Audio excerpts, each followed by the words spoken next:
Let's talk to Venat.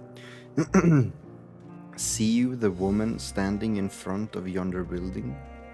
Her name is Ismin.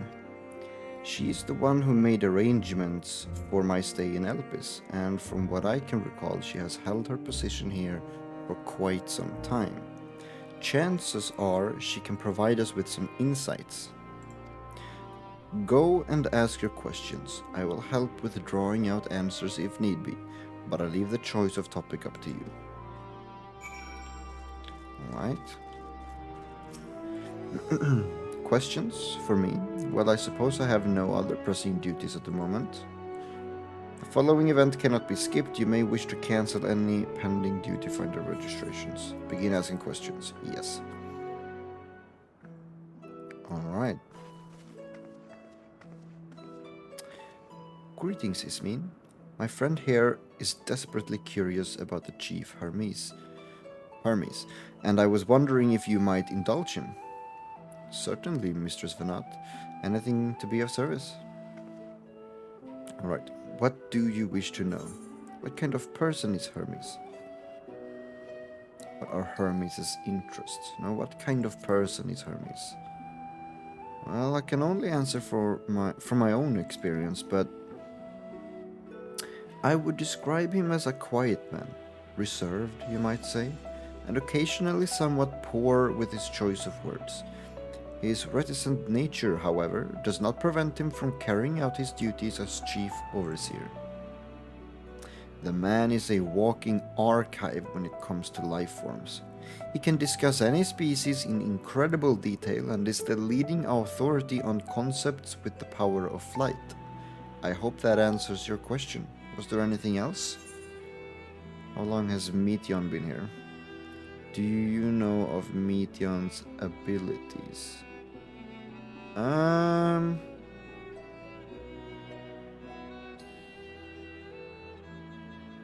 feel like we already know about her abilities. It could be more interesting to know how long she's been here. How long has Meteon been here?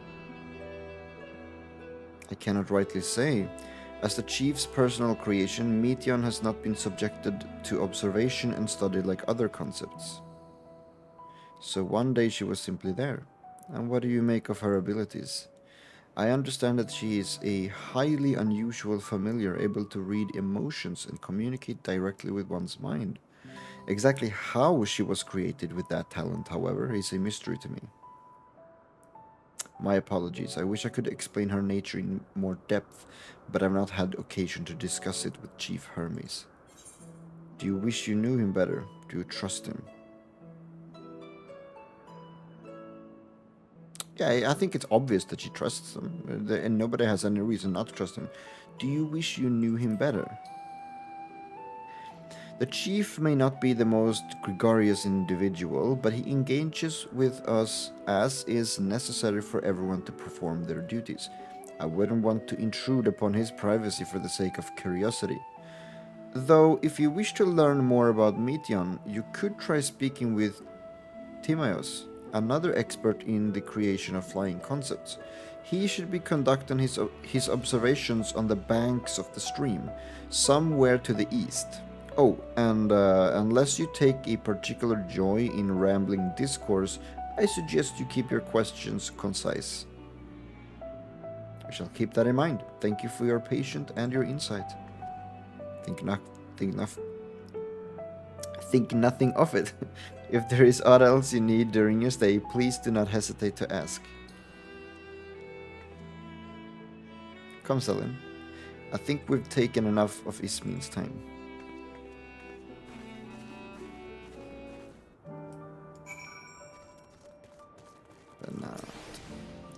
Our investigation is off to a fine start, wouldn't you agree? From here, I propose that we split up. I shall continue making inquiries with the resident observers, if you could track down the colleague Ismin mentioned. While I did feel compelled to interject once or twice during the previous conversation, you seem more than capable of drawing forth the answers you seek. All I ask is that you watch your footing around the stream. We can meet back here once you've finished speaking with Timaeus. Alright. to the east. I don't have a picture in my head at all who this could be. I at first thought it was the person to the west, where there was this fish monster thing. Timaeus. Yes, I am Timaeus, but please keep your voice down. You'll startle the birds. The following event cannot be skipped. Alright.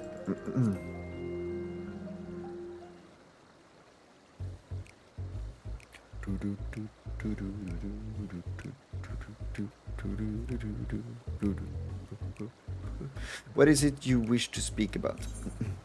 Is it true you're an expert on flying creations?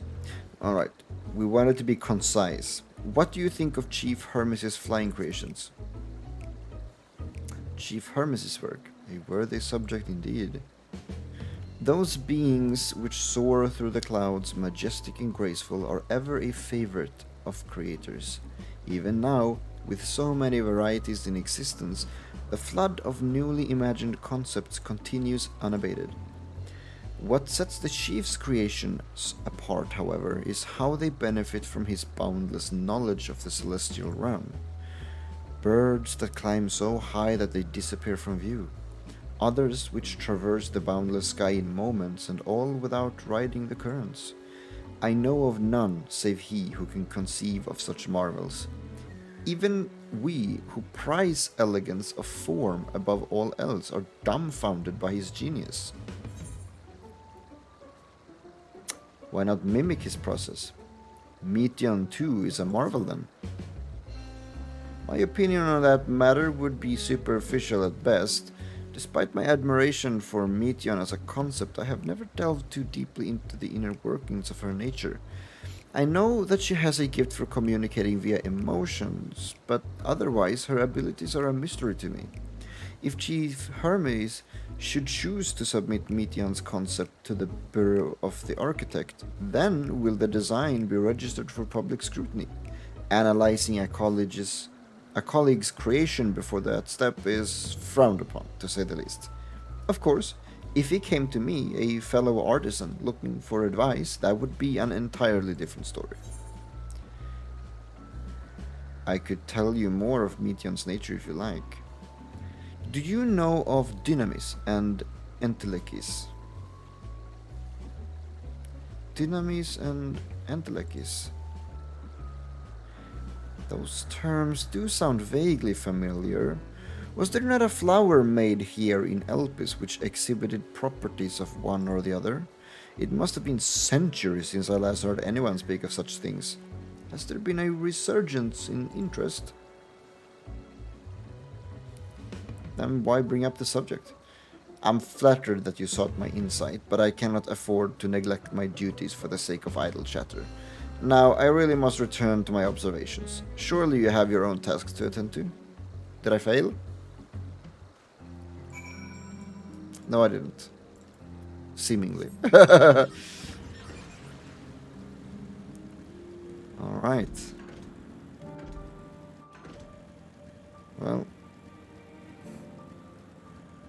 There is a consistency here.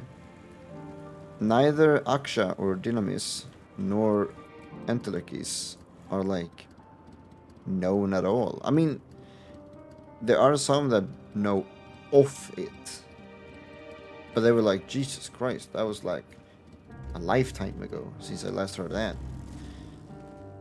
Back already? That was quick work. You were obviously clever enough to head off any of that rambling Ismene mentioned. So, have you any new findings to share? I see. Even an expert in the field had little understanding of Meteion's capabilities, let alone an awareness of Dynamis. My questions resulted in much the same answers. Hermes' colleagues view Meteion as his personal project and could provide no details beyond those which you just told me, which leads me to believe that the only person with any significant knowledge of Dynamis is Hermes himself. Yes, we've made some progress here, but more information is needed if we are to reach any definitive conclusions. Agreed. Bernard is musing over your recent findings. At present, the strongest link we have to the final days is the power of dynamis and the entelekis which can control it. Yet most scholars are only vaguely aware of these terms, let alone study them in any depth, except for Hermes, it seems. Thus, I am inclined to stay our current course and learn all we can about the chief overseer and his familiar. And on that subject, was there aught else of note you can tell me about Meteion, aside from her unorthodox method of communication? There are more like her, she has sisters. She and her sisters were created to journey to the stars and search for intelligent life. Yes. I rather wish you had mentioned that earlier. In any event, would you care to elaborate?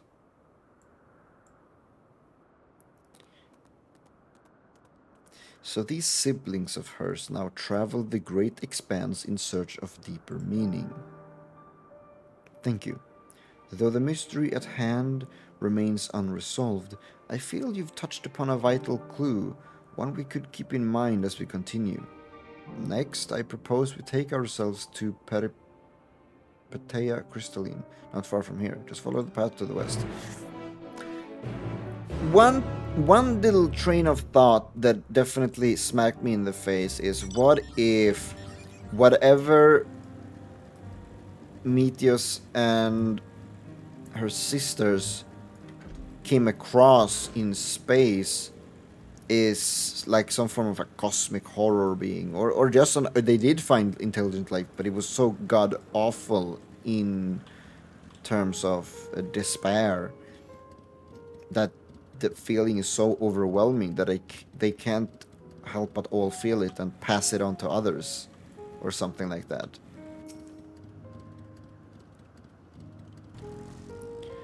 This tower and the one further along are both part of Peripeteia Crystalline, the facility where they archive all of Elpis's observational and testing records. Despite how they appear from the outside, the interior is actually a vast area of magically interconnected spaces, which, while fascinating, is not the reason we are here, is it? I shall cut my architectural lesson short and see what those two archivists have to share. If you could find someone to speak with over at that other tower, I shall join you there anon. Alright, alright, alright. I dare say the minty flavor in my mouth has subsided a little bit. Ah. Oh, the first sip of tea of the day is so good. Peripeteia Archivist. You have questions for me? Certainly. Just a moment while I conclude my current appointment. Take your time.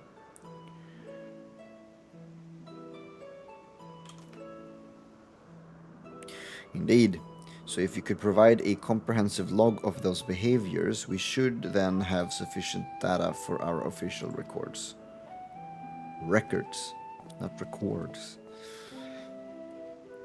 Now, what is it you wish to speak with me about?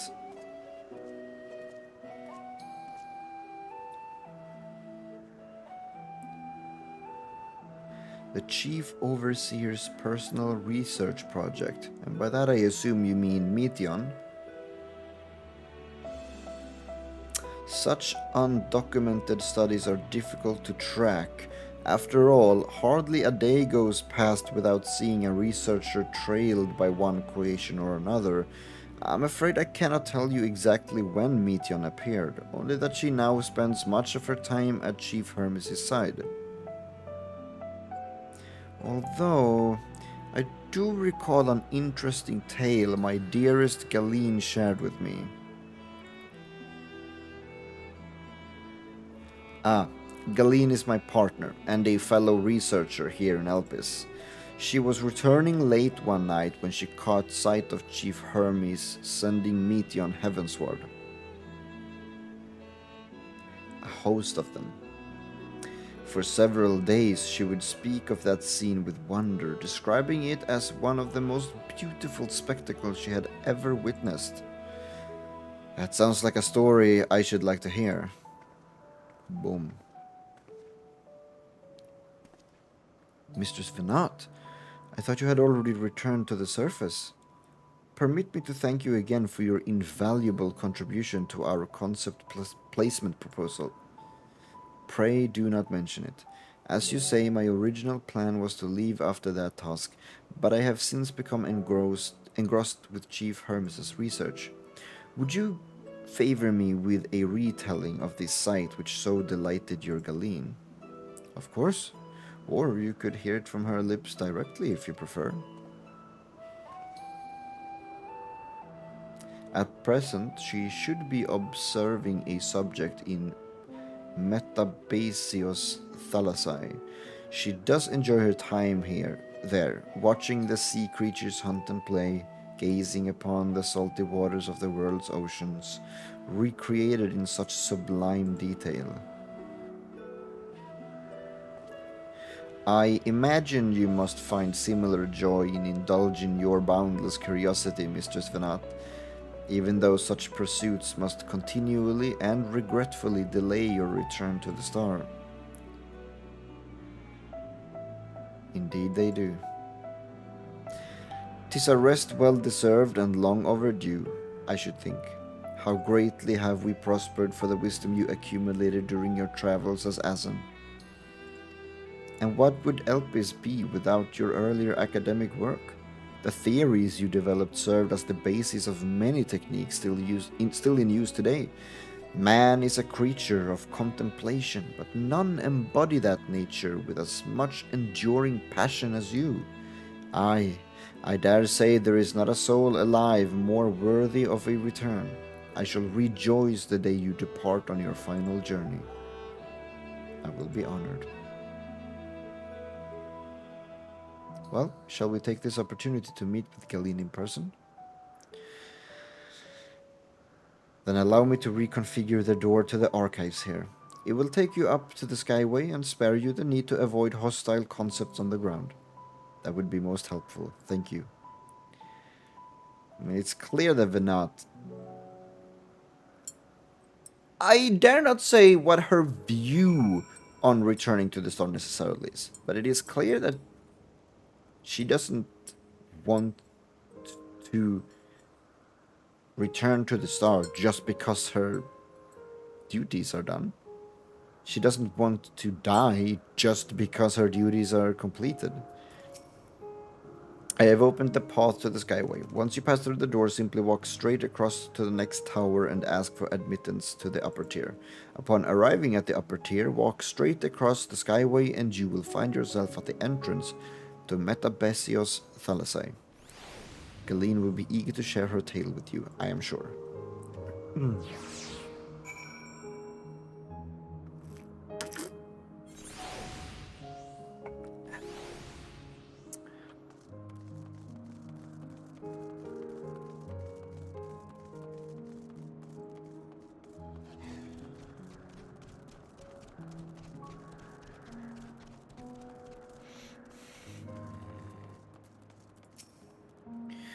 Mrs. Venat, just passing through? Then allow me to prepare the path. If you need further assistance, there is always an observer or two out on the upper skyway.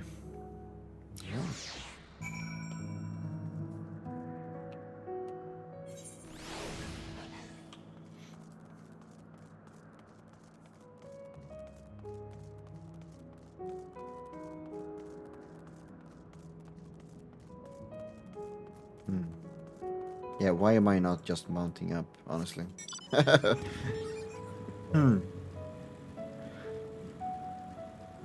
Alright. Unhurried observer. Mrs. Venat, I was not told to expect... We would have prepared an official welcome. Please, there is no need for fanfare. I only wish to speak with Galeen if that might be arranged. Yes, Galeen, of course. I will inform her immediately. But she may be engaged in a testing phase. You could be in for something of a... Wait, should I let her know your business is urgent? That won't be necessary. This lovely view will keep us occupied until she is ready to receive us.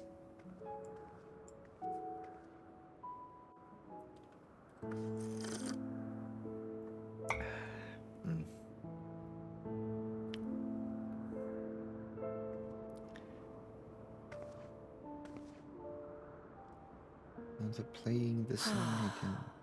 A delightful breeze and a breathtaking view.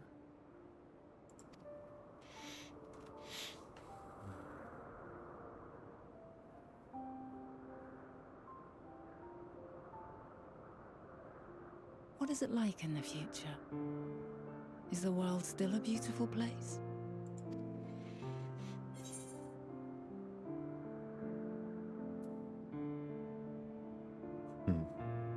Some parts, yes, others, not so much.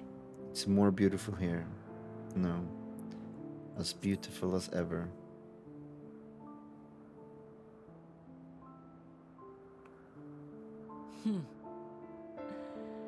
I swear I could hear the glimmer in your eyes and the adoration in your voice.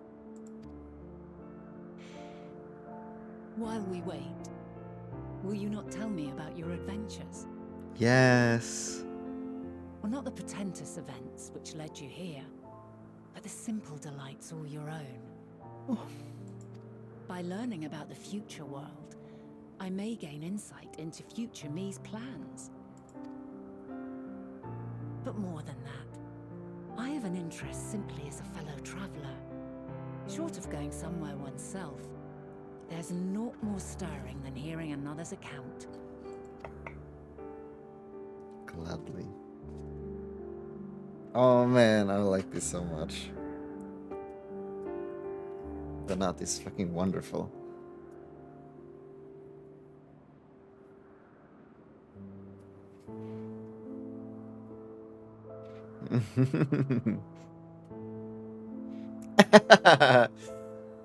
I haven't seen the head shake fist smack before. That one was new. Incredible. Would that I could have been there to see it.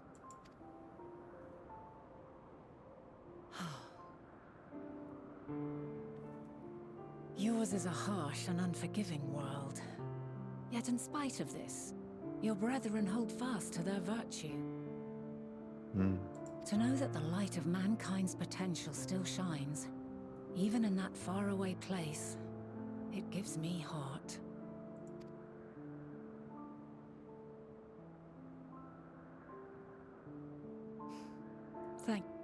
No! What did you say? As you know, I was once a scholar.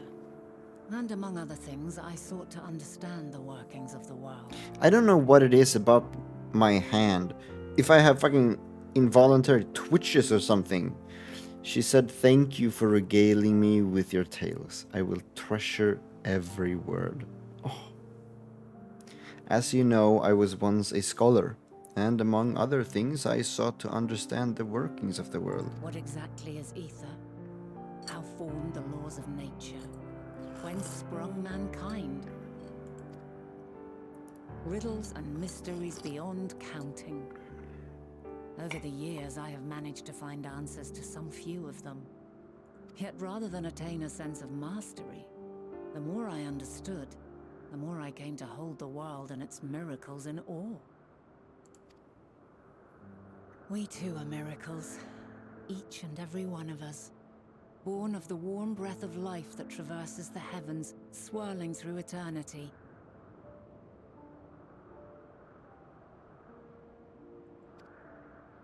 When I fully grasped the improbability of our existence, nothing felt impossible anymore. If it could be imagined, it could be done.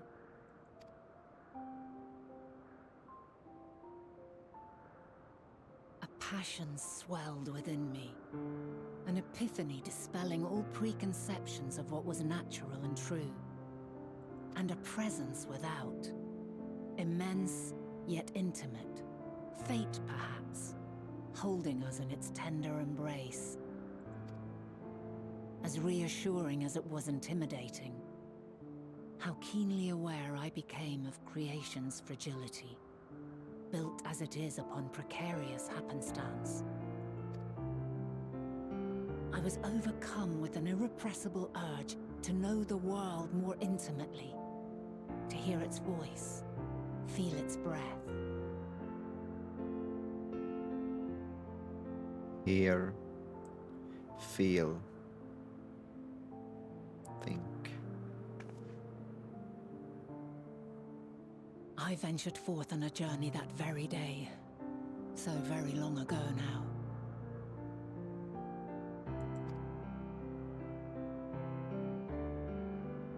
Freed from presumption and prejudice, I saw the world through a newborn's eyes. Everything fresh and new, and so beautiful. Lands that stretched on forever. Skies one could drown in. The heartbeat of nature, silent yet strong. And amidst it all a people, beacons of light and life. Laughter that warmed my heart like naught else before. They are my meaning, and my purpose, my love. And so long as they need help, I cannot return to the star. Perhaps my future self is still waiting for it. The moment she can let go and walk unto the end. Safe in the knowledge that man will find his own way.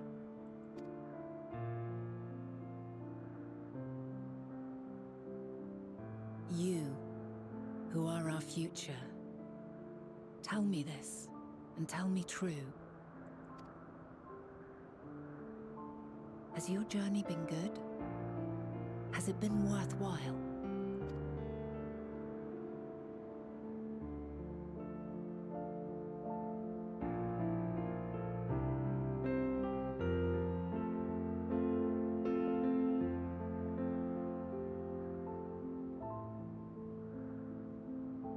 Pray forgive my lateness.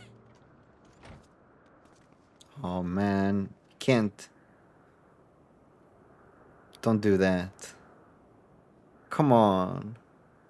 I live and breathe for these moments, and when we get to do these little choices. Little choices, I say, but they mean a lot. Galeen.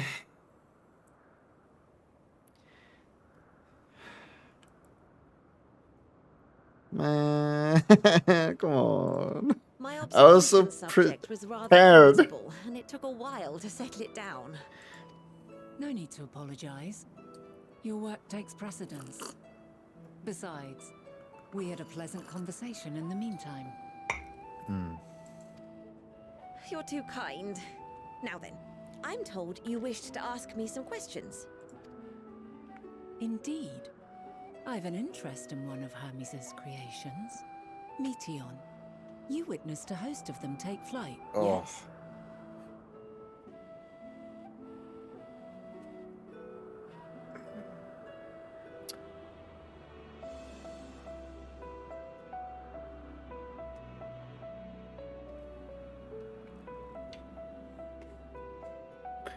There we go. Indeed, I have an interest in one of Hermes' creations, Meteon. You witnessed a host of them take flight, yes? Oh, that! Yes, yes, I did. It was in the dark of the morn. I'd left the Thalassai after nocturnal observation. As I walked along, I spied a bright light climbing high into the southeastern skies. Then, in an instant, it was gone, like a shooting star, only rising rather than falling. Let me take that one more time. As I walked along, I spied a bright light climbing high into the southeastern skies. Then in an instant, it was gone. Like a shooting star, only rising rather than falling. But then another shot up. Then another, and another. Intrigued, I made my way to the edge to investigate. And who should I spy on an isle to the south but Hermes and Meteon? The Matea, rather. The Matea. There were lots of them, and I realized they must be the shooting stars that I'd seen. A dazzling spectacle indeed. Have you spoken with Hermes about this? Oh, yes. The site left such an impression on me that I approached him about his mystery project the very next day. Alas, he said that he couldn't reveal anything just yet, that he needed to conduct further tests. It shouldn't be long now, though. He often returns to that isle, and I have a feeling he's nearing a breakthrough.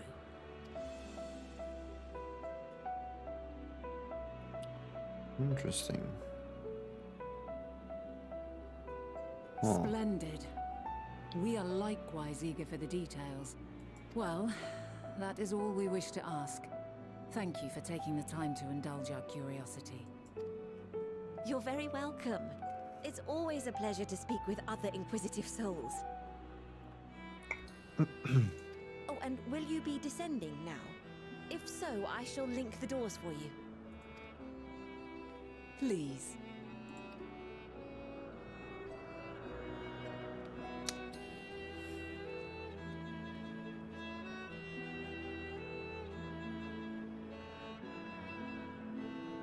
What could it mean? All of them sent up into space to find other intelligent life forms. And we're expecting them back soon.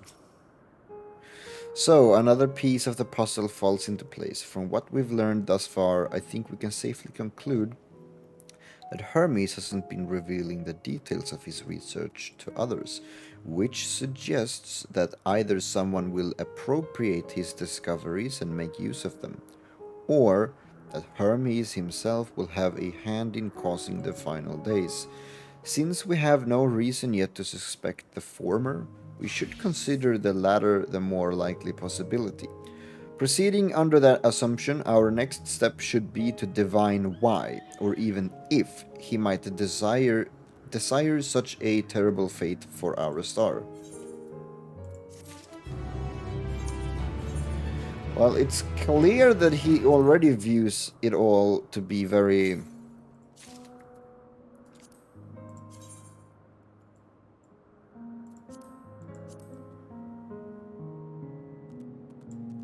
That's cool. That he views it to be very... I mean, inhumane, if you will. The way we're just determining whether some life is worth living or not.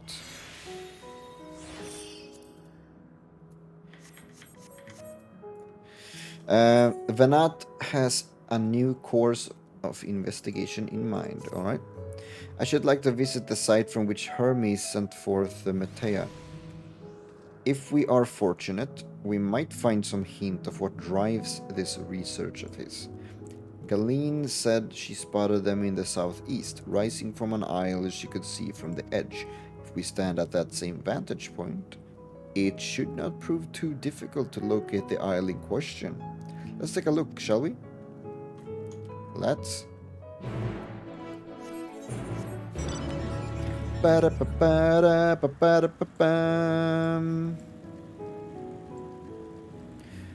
Alright. Yeah, so that's my only... So far, that is my only take on it, right? Hermes sees life as just as valuable as any other form of life. Not as a product that is for mankind to judge whether it is allowed to exist or not. And to pretend that when we are taking such lives away, the pain and despair that we are causing them in those final moments. Nobody seems to care at all whatsoever. They don't get happy by it. It's not like they're like, yes, death and destruction. But they don't get sad either. They just don't give a fuck. We know this because the flowers literally always stay just platinum. They just stay that same platinum, neutral, unaligned hue Only Hermes, who gets so sad over these things, make the flowers change hue. I mean, yeah.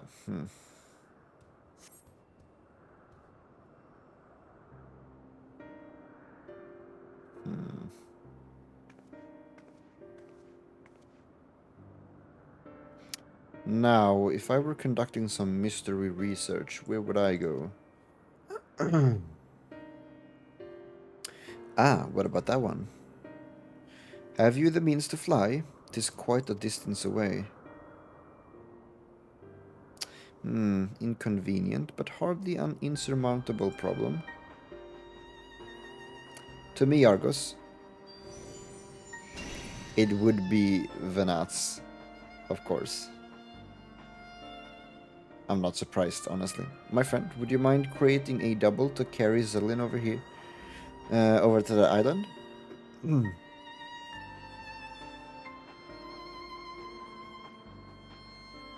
Dot dot dot. Stubborn creature.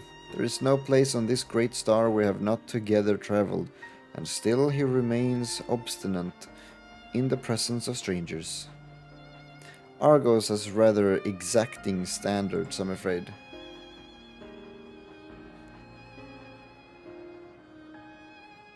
What? You've ridden him before? Your before, meaning my after. Not at all confusing that.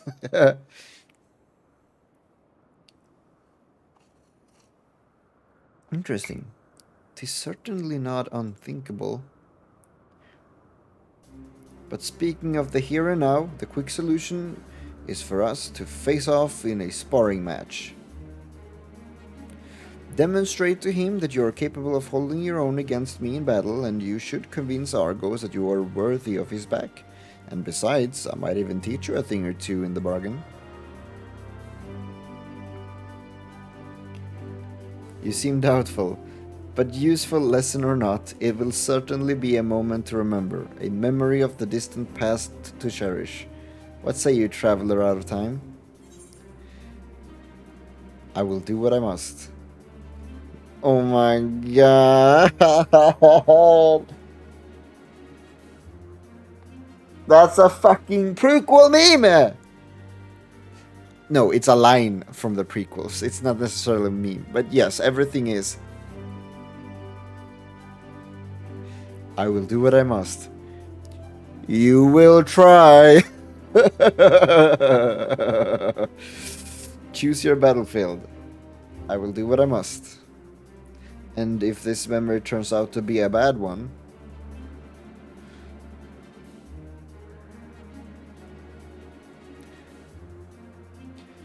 I mean, I kind of have to do the I will do what I must, because it's Obi-Wan that says it.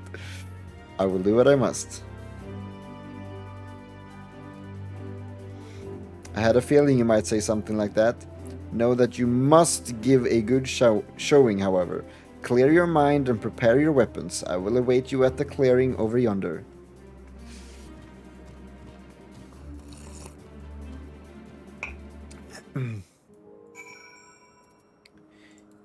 Your new empire? Anakin, my allegiance is to the Republic, to democracy!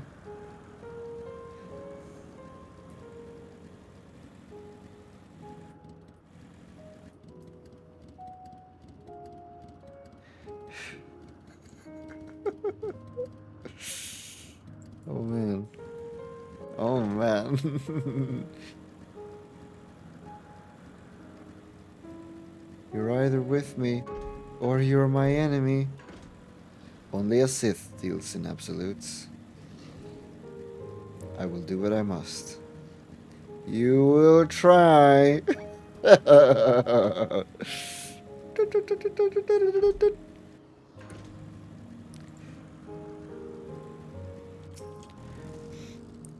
I wonder what class she will be. Shall we begin? Be warned, I'll not go easy on you.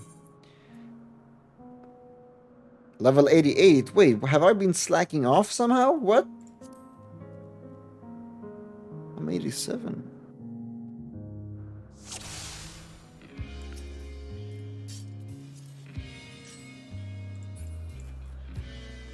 A pally?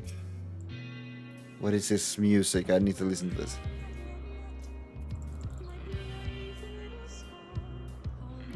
Brilliant conviction. Breaking limits as only a true warrior of light could.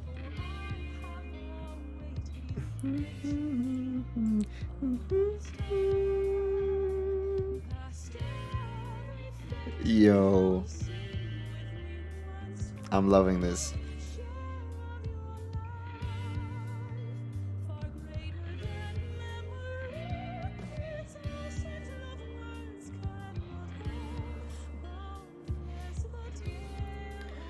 Hero's mantle, armed with a hero's blade.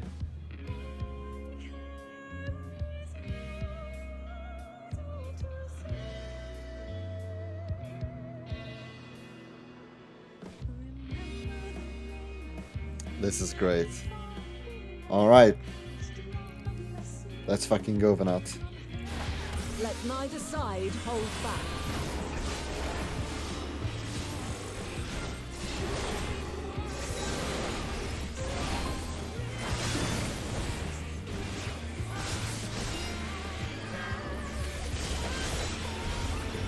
My blade sings!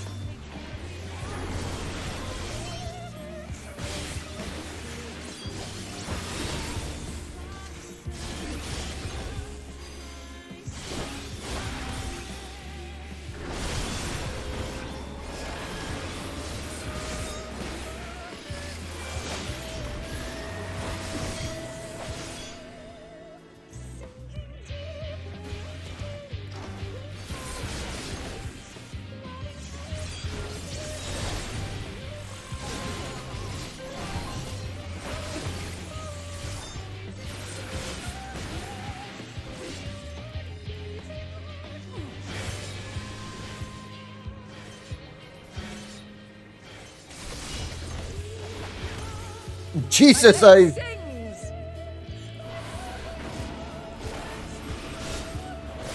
the way I moved there, what the fuck?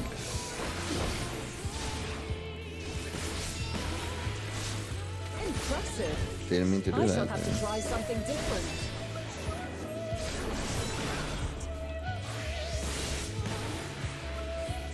Oh, I hit all my positionals on her. I should have noticed that.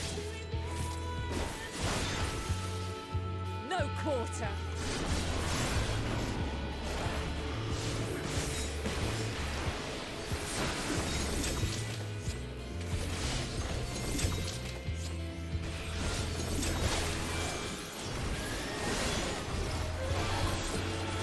Have a taste.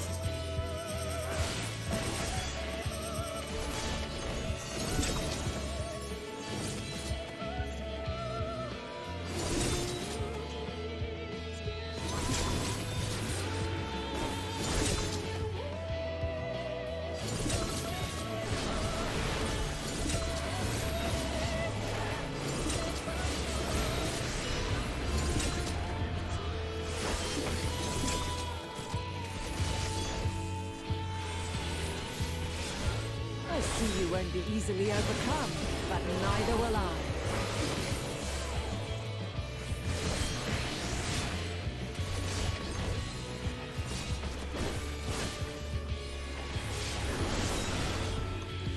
Well, to say that she was a paladin was putting it lightly, to say the least.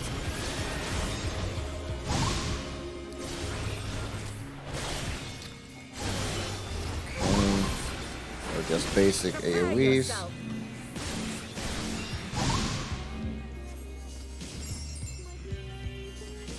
Come over here.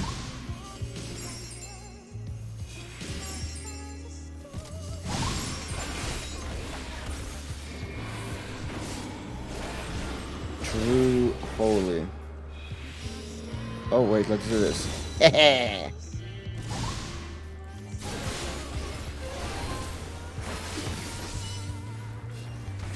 Alright, smack you with that, smack that, prepare this bad boy.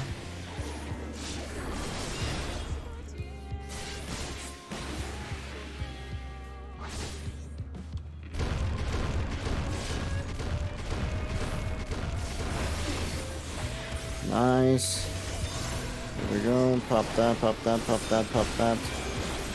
Very well. Let us move to the final trial. Okay. The final trial, you say?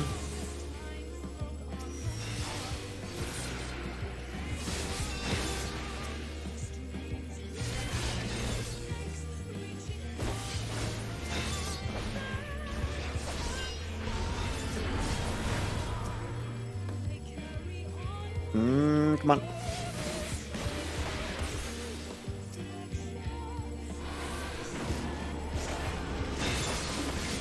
And swing to wing. Okay.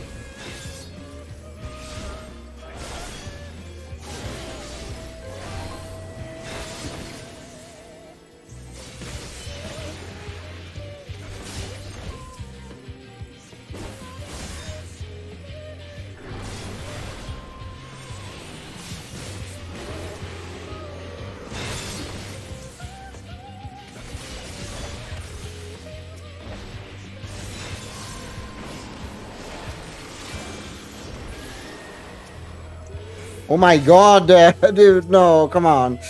That's not fair, is it? I don't think so.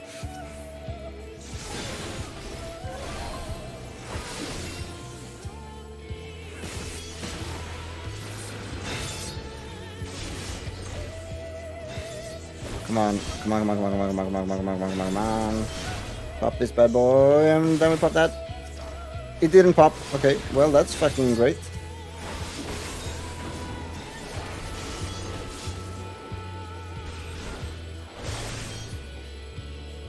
Woo!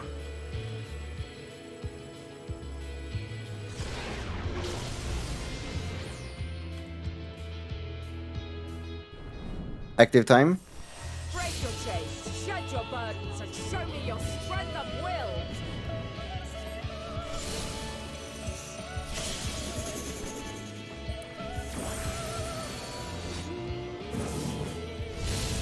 Oh, yo, that was cool. Yo, that was cool. Jesus! You still stand. The people of your time are more resilient than I had dared hope. I have seen enough. Alright, that was it though. I was like, my god, she basically destroyed me.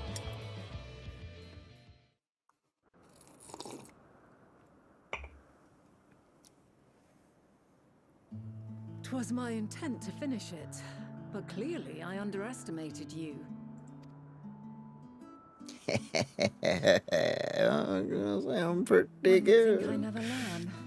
I made the same mistake with Azam when we first sparred. Despite being less than half my age, his strength was astounding.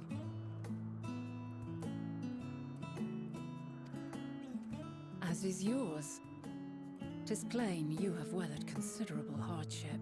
You can say that Far again. more even than your tales would suggest. It seems we have both learned much on our journeys.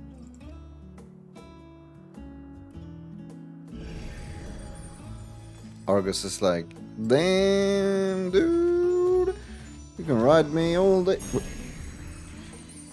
What I mean to say, you can piggyback on my back all day long. So I can take you to destinations that you have not Well yet now, visited. I dare say he has warmed to you. Fuck yeah. Fuck yeah. A boon to be sure. He never forgets his favorites, and is ever eager to come to their aid.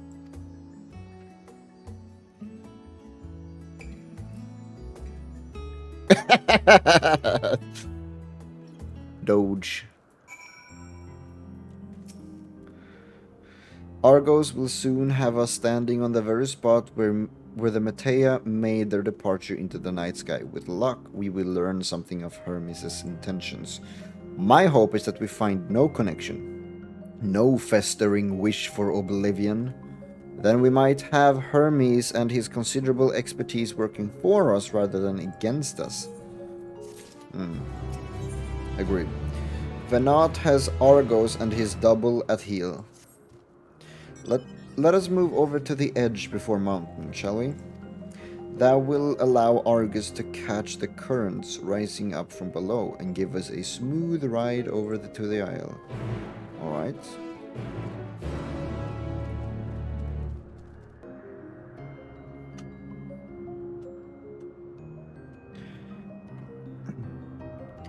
Wrong bike.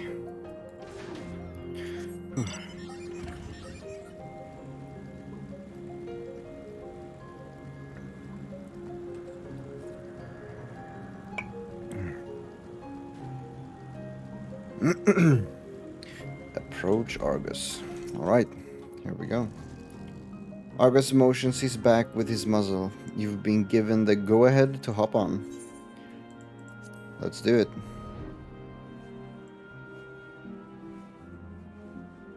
For some reason, we're shaking very much.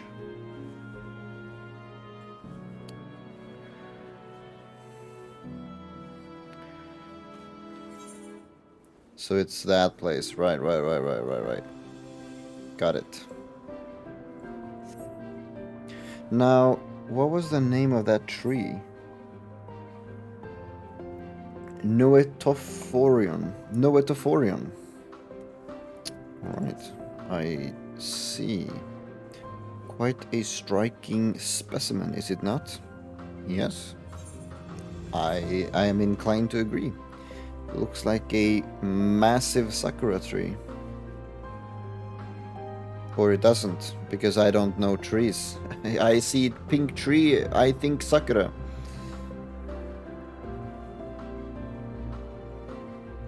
Brace for landing. I'm a dragoon. I land for a living. Alright, let's see what we got. Quite a small place, lacking even the most basic equipment.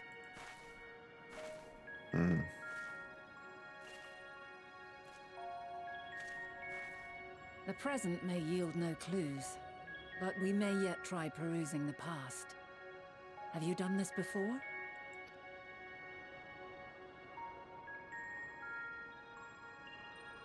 So you cannot control the power freely. Worry not. I shall assist you. Come and stand before me.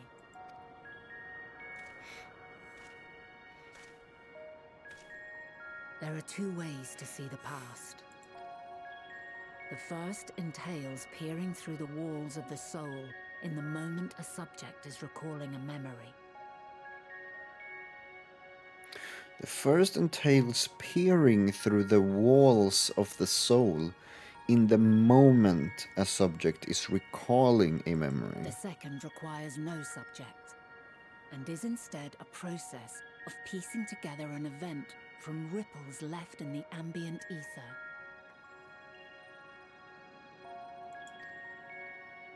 As memories are etched upon the ether of the soul, so too are they etched upon the ether of the world. In this way can history be preserved. Right. No. Wait, I think I remember this. Yeah, as memories are etched upon the ether of the soul, so too are they etched upon the ether of the world. Right. Because that's what they described with memories, right? And the parchment and the ink, correct? The parchment being your soul, and the memories is the ink that is written on the parchment. That is kind of how they describe. So yeah, no. That adds up. Yeah. So too are they etched upon the ether of the world. In this way can history be preserved. Such memories are given to fading, however, and can prove challenging to visit. But come, let us try. Close your eyes.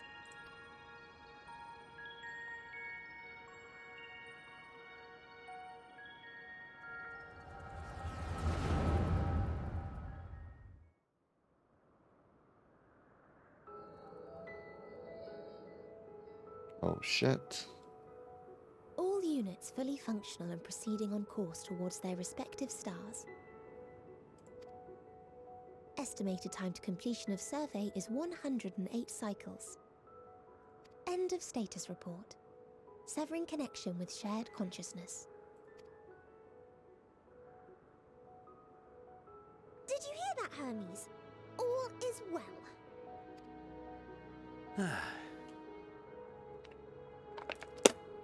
Yes. Good tidings at long last. Every step of the way, I've been reminded how little we understand creation. How the universe defies imagination.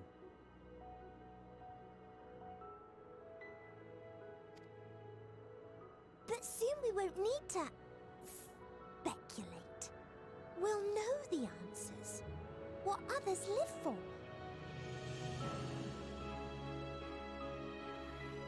I wonder if it could also be, yeah. The way that mankind currently in the past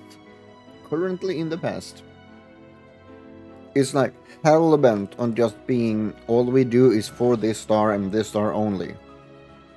Maybe his point is to like, well, there are other stars out there who live for an entirely different purpose. Maybe we shouldn't be so hell bent on this supposed duty we've told ourselves that we need to complete, and look upon other things that we can be doing as well. Indeed. And we'll owe it all to you and your sisters. I wonder what answers we will get.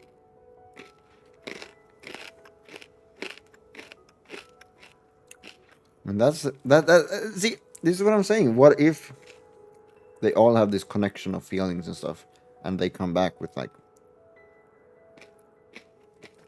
really bad shit or something? I don't know. I'm thinking very much Dead Space with the markers. Whatever intelligent beings that exist out there are bound to be vastly different from us. Diverse in form and culture, possessed of unique ways of thinking. Mm-hmm. Their conception of life and its purpose will be no exception. Completely and utterly unlike ours.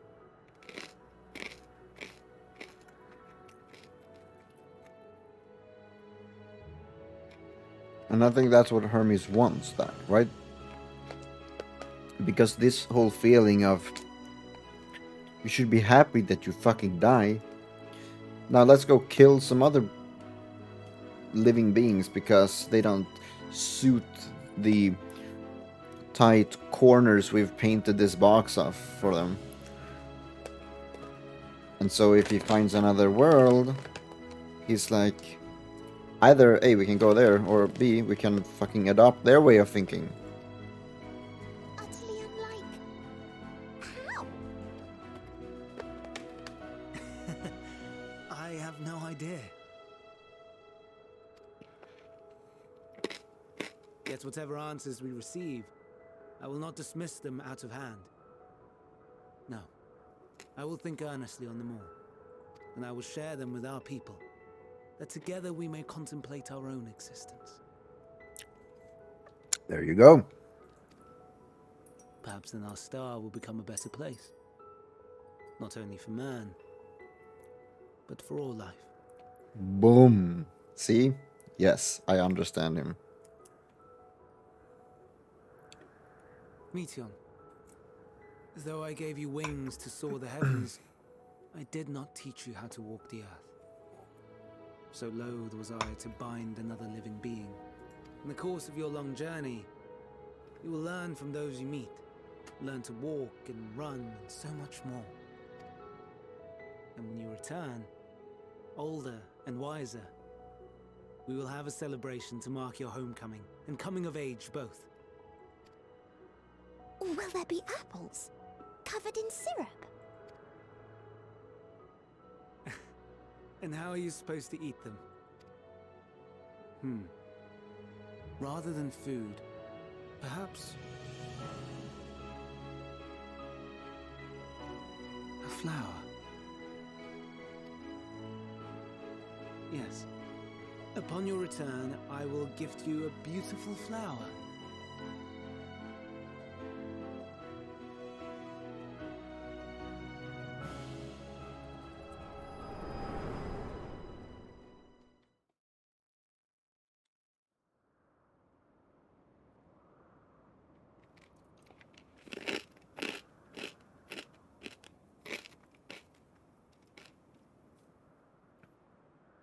So, what is your opinion?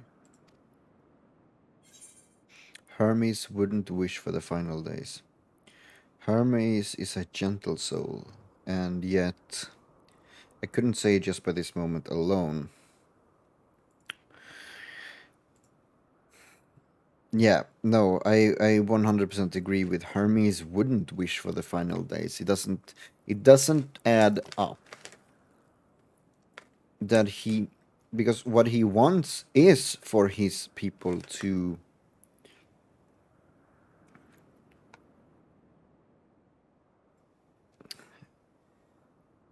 open their eyes a little bit from the rather narrow viewpoint on life and existence that they currently have. The final days is just everything dies and is gone. That's not really his intent though. He wants people to feel compassion and empathy and look on to life as everything has value, no matter how imperfect they may classify it to be. So no, I don't think Hermes. I think Hermes wouldn't wish for the final days. That doesn't add up. It really doesn't. I'm inclined to agree. Right? Yeah. As we had suspected, the two are somehow involved. Yet 'tis difficult to believe that they would deliberately seek to end all life. Yeah, I don't think so at all. In light of this, Mm-hmm. I propose that we reveal your tale to Hermes himself. If he does not wish for the final days, as we believe, he may well join us in pursuing a solution. I think this is great. I wanted to tell everyone immediately, so yeah. Now I know Elizabeth said that shit, but okay, good. Thank you. I was Then just it like, is settled. Let us seek out our friend with all swiftness. 'Twould not do to let such a pure soul be blackened by tragedy. agreed.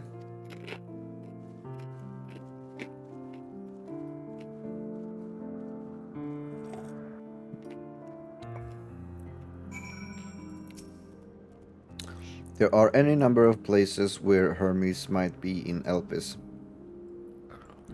But we could do worse than to look in Thesis Hyperborea, the large facility it stands in Ethoseletikos Boreas, the Northern Isle. I wonder, Selim, for an institution which claims to studiously research every species destined for release into the world, did you not question how they find room for them all on so few islands? The answer lies with Thesis itself. I touched upon the practice before back at the archives, where a vast area is stitched together out of multiple conceptual spaces. The same holds true for the interior of this facility and its magically constructed environs. Bigger on the inside technology is what they're saying. We're looking at some Doctor Who shit here. 'Tis here, within these sprawling habitats, that the chief overseer and most of Elpis's observers conduct the bulk of their work. Come, the simplest route is via the teleporter north of Poetan Oikos. I can't with that fucking name. Alright. Ether Current Quests! Don't kill me.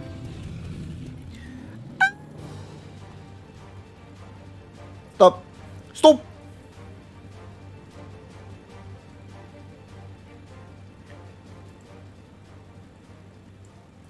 There we go. Whew. There we go. There we go. Alright. Ether current quests. Baby! Academia student. The academia student wears an expression of concern as she scans the horizon. You're a visitor too, aren't you? Perhaps you might be willing to help me, then. Did you happen to see a blue-haired woman in the area? She wouldn't have been wearing a mask. Oh, can see it there too. I see. She and I are students of Academia and Another. Academia Another, and we had intended to spend our downtime visiting Elpis together. We were just on our way when she realized she forgot something back in Anagnorisis, so she ran back, and that was the last I saw of her. She can be a bit, how shall I put it, scatterbrained, so she may well have simply got lost on her way back. I would rather not search for her myself, for what if she comes back while I'm away? So, if it isn't too much trouble, perhaps you would be so kind as to look for her. Be my honor. Like us, she won't be wearing a mask, so should stand out a touch. You'll find her in the area of Philomythes Notos in all likelihood. If you do come across her, could you help her out a bit? See she makes it back.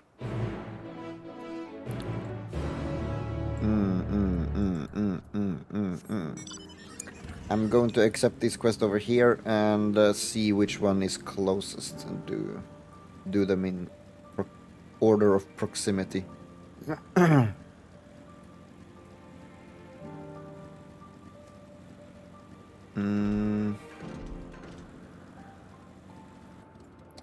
Myra. Myra appears to be mildly perturbed. Well, this is a pickle. Whatever am I to... Please tell me you're here to deliver a message from Cleon. You are a familiar, yes? Long story. Asim's familiar. Oh, and I do like the name Zelin. But if you belong to Asim, then what has become of our visitor from Amarot? He was meant to arrive some time ago. Our wildlife subjects are accustomed to the presence of long-term observers, but when someone from outside of Elpis comes to visit, the reactions can be somewhat unpredictable and occasionally violent. Would you be so kind as to track down Cleon and see that no harm has befallen him? Visitors don't wear masks, so he should be easy to spot. And if you do happen to find him in the process of being mauled, you have my permission to terminate the offending subject. Safety first. Alright. Alright. We'll do that quest first then, because it's on the same plate. Oop. Oop. Oop. Oop. Oopsie. There we go. Alright. Dude, I don't want to fight these. I don't want to fight these guys. They are fucking terrifying. I am going to fight one of these guys. Okay.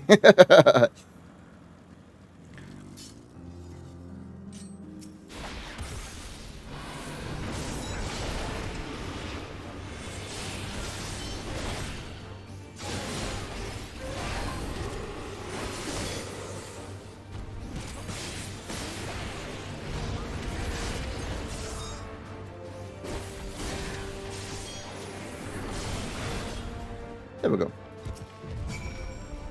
Thank you for taking the initiative. I wasn't sure about the etiquette of destroying a creature under observation. I'm Cleon, recently arrived from Amarot. I assume Myra sent you to fetch me? I see. Well, we had best not keep her waiting any longer. Fear not, I will avoid upsetting any more of the local inhabitants. And it's already done, dude. Ooh. No, let's do this. Instead of going back and forth, so spare me a trip.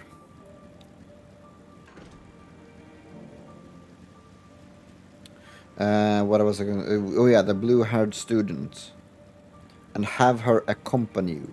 I'm not gonna have to walk my ass all the way over there with her, right? Pretty please.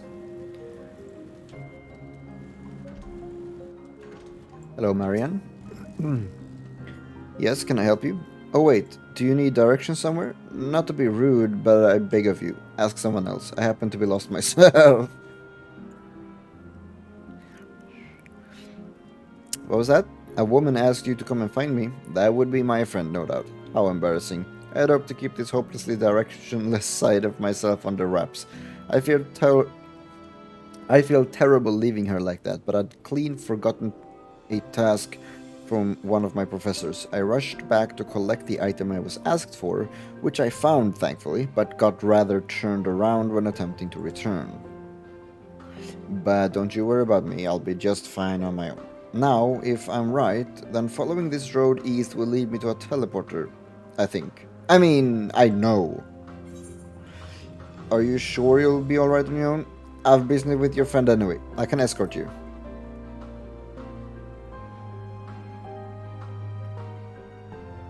You mean it? Truly? Well, that is... I mean, if you're heading in that direction anyway, I don't see why I shouldn't tag along. Oh no, please. After you. If I'm able to get as far as the teleporter that connects to Poetan Oikos, I should be able to make the remainder of the trip on my own. Now then, would you mind? Got it. Okay, so it's just to the teleporter. Makes sense. Okay, well then, run. No, no, no, no, no, no, no. We can make it there, no problem.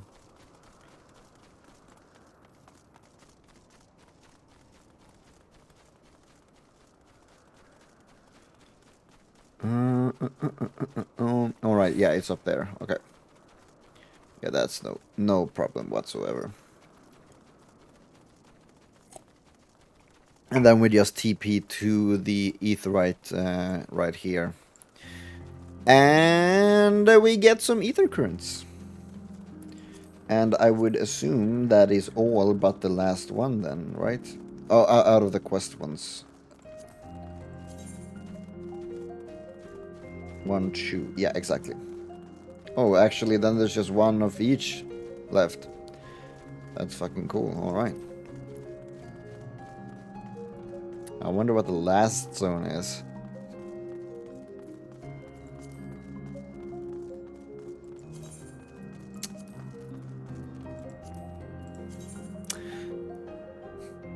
Labyrinthos, which is Charlene, Thavnar, Radzat-Han, Garlemald,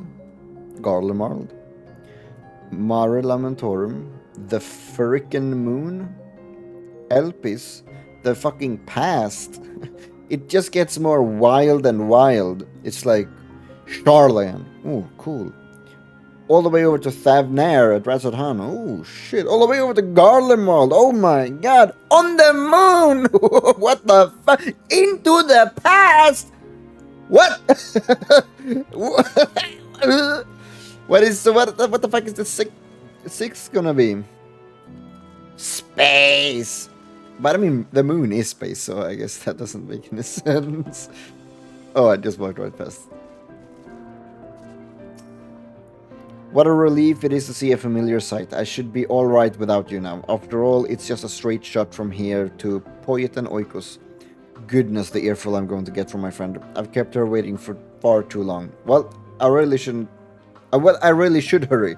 She is owed an explanation and a heartfelt apology. Do come see us, though. I would like to thank you properly. Nice. That's nice.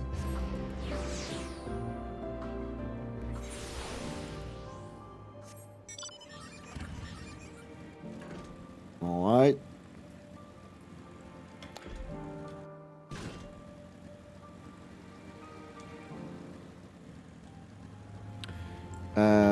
There we go.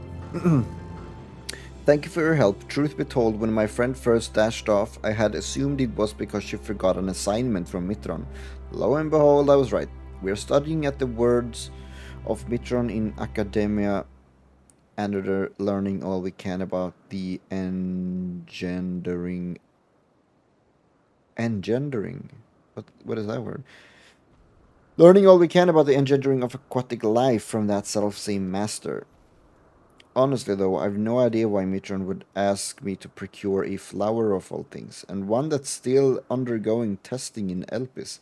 It's very beautiful, yes, but what has it to do with ichthyology? Well, nothing. But that's the point, surely. It must be intended as a present, one meant for Logrif. Mitron is a hope. Mitron is hopelessly enamored, as we all well know. We do? This is certainly news to me, though now that you mention it, I suppose I have seen sparks between them. I wonder why I never noticed before. That settles it. We need to hurry back and begin an in-depth observation of the romantic entanglements. I can't believe I wasted all this valuable research time lost amongst the trees, and I would have wasted even more if not for you, good sir. Now that my friend and I are together again, we can get back to the academia and deliver the flower to Mitron before it wilts. Ah, but before we rush off, a reward. You certainly deserve it. Yes, give me the ether current.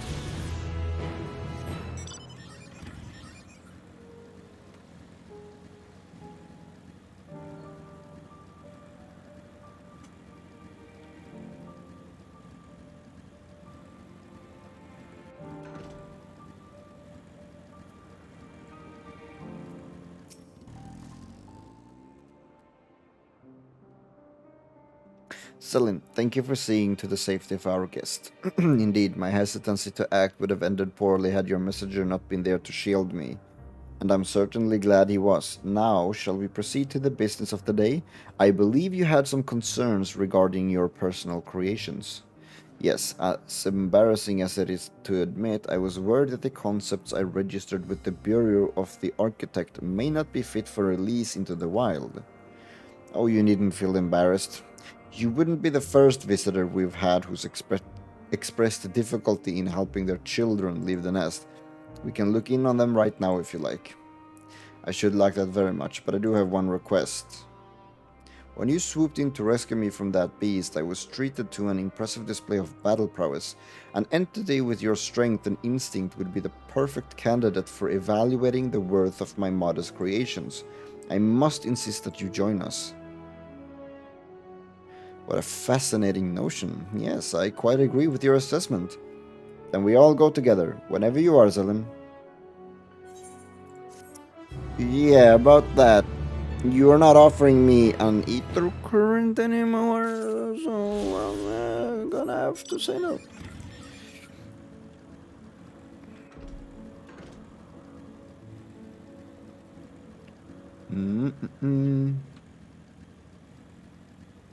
I'm psyched to see what I will get when I reach level 88. I know it's an improved life surge, but I don't know what will be improved about it.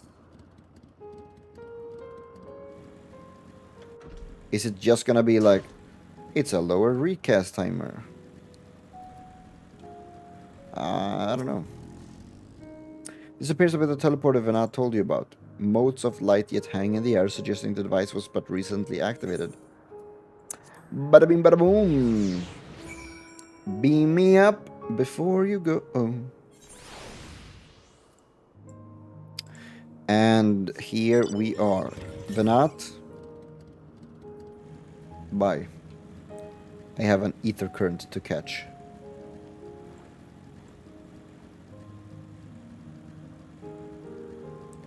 I see it. What the fuck is that? Alright. No! Okay.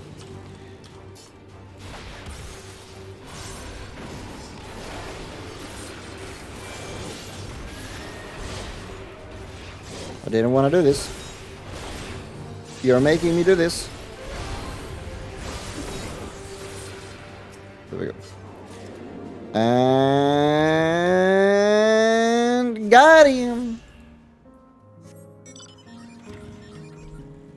Nice. That's so nice. Oh yeah. to Venat. Ah, good. The teleporter acknowledged you as my guest. You should now have the authority to use it as you wish. As for the way to Tissis Hyperborea, we follow this path and turn left at the crossroads. I see. Brum brum.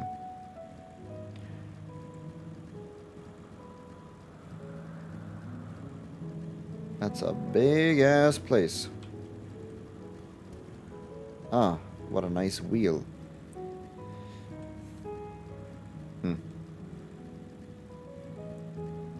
Not. Alright.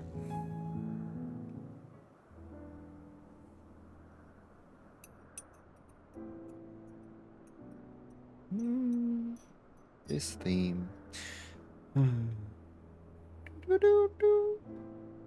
Here we are, the grandest research facility in Elpis. We should head inside and ask after Hermes' whereabouts. Hermes is at another facility, as we have just discovered.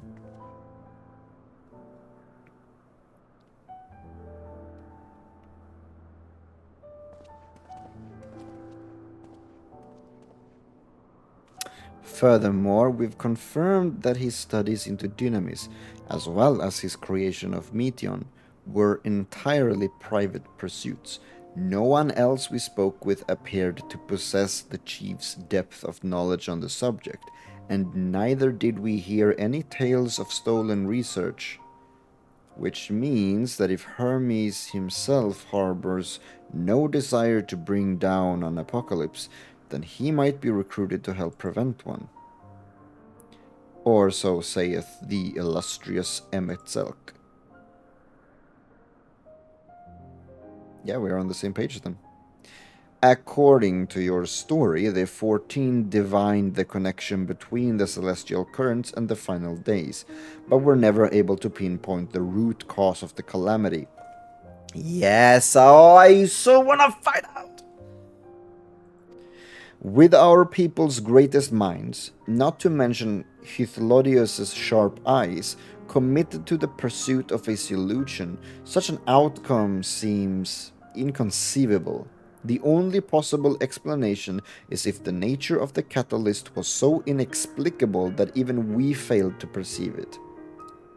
Dynamis!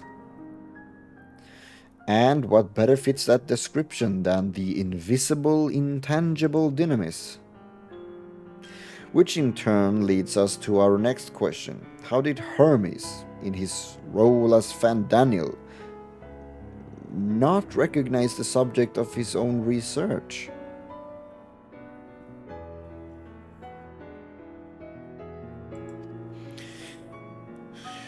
Yeah, that is a good point. We must assume that he either knew and was unable to help, or that he was otherwise prevented from identifying the cause in the first place. At this juncture, all we can do is speculate. To be clear, the convocation does not tolerate acts of deception or malice. We are practiced at perceiving truth and would have known had Fandaniel lied to us. Hermes has no conscious wish for the world to end. Of that I am certain. It seems there is more to the tale after all.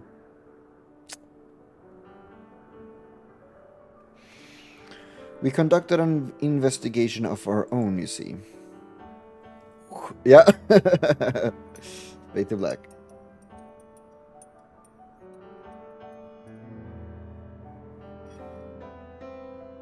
How comforting. We seem to have reached the exact same conclusion. I see no reason to delay further. It's time we brought Hermes into the fold, as it were.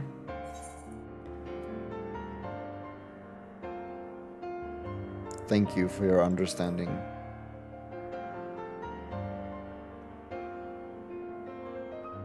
Save your thanks. I did not say I believed your ridiculous story, but as Emetzelk, I have a duty to examine any potential threat to our existence.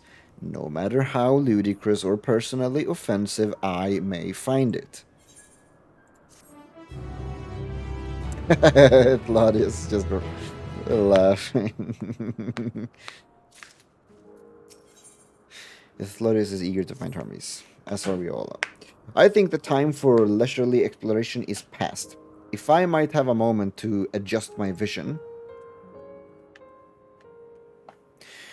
There he is, on the next aisle over. Meteon is with him. Hermes appears to be in the midst of an observational study, but I suggest we hurry over before they venture elsewhere. Head straight down the path. We can teleport to Misopsis Eurus from the device at the bottom of the slope. Alright.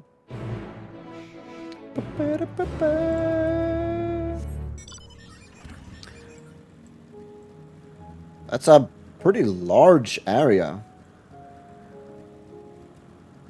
for being one completely without an aetheryte. We'll see. Just dodging all of these. Why am I such a low level? Proceeds to dodge literally every single enemy in the game. This appears to be teleported to Misopsis Eurus. Boom.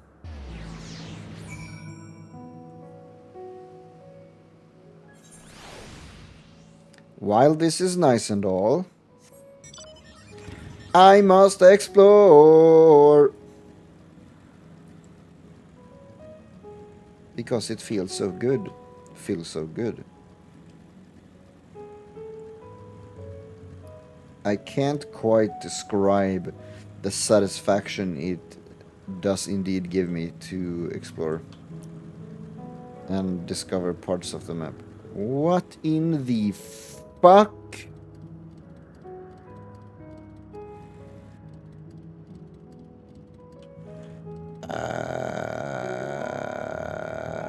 I see. All right. Well, you're not turning away, so I'm sorry. Oh. Ooh. All right.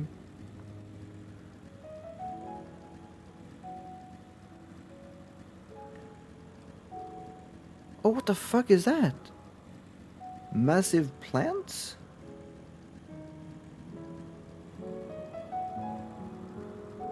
Huh. Alright, let's see.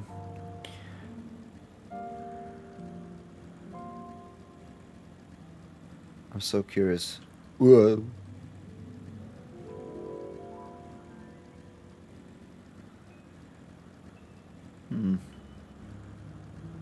Can't quite see. Oh well.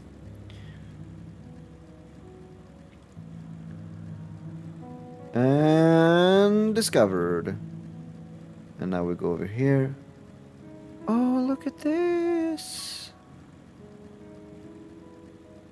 Wow, this is really pretty.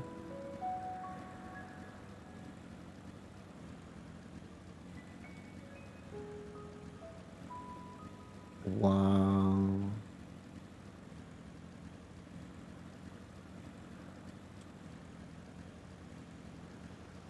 Oh man, I'm a big fan of this place.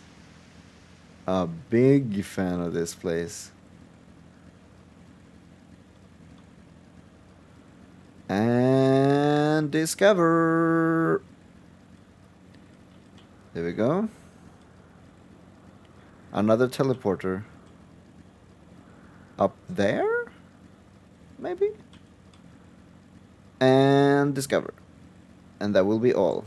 Except for this little patch down there, but I can't do anything about that until flying, I assume. Alright. Back we go. And this time I will go straight through so I can visit that plant place. Leave me alone!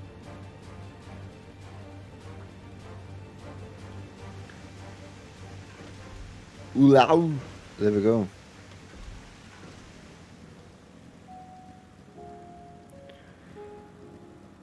Alright. Oh wait, what? These were mobs?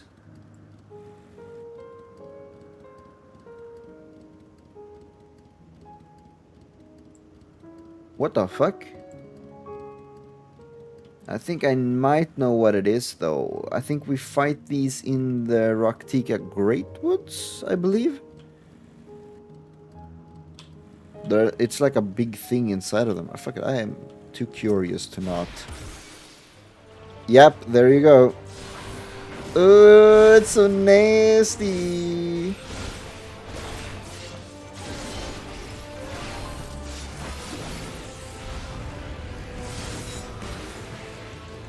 Now perish. Syrup sprout. Ew. Thanks, I hit it. Alright. Alright. Let's go through this. Let's go through this place. Wow, look at that place, dude. It looks so cool. Alright.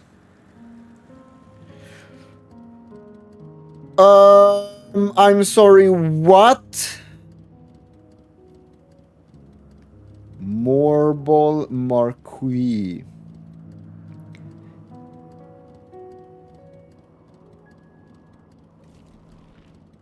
No, dude. What do you mean? They fucking saw Morbolds and they went like, but what if we just slapped in 18 other Morbolds and fused them together? What the fuck is this?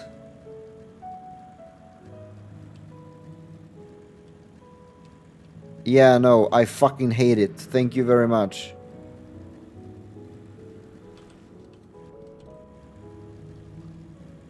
Dude.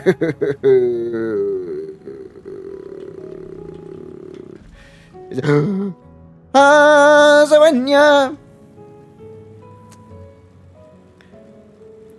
The laughing hand would be proud.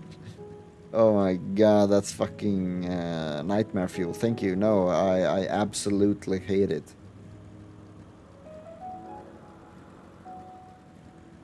I don't know what it is, but mouth. Just slapping a bunch of mouths everywhere. It's just... nope, nope, nope, nope. They're close by, within the Hungering Gardens. No, dude, I don't want to go there. No, please. The Hungering Gardens? Who thought that was a good idea? That would be the circular enclosure you see just up ahead. Yeah, no, thank you. I know precisely what you're talking about. Well then, Zelin, make yourself useful and bring Hermes out there, dude. And bring Hermes out here to us. If I were to go, he would assume I was only there to press him on the Fandaniel matter. Of all of us present, you stand the best chance at convincing him to put aside his work for the moment. But the creations in there are not exactly... then again, perhaps Zelin can handle them. He did survive a bout with Venat after all. Venat was one thing. Those other things are fucking abominations spawned from the pits of the abyss itself. Off you go to find Hermes, but do be prepared to come to blows with the garden's denizens. No. I just gleefully left that place.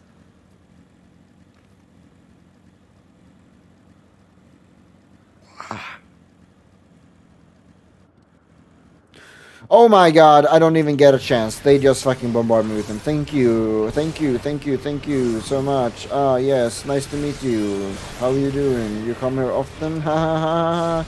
Ah, die please, you fucking hell spawn. Delete!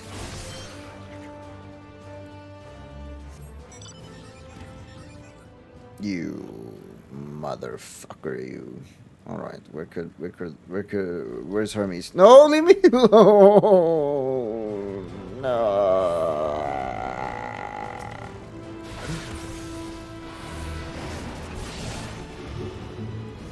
I don't see him.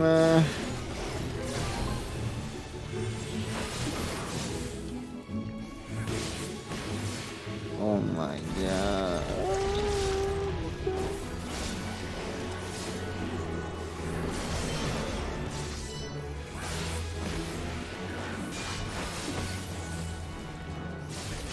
Please just die. Just die. Die in a fucking fire.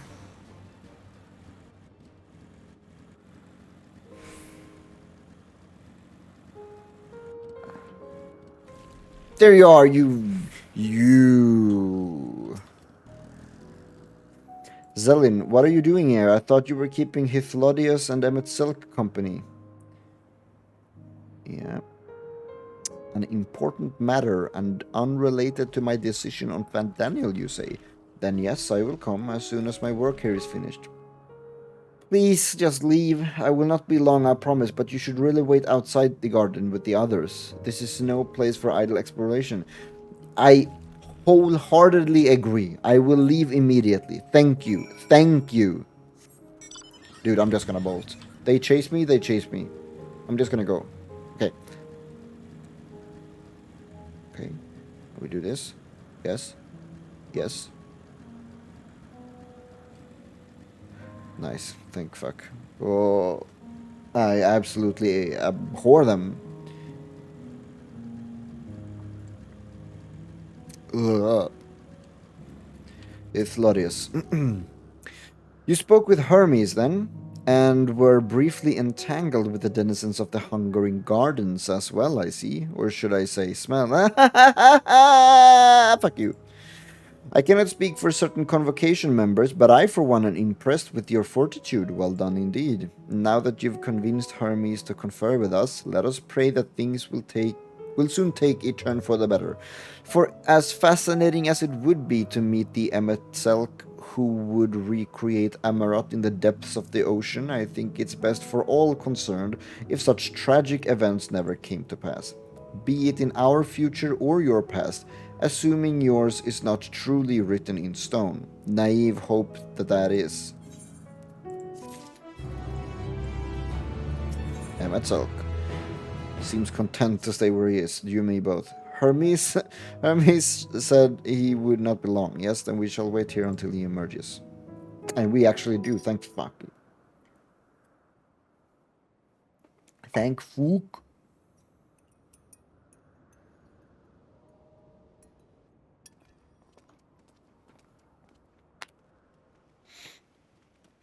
My apologies for keeping you waiting. I understand there is a matter you wish to discuss. Indeed. Aye. A matter of the utmost gravity. If one can suspend disbelief.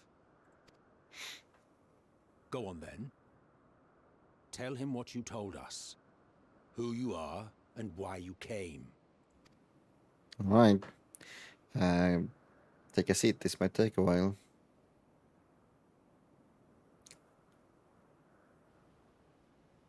The final days. Yes, the final days.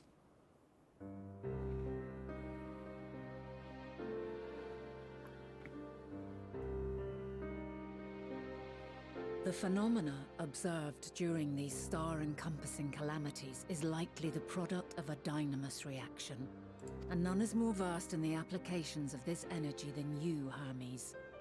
I must stress that we do not believe you would desire such destruction. We come not to lodge accusations, but to beg your wisdom. And so, distressing though the exercise may be, I ask that you share with us your opinion on the matter, on the assumption that our visitor's tale is true. Even you, Vana.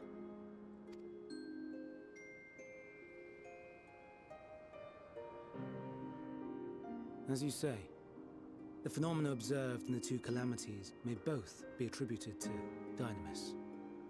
Mm-hmm. Of note is the difference in its effect. In the first final days, it warped creation magics. In the second, it warped the people themselves. Right. But we're also not leaving out the fact that that might be because we are sundered and you're not. The key variable, I suspect, is the etheric density of the men of each age. Exactly. As you know, ether, in essence, negates dynamis. Harboring high concentrations of ether, we ancients cannot readily manipulate dynamis, nor be manipulated by it.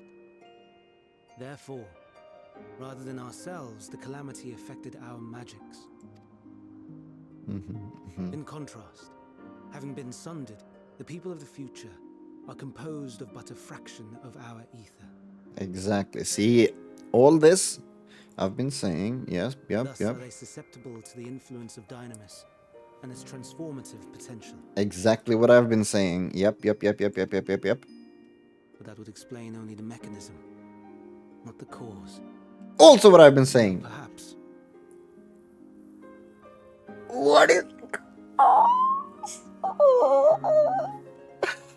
I feel like I'm ripping my brain out of my ears soon. Because I can't for the life of me even come up with a theory, honestly. Well, I have some extremely vague and out there, reaching as fucking far as I can to come up with any kind of a theory, but nothing that I feel is solid. Though perhaps what? They found What is it? something in space that they Even brought should it be a back? hypothesis, we would hear it.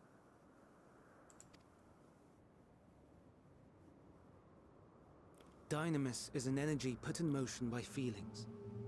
Feelings for which there must first exist a source.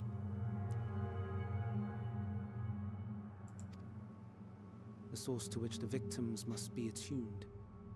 One that harbors the self-same negative emotions. Elsewise it could not be the agent of such extreme change. So it wasn't the stagnation of the celestial currents. Someone, or something, is instigating the star's demise. So, we've a villain on our hands after all. Any idea who or what it could be? The celestial currents comprise the outermost layer of the star's ether, encasing it like a protective sphere. According to your tale, it was where the currents were weakest that the phenomena first manifested. Yep, If the correct. inciting factor came from without Aetheris, then its effects would first be seen in those locations. Yes.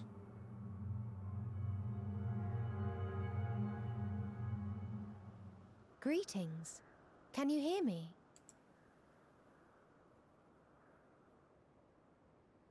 Do not be alarmed. I mean you no harm. I wish only to hear your words, share your feelings, know your thoughts. Dude, I was right. I was right. It's something from space! Be friends. I was right. There's something from space! Meteon. What is it? It's something from space. Executing scheduled task, suspending individual self and connecting to shared consciousness. Connection established. Commencing status report. It's something from fucking space, dude.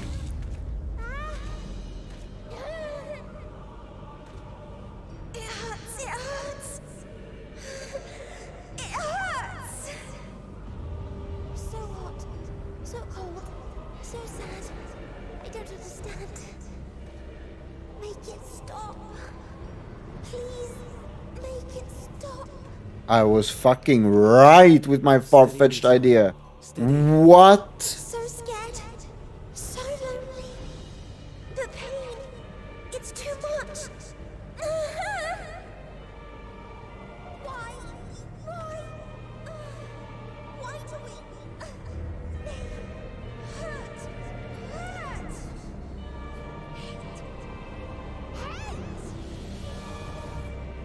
This is wrong. All wrong. She's gone? But how? Oh my fucking god. I was right, dude. Somewhere, somehow, the beings that he sent out to other fucking stars are now returning. They have made contact with something which is bringing whatever fucked up shit, because they are in. These beings are completely in tune with Dynamis only, basically. And so they got contact with something and were fucking overwhelmed with whatever hatred, sadness, despair, whatever that shit was. And now they're coming back, bringing that shit here. I was right! My theory was fucking correct, dude! She has altered her etheric density in order to blend in with her surroundings, an ability for avoiding confrontation. Most effective. Frustratingly so. I can't see her either. Not even a trace. Stay away. Please. This is wrong. My mistake. So please. Are you all right?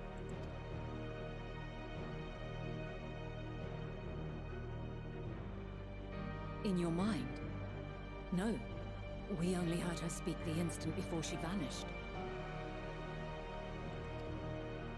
Of course. When communicating without words, Meteon also employs Dynamis. That will explain why you were able to hear her when we could not. Mm-hmm. Then you are our best chance of finding her. Follow her voice and try to track her down. Hindered though we may be, let us split up and search as well.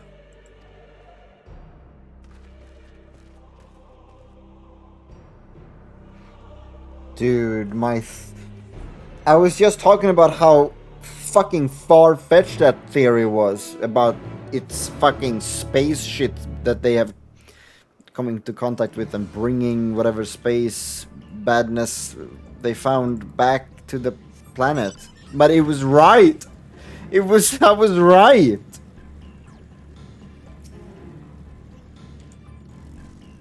You calm your mind, your senses questing for any hint of Meteon's presence.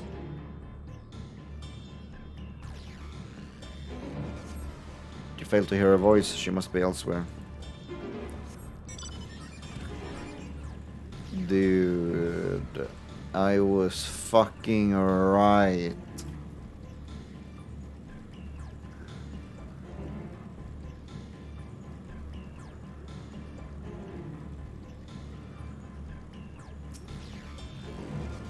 You calm your mind, your sense questing for any hint of Meteon's presence. But you fail to hear her voice. Okay.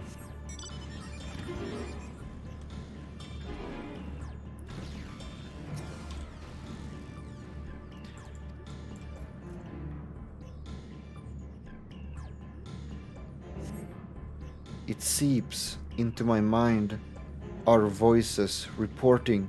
No, Hermes mustn't hear them. I have to run, to hide. Meteon's anguished voice grows distant as the source seems to flee down the slope.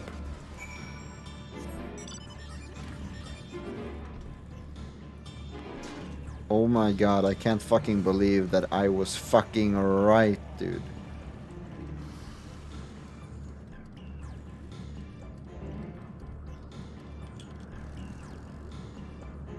What the fuck was that noise?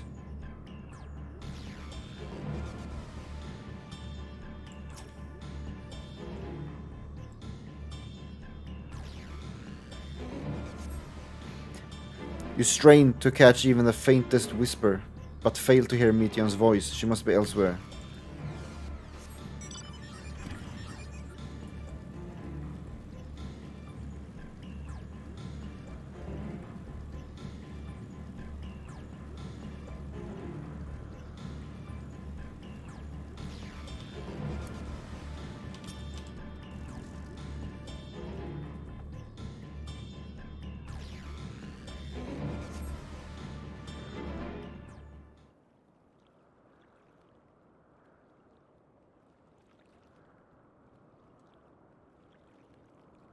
Greetings, and salutations.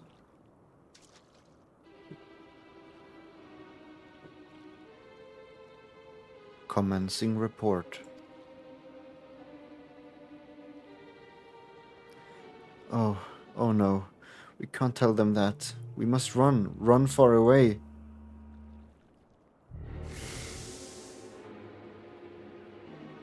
Dude, what the fuck did they find in space? Please, don't follow me. Meteon's anguished voice fades as you hear her climbing to the top of the ridge. Dude, what the fuck did they find in space? Oh my god. Space horror is one of my absolute favorite types of horrors. Be that cosmic or just horrors in space in general. Something from outer space that we do not know, you know what I mean? It's one of my absolute favorite genres. Something from space landing on Earth. Something we find when we are space traveling. Something we accidentally bring back from space. Or just we are out in space and we find something. We land on a planet and we find something on that planet. You know what I mean? Everything that has to do with horror in space. Oh my god, I can't believe I fucking with my wild as fuck hypothesis. She's elsewhere.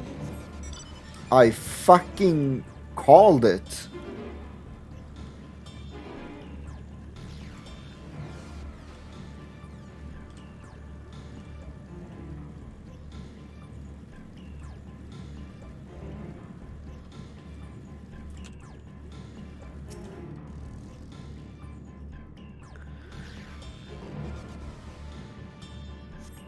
How?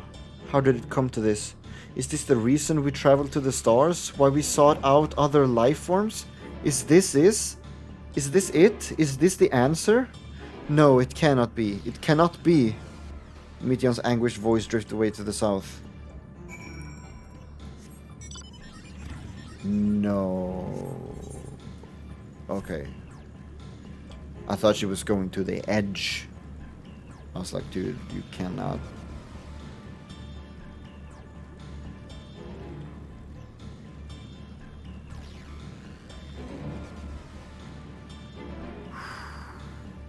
Dude, this is creepy as fuck. I am loving it. Don't take it wrong, but fucking hell is creepy. Okay, I don't hear her. Oops.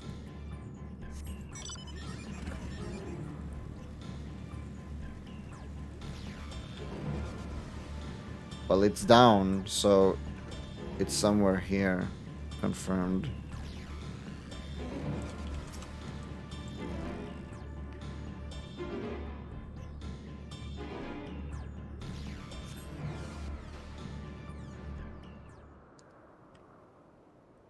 What in the fuck could it be? Compiling report for dissemination to Hermes and all people of Etheris.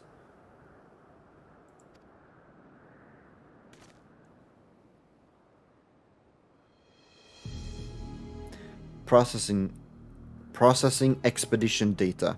Preparing profiles on intelligent civilizations. Formulating answers to the question. Finalizing report. No, Selen. You mustn't listen.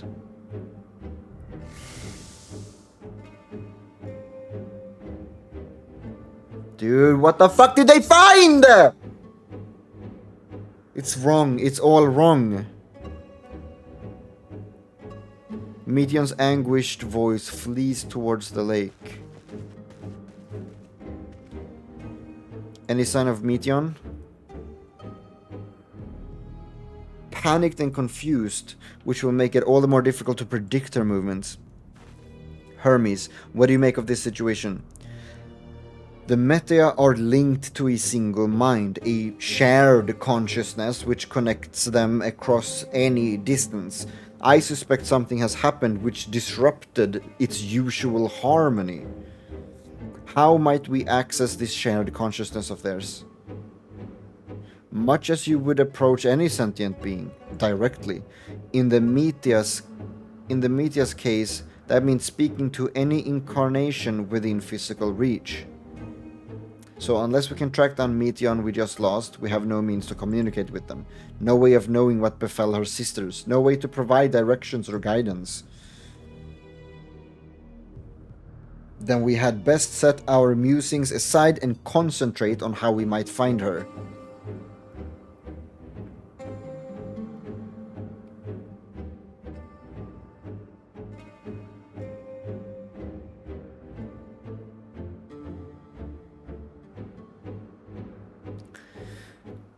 Dude, holy fucking Jesus Christ. Oh my dear Meteon, what did you witness out there that frightened you so? Why do you seek to keep it from us? How terrible could it possibly be?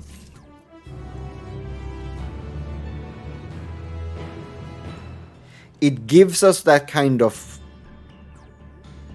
ultimatum, right? We let her keep her secrets, or maybe prevent us from knowing. Maybe that stops the final days from ever appearing. But we need to find it out in order to have a chance of preventing it. But that will more than likely cost the final days. Oh my fucking god. What is it that we fucking... What did they witness, dude? I'm telling you. No. No. It's some cosmic horror bullshit. Or some alien shit. Or something malevolent as fuck that is hiding out there.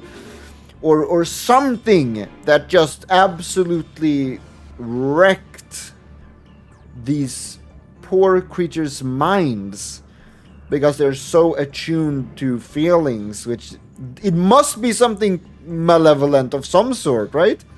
Hythlodius has a suggestion. Correct me if I'm wrong, but Meteon renders herself invisible by matching her etheric density to that of her surroundings, does she not? If so, could we not then disrupt her concealment with a surfeit of ether, much how Emet-Selch solidified your presence when we first met you? Don't be absurd. I can hardly channel ether to a recipient whose whereabouts are hidden from me, which is why we must all work together. Zelin will continue the search in the same manner as before, but this time with you in tow. Once he ascertains Meteon's likely location, you proceed to reveal our wayward familiar with a swift, ethereal downpour. Very clever, and thankfully she has made herself easier to capture by fleeing towards Leith. Assuming she is made visible, it should prove no great feat to herd her into a corner. Then we have our plan. Zelin and Emet-Selch will be our tracker and trapper respectively, while we others predict and obstruct Meteon's avenues of escape. Emet-Selch and I will be keeping an eye on each other's ether to help coordinate our efforts. Let us be about it. Dude, oh my fucking god. Well, it seems we are partners for the time being. Let us return to where we last saw Meteon and pick up the trail from there. I will keep myself in a state of preparedness, ready to rain down ether at a moment's notice, meaning it falls to you to keep the way clear. Emet-Selch is following me. I mean, look, there's a silver lining to this cosmic horror apocalypse damnation that we're... it's that I can be followed by Emet-Selch. You calm your mind, trying to censor.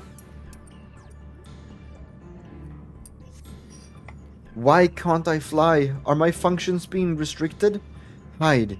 Yes, I'll just have to hide then, where no one can find me. Meteon's anguished voice heads towards the water's edge. She went into the lake? As if this wasn't tiresome enough. Well, at least that open expanse should make her easier to find. We won't lose her this time.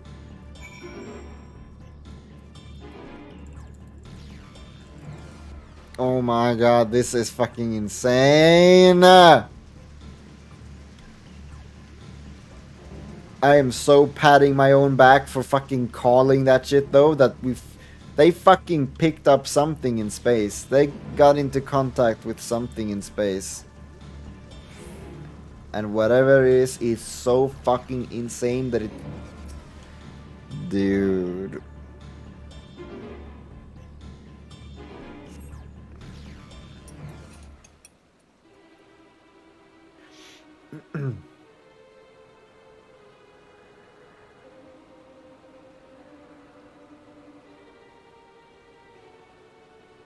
Not here. I'm not here. Please.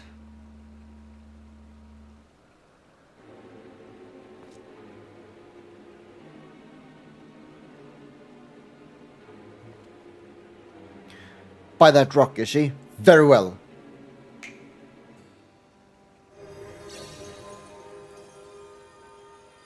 What? Why can't I hide?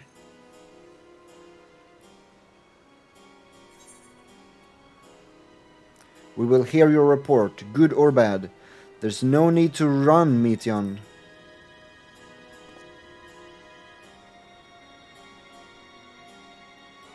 Zelin, what are you saying? Everything is so faint. I'm sorry, I'm not strong enough. Stay away, I'm begging you. Don't make me say it, it will break him, his poor, fragile heart. What the fuck?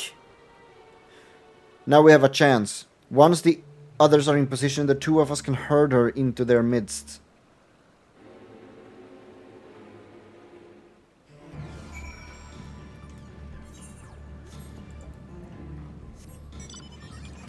What if it's or what if that's not what if we find out that we're just a simulation, or what if we find out that the way we are, oh fuck, I forgot. No, he's all the way back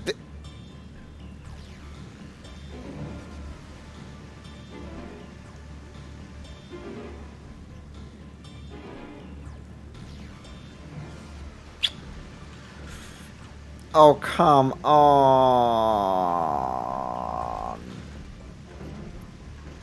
What if they like, we are a simulation, or what if they find out that the way we are observing everything by creating it and seeing if it fits into the world, that same way something or someone is doing to us?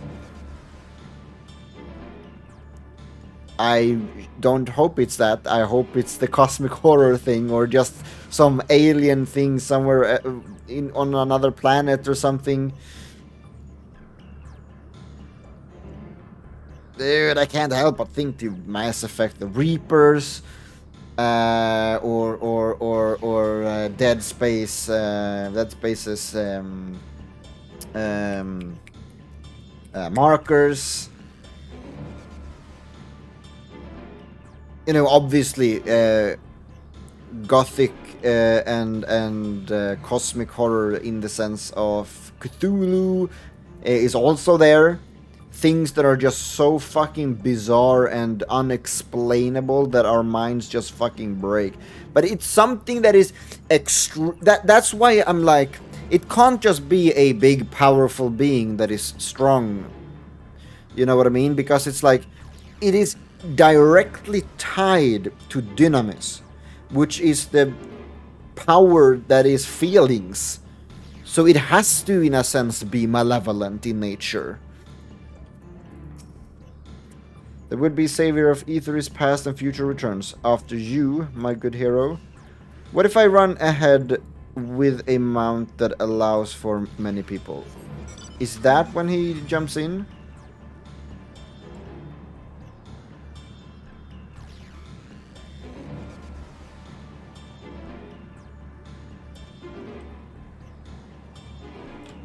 No, I don't understand. I swear they said that you could have them in your mounts.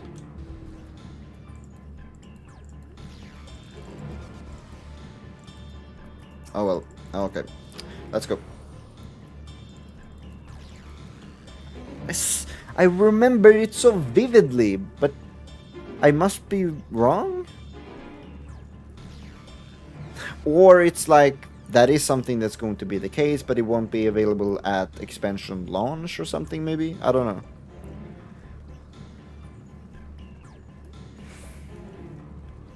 Wouldn't surprise me if that was the case, and I just completely misremember it.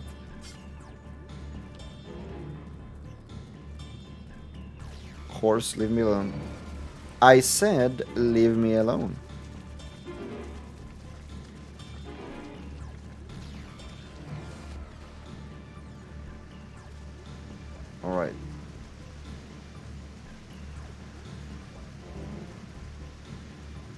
it's clearly not there, so it's gonna be up, I believe.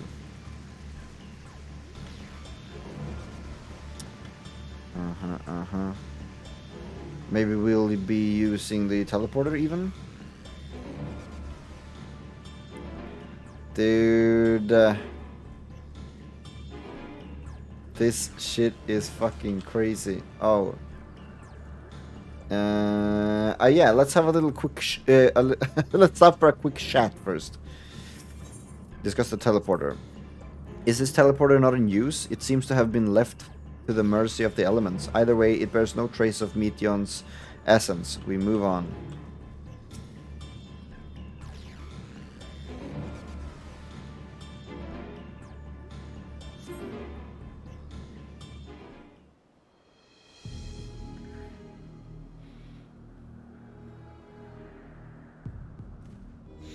There, I see her.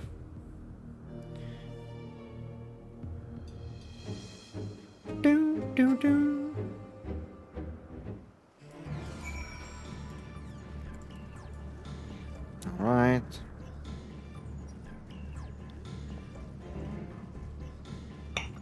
Yeah, my tea is very cold at this point, but fuck it. I cannot tear myself from this at all, not even for a second. There's no way she went down towards the waters again. Or maybe she did, and that's why I should check there, because I'm to be expected not to return. No, I doubt it. I think this is gonna be a bust. It's somewhere up there. There's no... Try to trick me!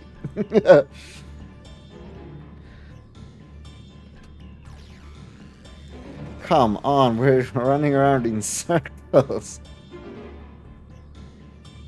Emmet, don't hurt.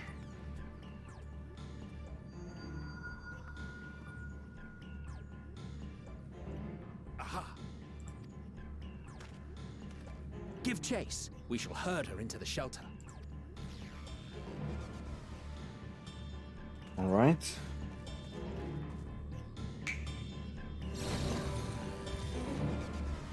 Gradian is that just Emmett's steed or something? That's cool.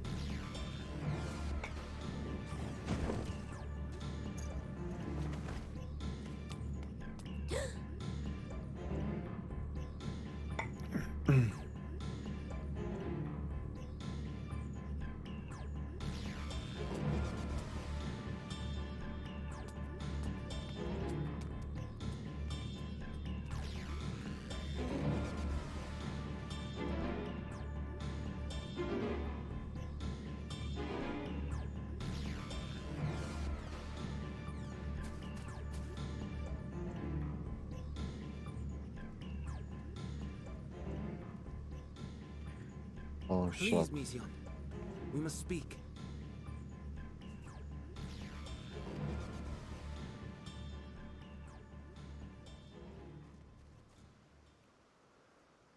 This is it.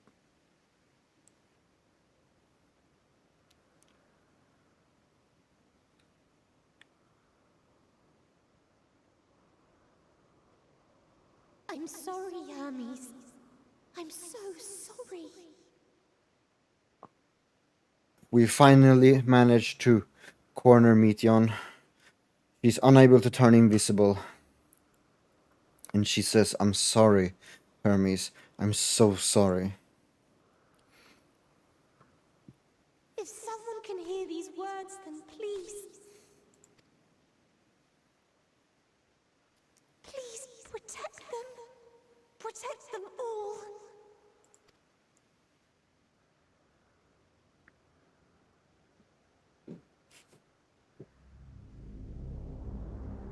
Individual self-suspended. Connection with shared consciousness stable. Our survey is complete. We shall now report our findings. Oh my fucking god. Alright. I'm fucking ready.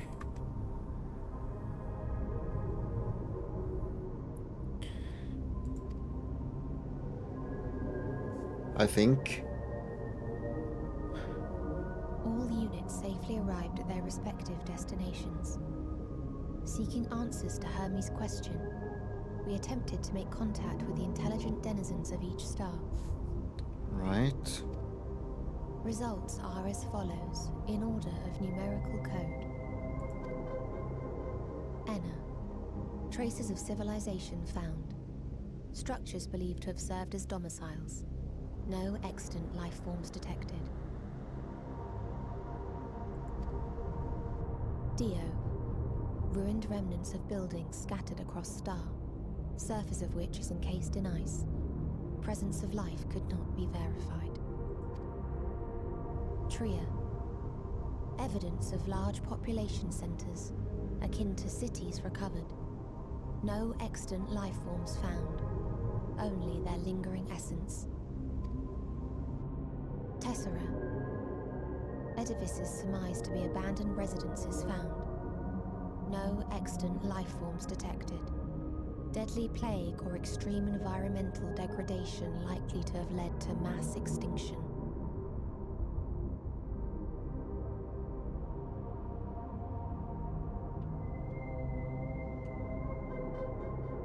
Hang on. I don't remember what it's called.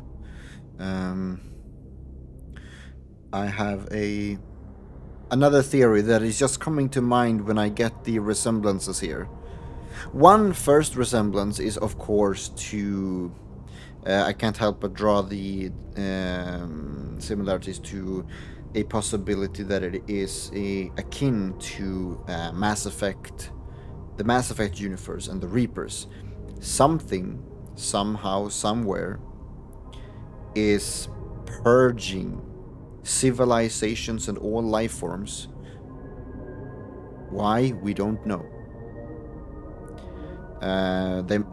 Let's say it is that. Something is killing everything in every single civilization, in every fucking star.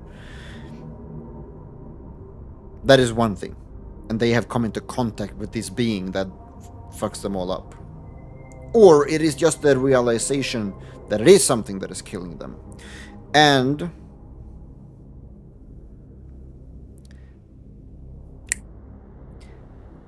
there comes my theory. Another theory. It could be the YouTube channel Kurzgesagt. Kurzgesagt. Here, I will, as a matter of fact, I will type it in chat. K-U-R-Z-E... No, I can't even spell it when I'm looking at it. What the fuck? K-U-R-Z-G-E-S-A-G-T.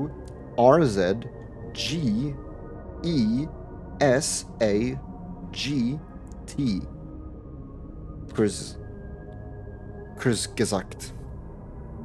Kurzgesagt. They have covered extensively in 2 videos something called the Fermi paradox. Fermi's paradox, sorry. And it is the paradox that says, with a universe as vast as it is, literally infinite, to say that there is alien life somewhere, it is highly probable. Like, highly probable. If it's as fucking insanely vast as we've all... only as we've discovered, there has to be alien life. But if there are alien life, why the fuck have we not seen them? Why have we not seen them? And the Fermi's paradox kind of goes into... Now, that's why I linked the name Kurzgesagt, because you do better to look that channel up and look at their explanation for the Fermi's paradox. But it basically goes to say that there are different theories to this paradox, but they all kind of have the same idea, that always, at some point, sooner or later, there is a point in time for a civilization / race where they meet obstacles or great walls, which they either pass or they don't, resulting in that civilizations erasing from their existence, right, basically. One of those great walls, say, could be one that we are getting close to, which is all-out nuclear warfare, where we send out bombs against each other on our own planet, so fucking insanely strong that we wipe ourselves out. That is one of the many great walls. It could be a very dangerous disease that we need to go past. One could say that we have passed that great wall. Let's say it was the Black Death, right?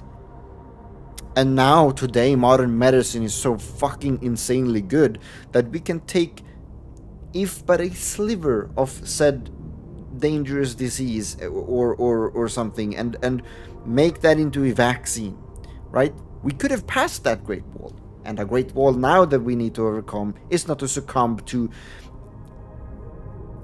the bombing of our own fucking planet, right?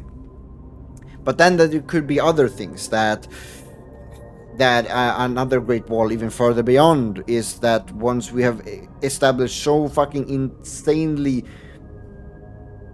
powerful and good robotics and engineering and AI, it takes over and depletes bioorganic life. You know, that is an hypothesis. Anyways. And maybe they discovered this paradox, was what I was getting in. That, or they have discovered something that is clearly eradicating, because they're finding evidence on different stars, life, cities, structures, whatnot. But there isn't really life anymore. The evidence of life is there, that there has been, but there is no life found. So Tessera, edifices surmised to be abandoned residences found. No extant life forms detected. Deadly plague or extreme environmental degradation likely to have led to mass extinction. They are all dead.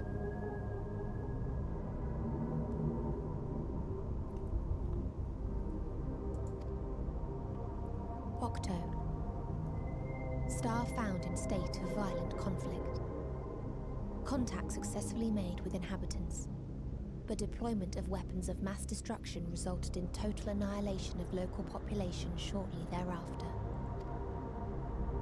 Inea. Star is a barren desert. No identifiable flora found. Bones of living beings resembling men discovered beneath sands, but determination regarding their intelligence inconclusive. Remind me, Hermes, what exactly was the question you entrusted to Meteion? I tasked her with asking what others live for, what gives their lives meaning. Did you consider what may happen if the premise of the question is flawed? To be able to answer it, one must be living and desire to continue doing so. But if Meteion finds no living beings in the course of her journey, or none who desire to live, what then?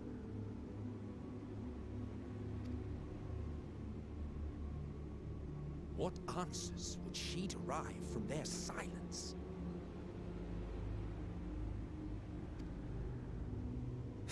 That there is no meaning for life?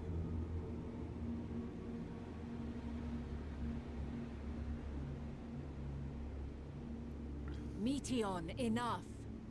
Suspend your mission and return hither at once. Decapente. Local civilization once flourished under auspices of higher power.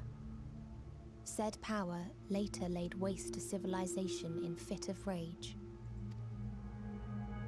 Upon revealing this to me, entity elected to self-terminate in lieu of providing answer to question. No other intelligent life forms found. Turning a deaf ear, are we? We are taking Meteion back to Amarot. As I understand, we will need her if we are to bring back all of her sisters. Yes.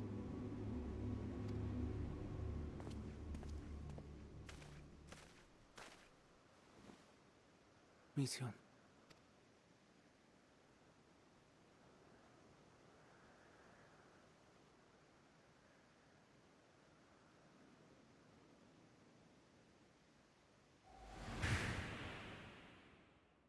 It isn't right, is it? It isn't right to turn away from the answer. Even if the answer is pain.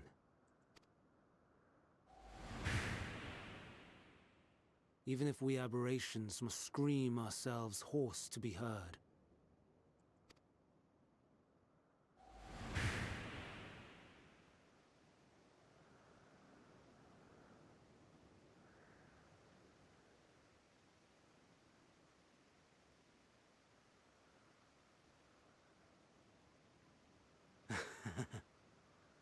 Aye.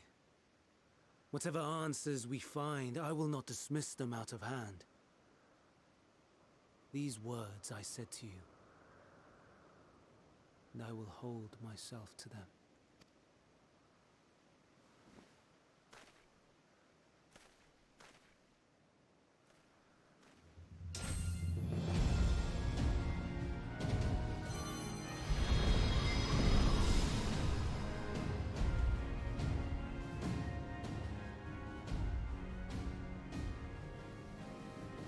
What is the meaning of this? You cannot take Meteion. Not until she has finished her report. All else must wait.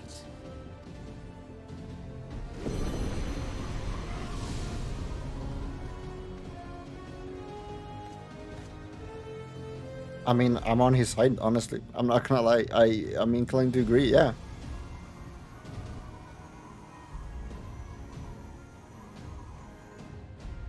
You fool!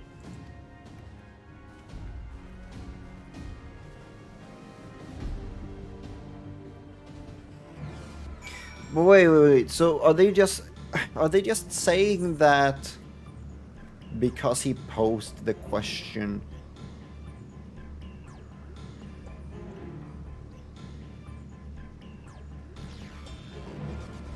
in a dumb way, they took it so very simplistically literal that when they are going to their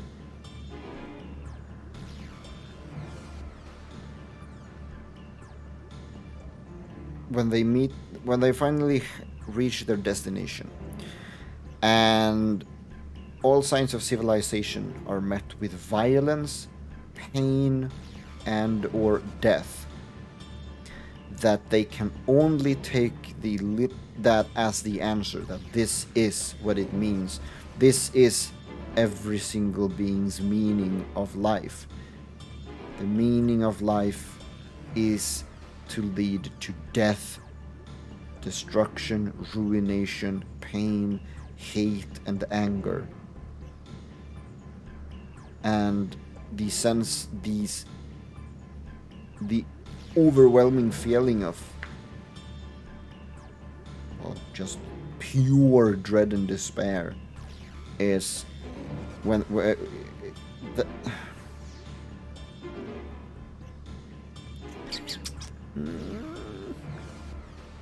so it's kind of the Fermi's paradox then, right?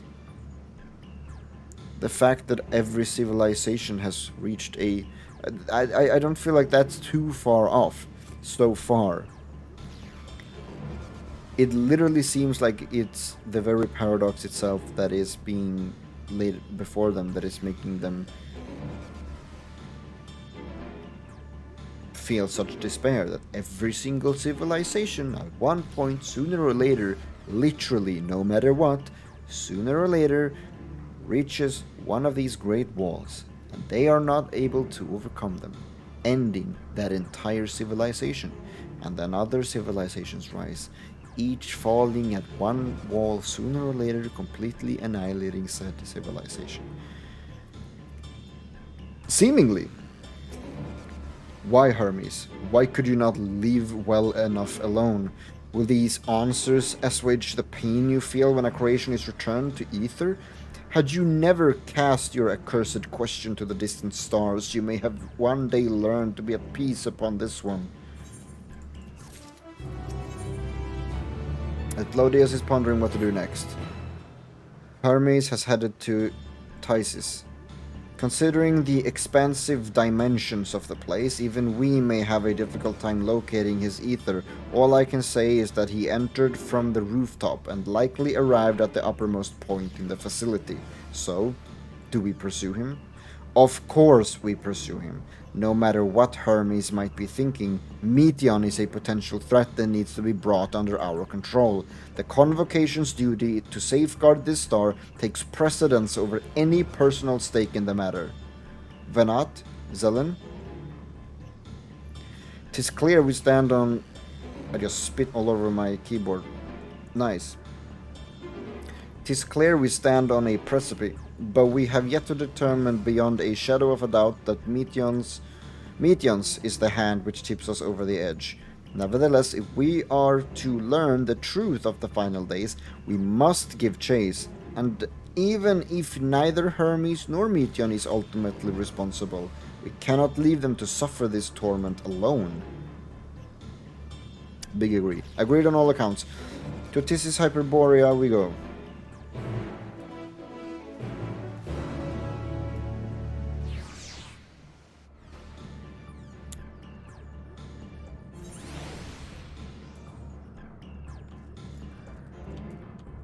Oh. Wrong bike. There we go. Brum, brum.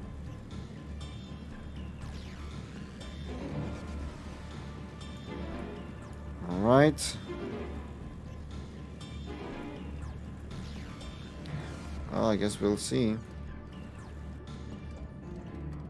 Oh, there's some other players with the same dresses.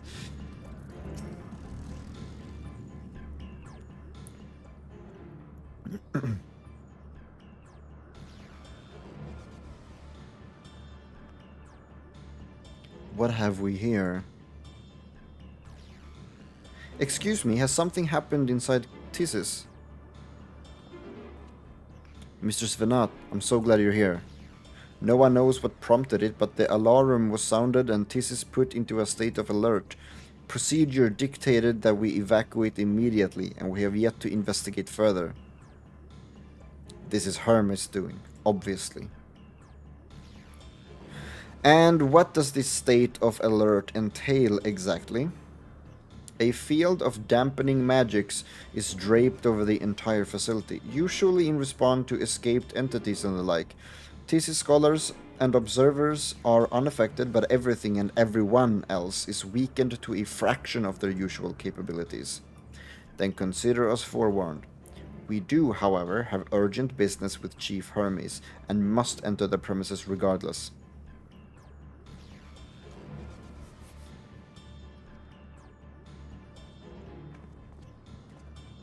That said, if Hermes is willing to enact such measures, I wonder what other obstacles he has seen fit to drop in our path. With that enfeebling spell in place, we're not like to be at our fighting best.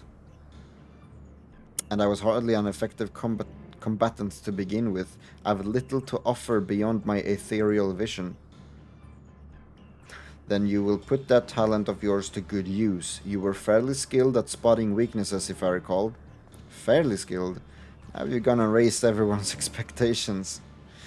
You all need only make the most of your strength, and I will fill in the gaps as required.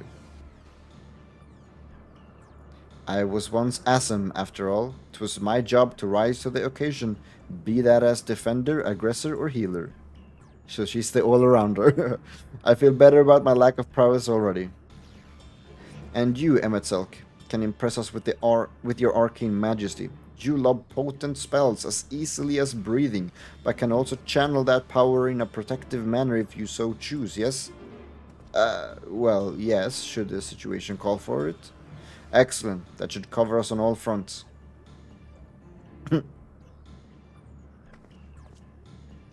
Your tale led us here, Zelen, so 'tis only right that you lead us now. No matter what lies ahead, we will win through it. We will win through to Hermes and Meteon. And then we will face the future together. Dude, my trust is gonna be a fucking... Ooh, that's gonna be cool. That's gonna be really cool. Dungeon unlocked. This is Hyperborea, now accessible. I assume it's a dungeon at the very least. Form a party and enter. Dude, that is really fucking cool. Hythlodeus. Can scarcely contain my excitement. Emetzelk. Let's get this over with. And Venat. Come, let us be off. Let's get this over with. Fuck yes, let's go. Alright, let's fucking commence. Let's fucking go.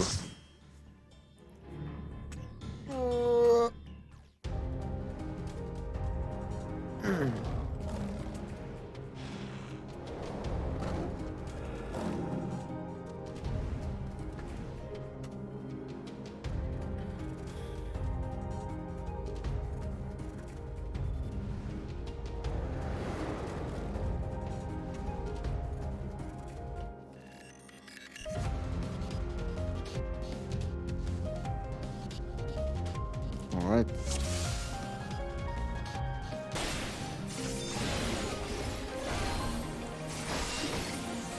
Out of my way.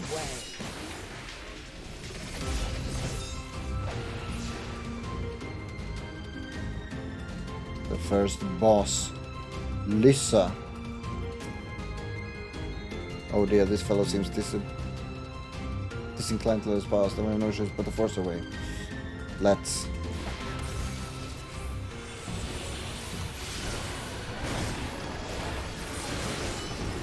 Oops, what the fuck? I don't know what I did there. I stroked.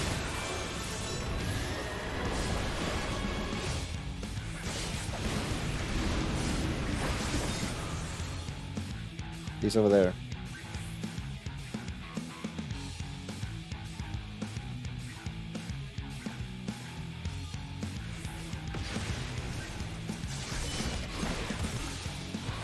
That was fun. I like that. I like that a lot.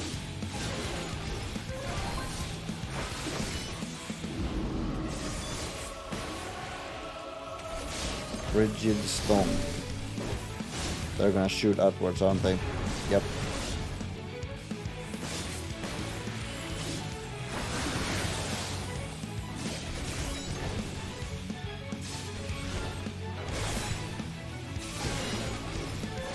I'm not entirely useless.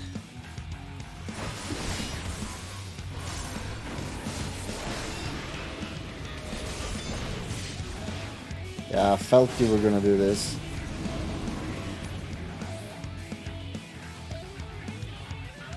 I see. Come on.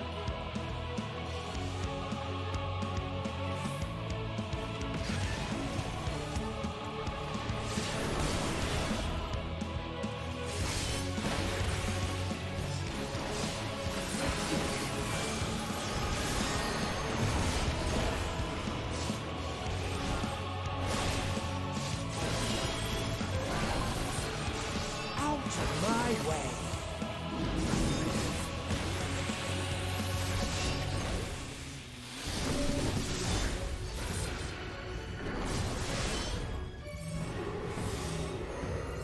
Have a taste. I went through them all. Oh! No, I just saw them on the other side and I was like, I can jump through it. I can probably make it before they shoot. And I'm literally dead in the center of every single AoE when they go off. Holy shit, I got fucking destroyed.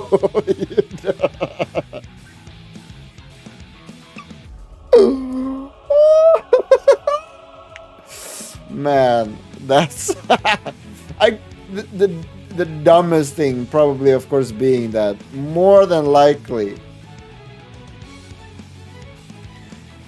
is that stack AoE meant to be lasting long enough that you can just wait out the regular line AoEs.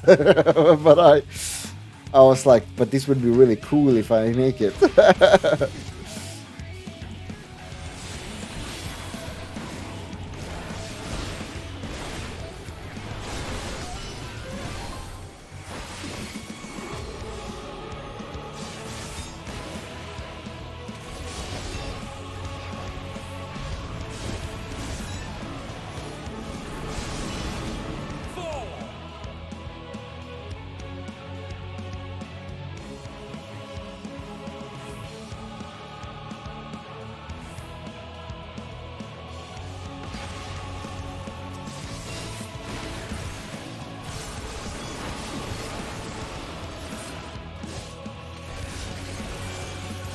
Okay. Let's try to not royally fuck up like that again. That was fucking embarrassing.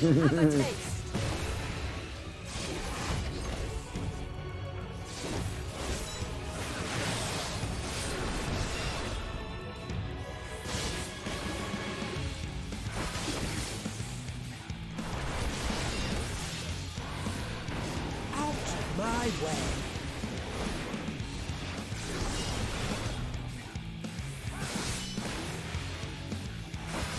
Sweet. And pop it. Nice.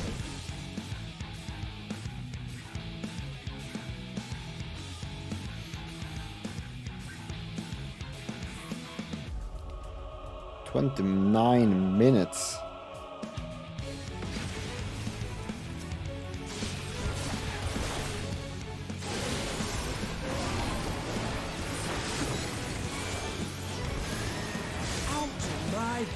There we go. Sweet.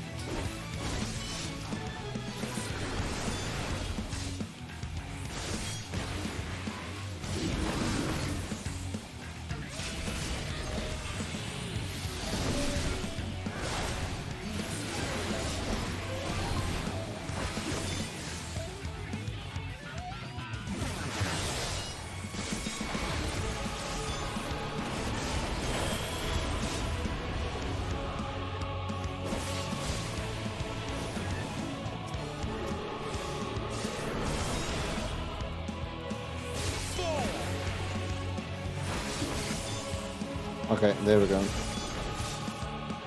I see you.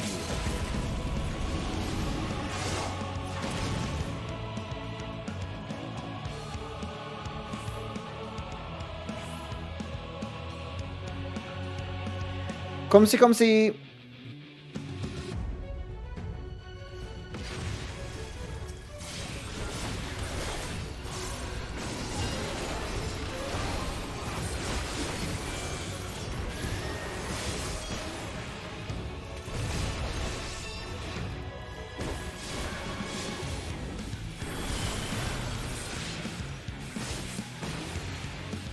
And you're gone. Mask offending. I am curious what things from here will look like. That, I will admit, is pretty fucking cool. Oh shit. That was a pretty cool one.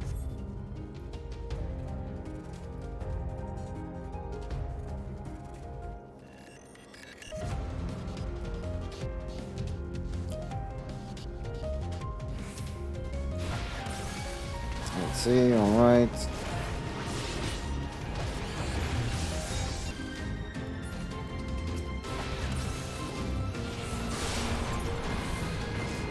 I'm not entirely.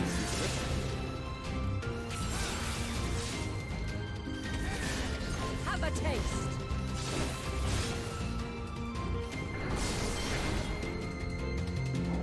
There we go. Another treasure coffer. Let's see what we get. Choker of Casting. Well, can't do much with that, unfortunately. Laid-on Lord. There truly is no accounting for taste.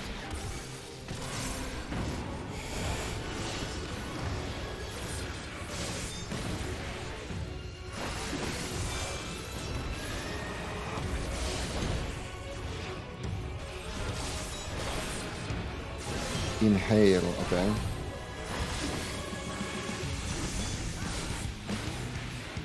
Laden Lord draws in Ether, okay.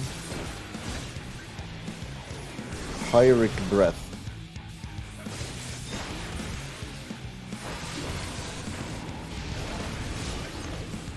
Don't stand in that, duly noted. Another inhale. Oh, those, okay, 2 times. I see. What does 2 do? Oh, it's gonna be the sides? Oh, my lord. Yes. So, okay, got it. Fireballs. Fireballs.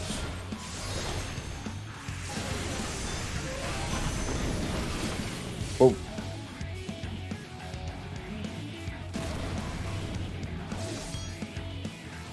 Oh, wait. Oh, I got it. No, it's not about how many has. It's about which ones. Got it. Got it. Got it. Got it. Got it. Got it. Got it. Got it. Got it. Got it. Got it. Got it. Got it. Got it. Got it. I'm not entirely useless.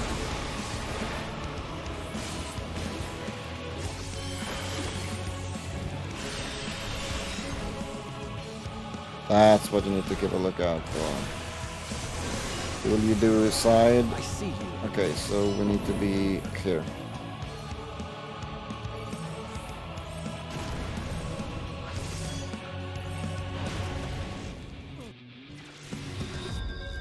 Wait, what?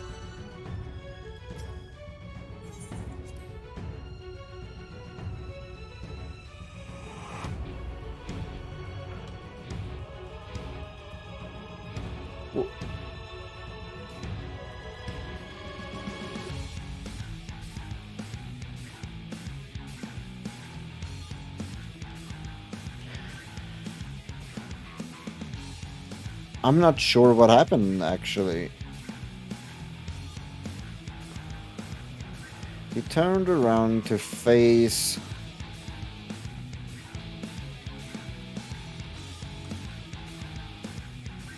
Emmet. And...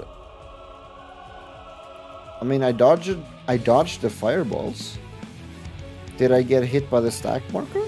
Alone? Was that what... I'm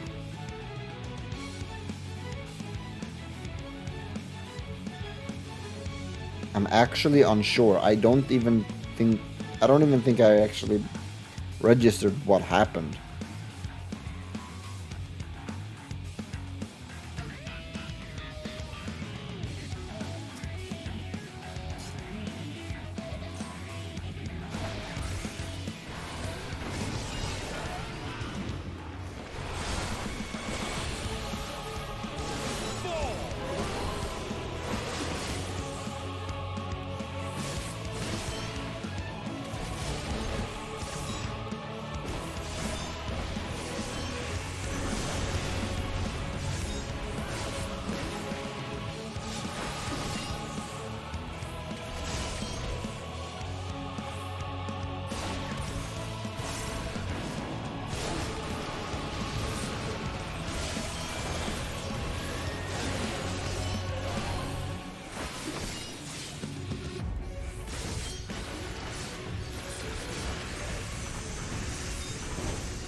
Out of my way.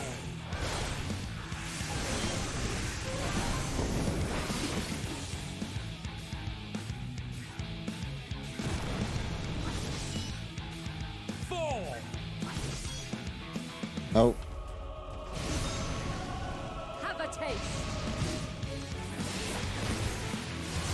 Yeah, I don't know why I'm stroking out all of a sudden. All of a sudden, shut up.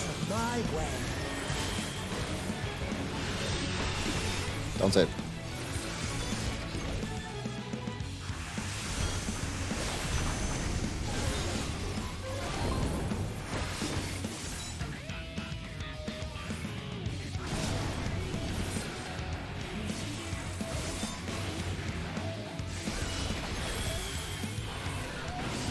Oh, the stack is before they do this thing. Okay. Out of my way.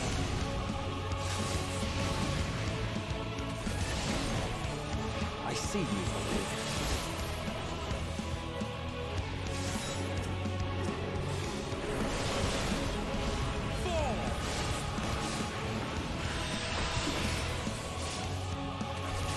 I see you.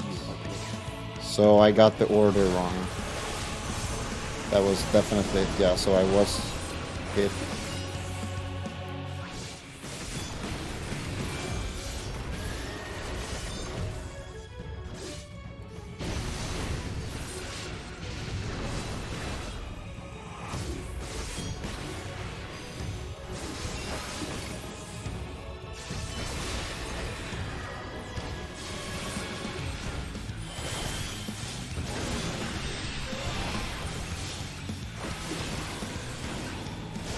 And deleted.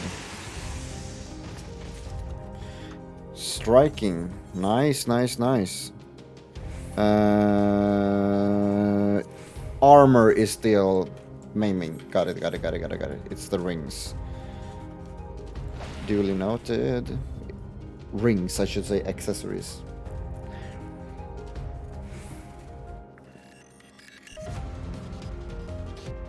I cannot let you take Meteor. Not yet. No, I agree with you!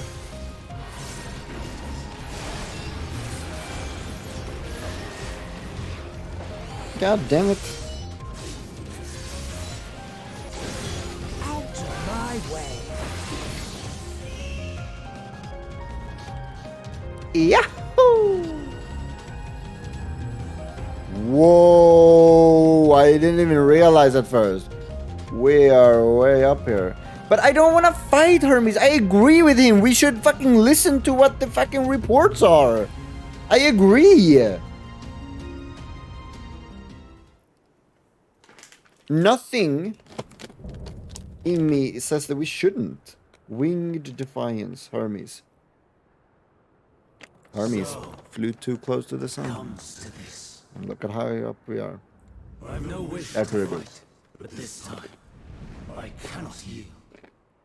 I agree. Though the world may think me a mad, desperate fool, I will hold fast to my conviction.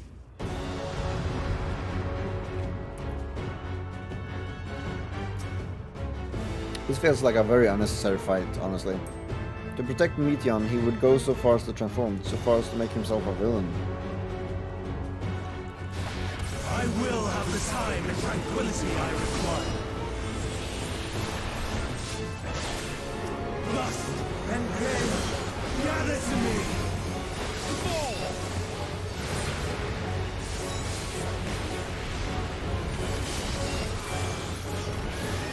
Ancient brand, unleash your power.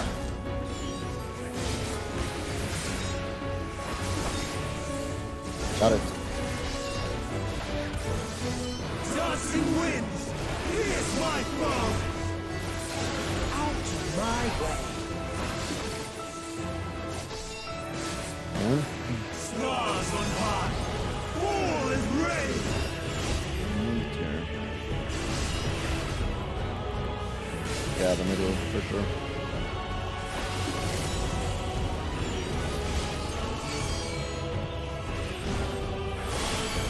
I see.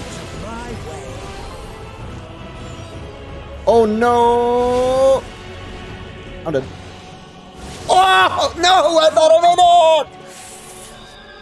it! It wasn't until it was too late that I realized, wait a minute, some of these rocks are cracked, not the others.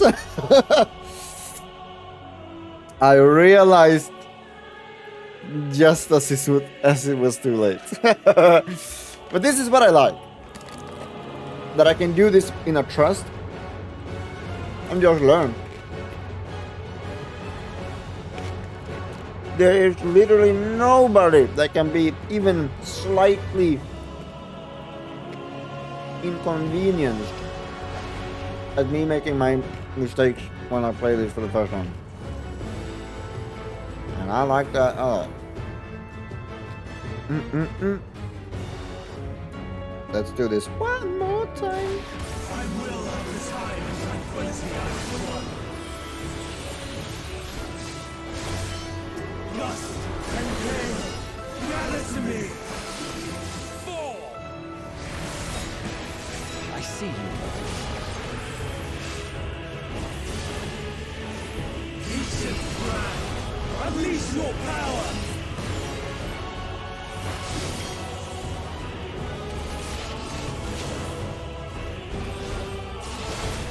Dancing wind, here's my foe!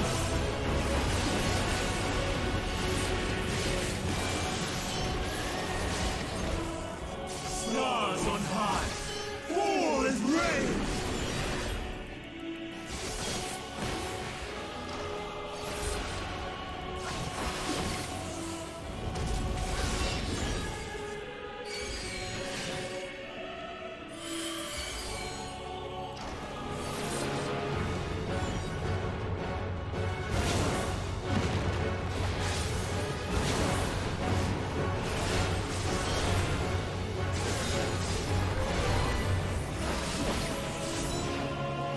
I'm not entirely useless.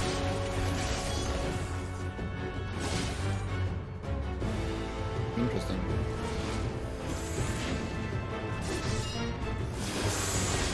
Oh, I see.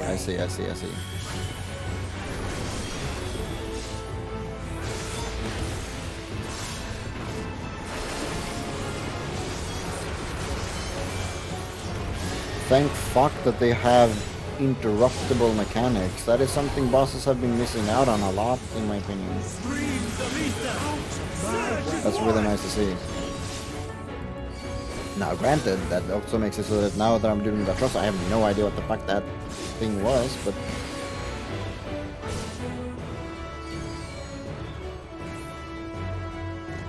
Oh, I see. Yeah, I fucked up.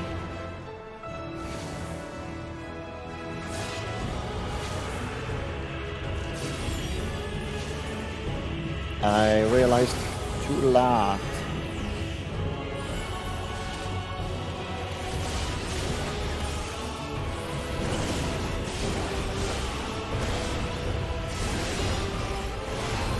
Basically, you just need to make a circle. Yeah. Dancing winds, here's my foe!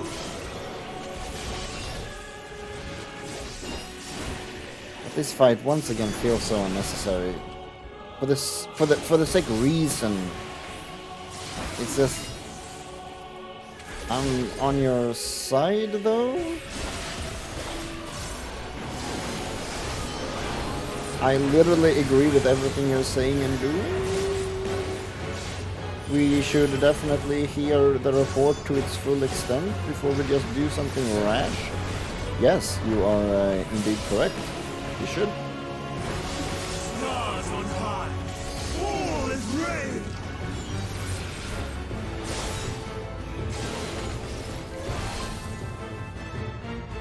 Have a taste!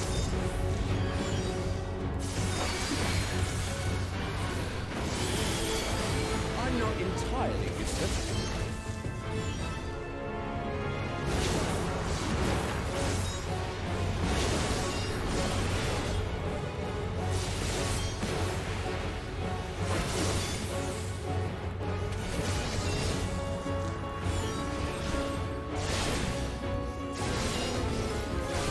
Even when transformed, but I am not finished yet.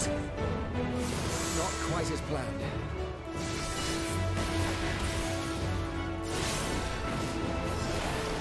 I guess I don't understand that mechanic quite then. I'm Maybe not entirely useless.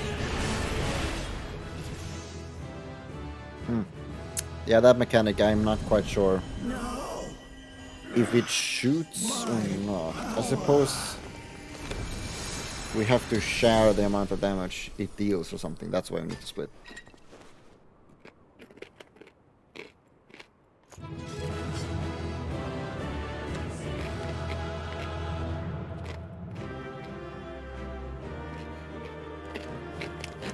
Now, can you calm the fuck down, Hermes, and let us indeed listen?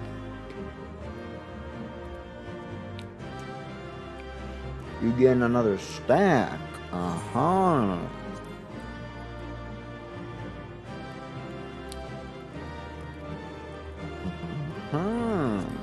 Okay.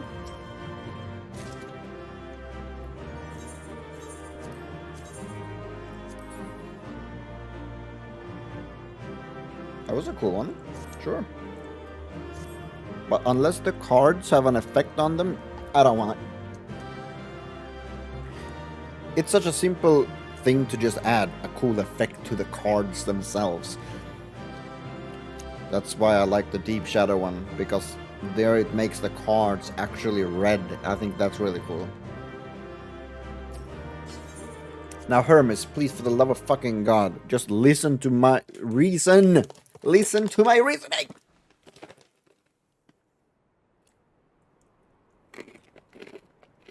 I agree, we should listen. Hear what the reports are. It's over, Yes. Hermes. In the name of the Convocation, I hereby take Meteon into custody. I met you dumb. And setting aside the matter of your nomination, you will come with us too. We require your knowledge to assess and resolve the situation.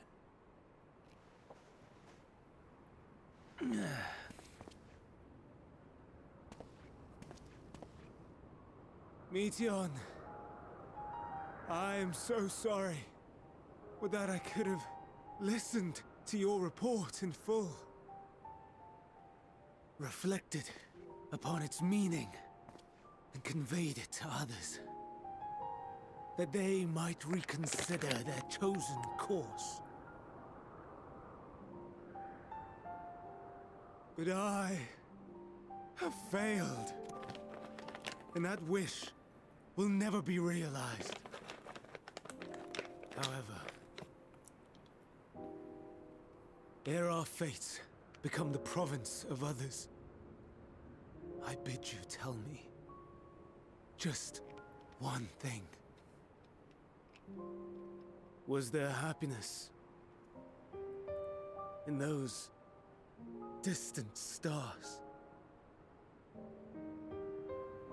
Was there a reason for living?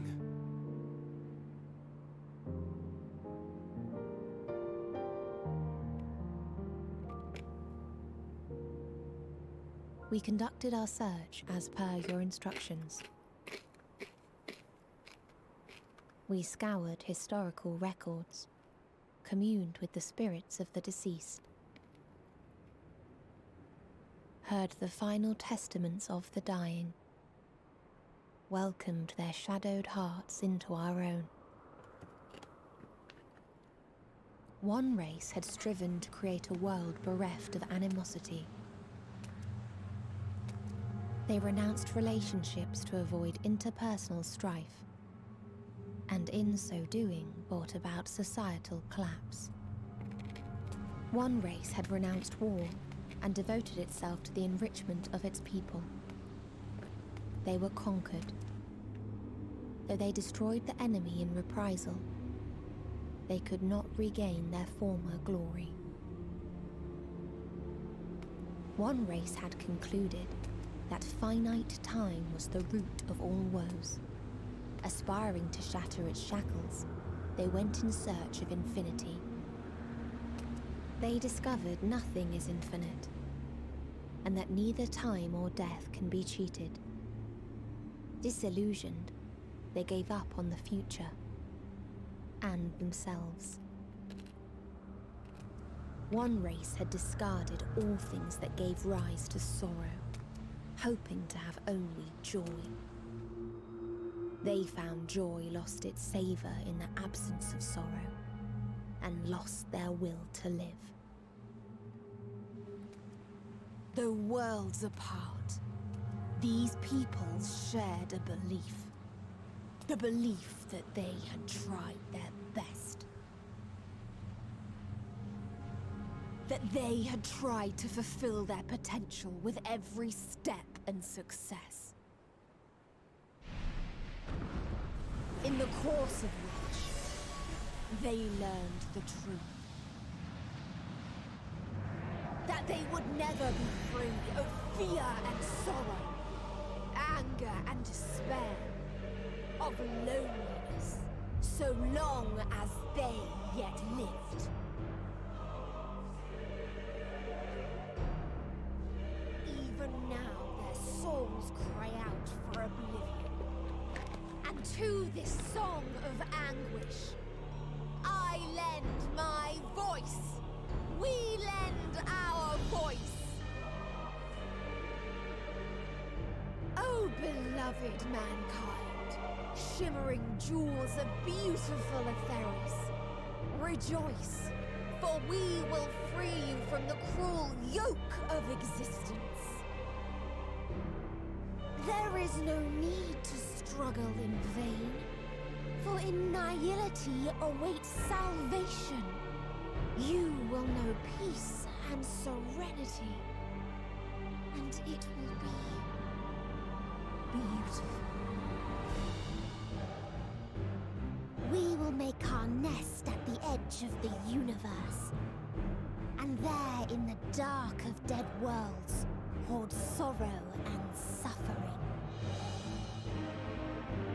There we will sing, our chorus ever louder and ever clearer, that our song may reach even this ether-shrouded star. Such is the answer we have found in the stars. Such is the gift we now offer to Atheris.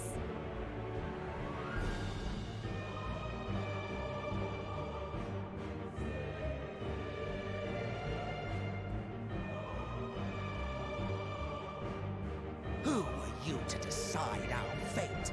To decree we live or die? Feels very Ultron-y.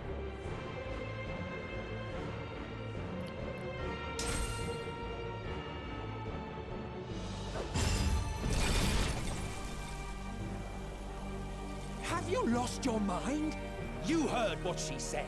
She means to destroy us all, yet you'd still take her side? In the name of the star, we have discarded those creations that we deemed flawed.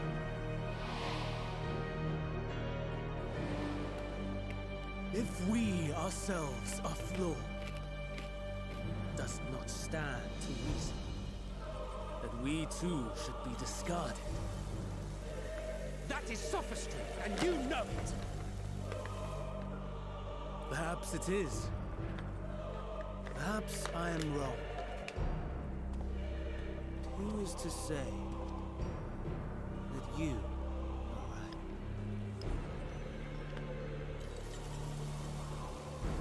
Let us settle this with a determination.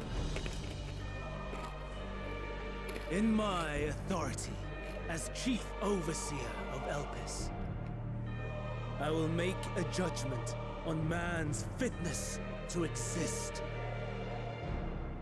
If he can learn to value all life and retain his will to live, even should his end be justified, he will surely find a way to revert his demise. If not, he will perish from start. As with all determinations, provisions must be made to ensure fairness. Kairos! Awaken!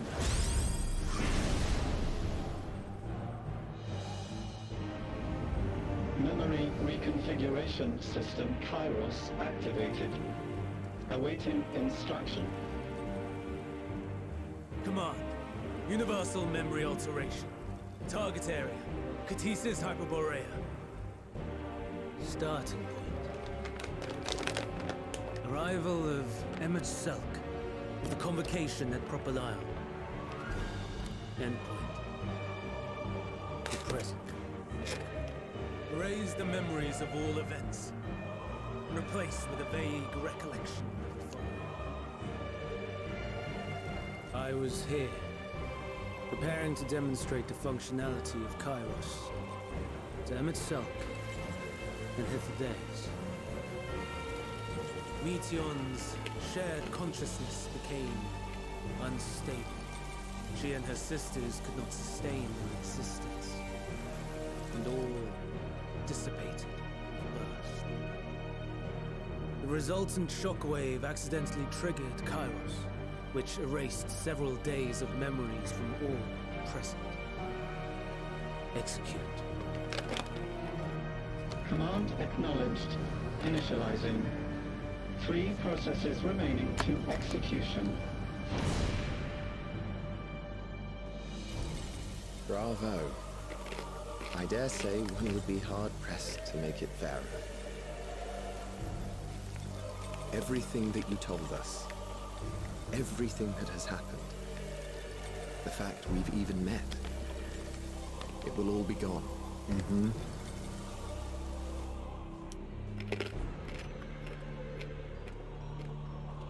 Go, Meteor. To the edge of the universe, where none can reach you. Hermes, won't you come with me? If you were to shed your flesh, I should be able to carry you.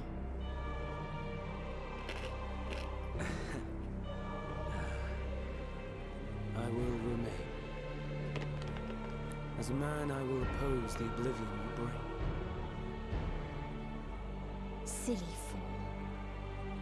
Had you said yes, I would have granted you the gentlest end.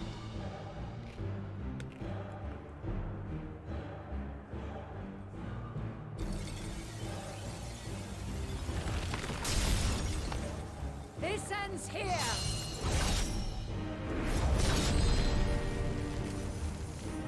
Fly, Meteor!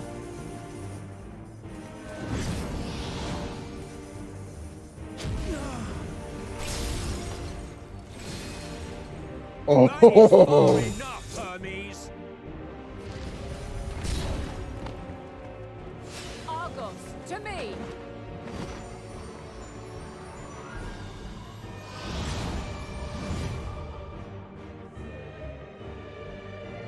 First process complete. 2 remaining to execution of memory reconfiguration. As if we needed more pressure. No matter what, you cannot forget what happened today. For it is the key to saving your future. Your world. This fight is our fight. What comes after, our problem to contend with. Not yours. No. Your own struggle awaits. And no one else can take your place. You must flee this place with your memories intact. And I will see that you do. Now then, where is it? There you are, my little confluence.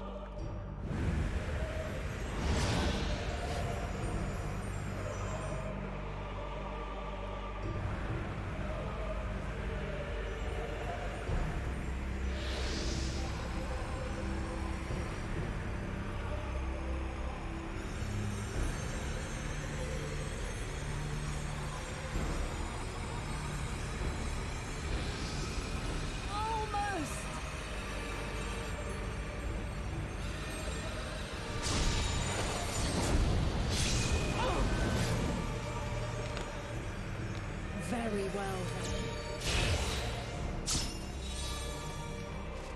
You may elude us this day, but not forever.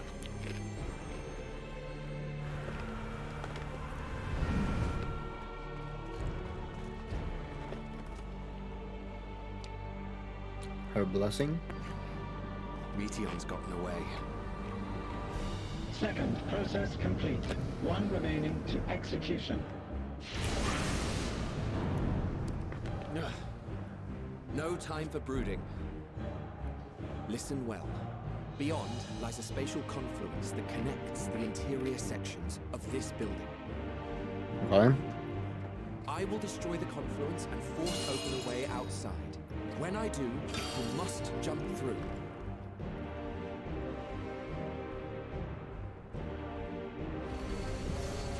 I cannot tell you how sorry I am.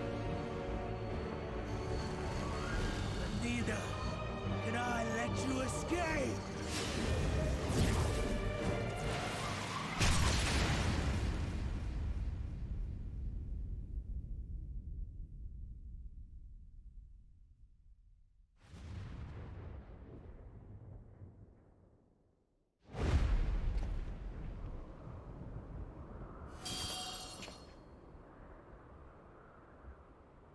Too brave by half.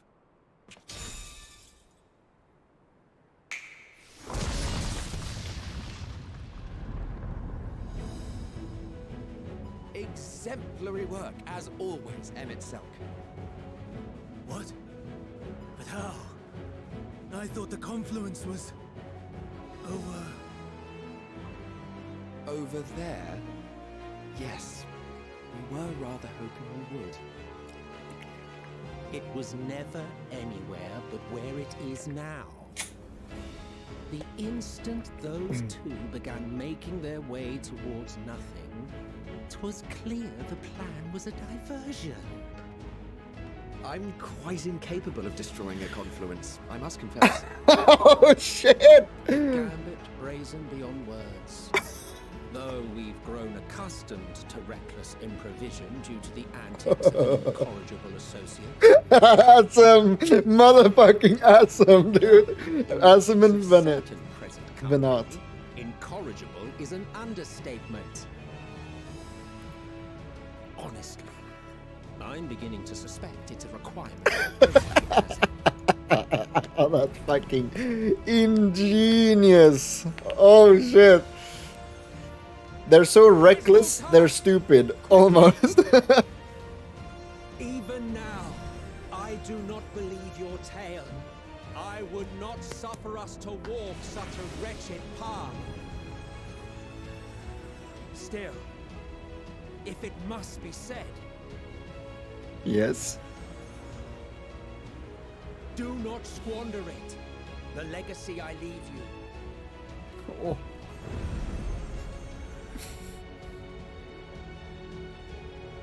Final process complete. Executing universal memory alteration.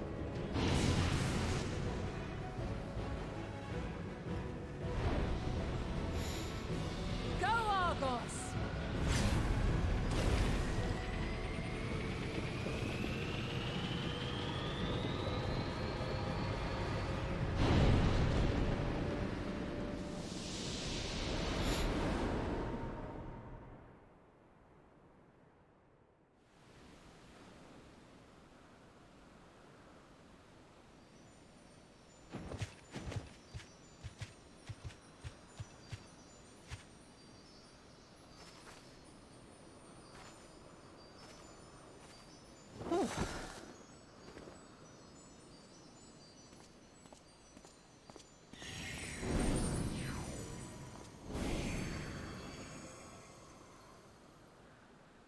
I'm fine.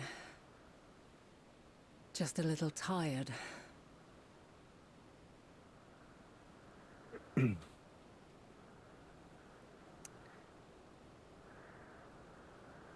Alright, well, so, listen.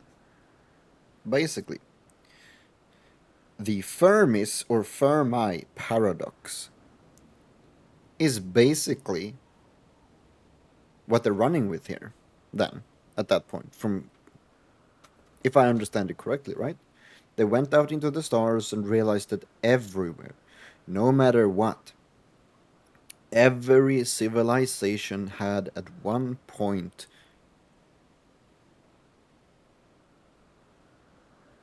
reached the absolute top that they could ever reach, and their civilization ended. Everywhere, always, every single time.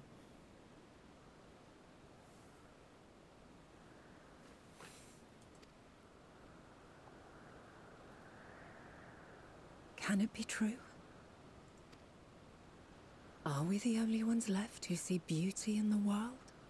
In life?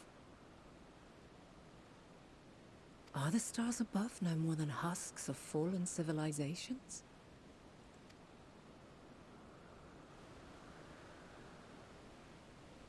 It seems highly improbable. And yet, Has to be more I worlds up feel there. her.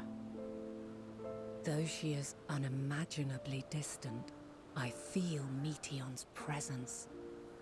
And the place where to we must go. Ere she made good her escape, I placed an enchantment upon her. One which allows us to follow her trail. She has already left the outermost bounds of Aetheris, and continues on her way. Given the vastness of the universe, it will still be no easy feat to track her down. But thanks to Emmet Selk and his Ladeus, all is not lost. We remember. So long as we remember, our fates remain ours to shape. Oh. Yes. So long as we remember.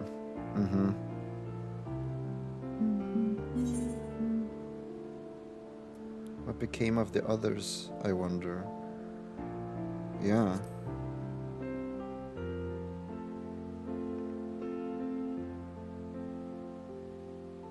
I'd like to know too. Let us ascertain the situation at Cutisis Hyperborea, where they should still be.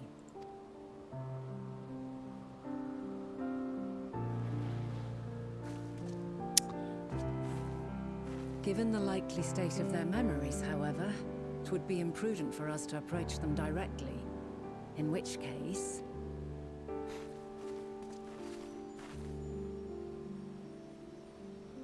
I am sorry, my friend. I've asked much of you this day. But may I trouble you one last time?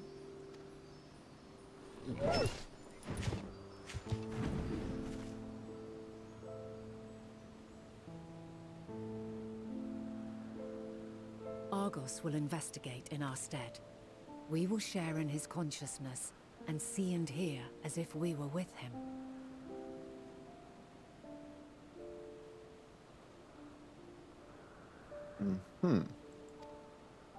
Now, close your eyes and open your mind.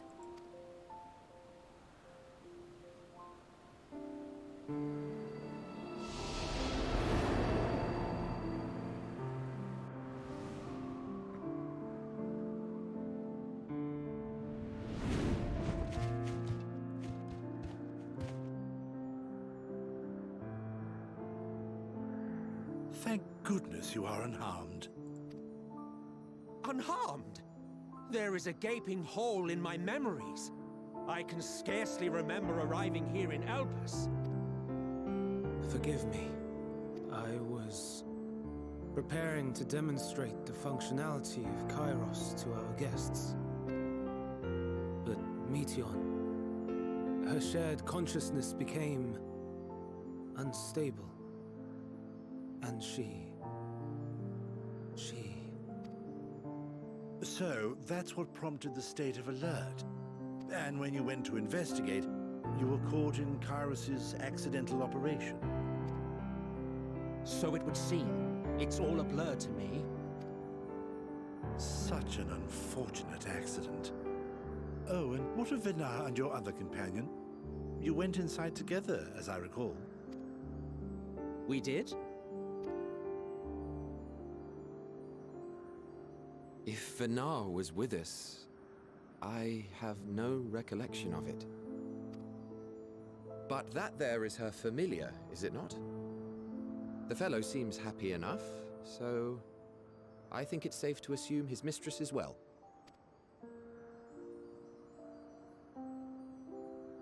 I I haven't the slightest notion who this other companion might be, however. Ah, well, that individual struck me as a bit different, for want of a better word. Perhaps it wasn't actually a person, but some manner of creation. Curious. I must ask Venara about it when next we meet. Yes, yes, you do that. Now, if we may tend to Hermes, whatever this Meteon did, it seems he bore the brunt of it. Once you are fit to travel, you will return with us to Amarot. We need to make certain there are no other ill effects.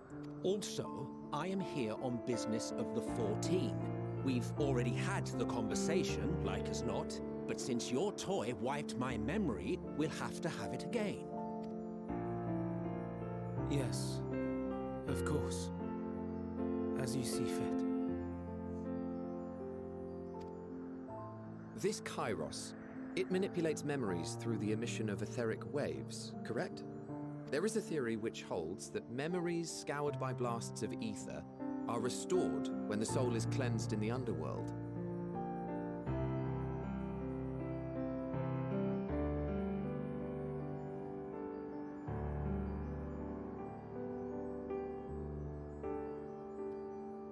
That's right. If true, then perhaps when our time comes to return to the star, we shall remember these few days we have lost. I doubt aught of interest occurred. Look forward to the revelation if you like, but I should prefer to reminisce on more meaningful moments.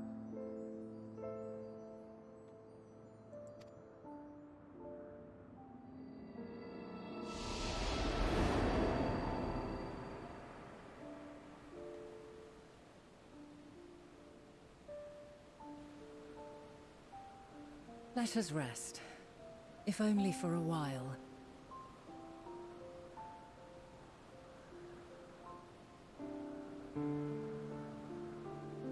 After all, you and I... Oh, we still have a long, long way to go.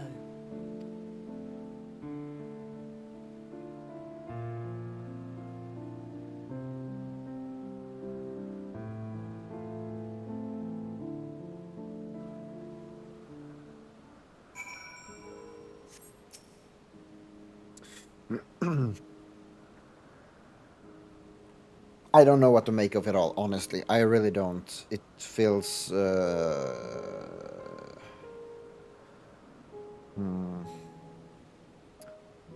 Time travel and memory erasure.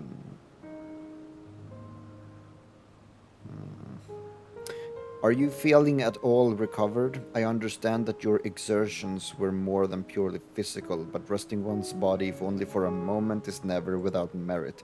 As for Hermes, I think it unlikely he will create more entelechies. He poured much of himself into Meteon, and now that she and her sisters are gone, dissipated in his mind, the grief must be unbearable. He will blame himself. He will believe that, had he never acknowledged his dissatisfaction with the world, then the Metea would have never been born to suffer and die. The offer to join the 14 will be a welcome distraction, and one day hence he will face the advent of the final days in the role of Fandaniel.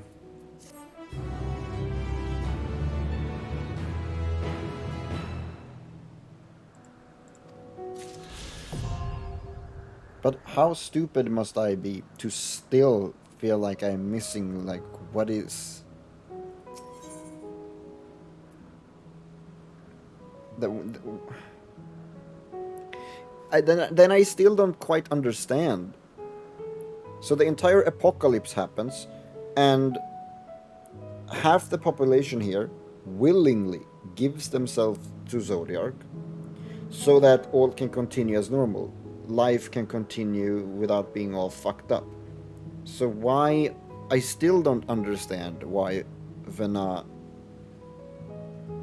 creates Heidelin to sunder the world. I still don't understand that. Venat is watching you in quiet contemplation. Zelin, listen to me. Our duty now is not to denounce Hermes for his misguided determination, or to convince Emetzelk and Hythlodius that they have been deceived. No, we must instead ensure that the experiences Hermes sought to expunge are preserved. What remains in our memories alone will be our weapon against the final days. We must fight this battle in your age, and I in mine. Come, let us walk together once more. I will see you to the doors of Propylaeon. I still don't get it. I really don't.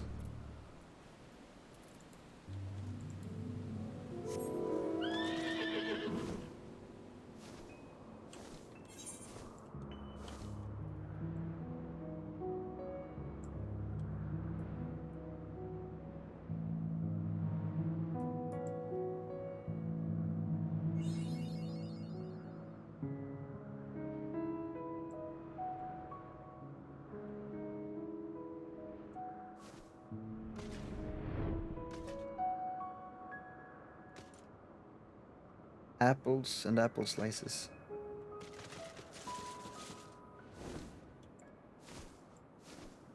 The chthonic horns.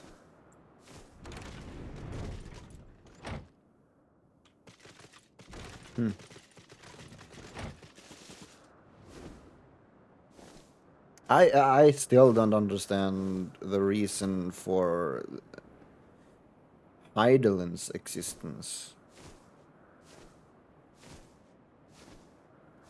Or how the final days come to be, how it gets triggered. I still feel at a loss.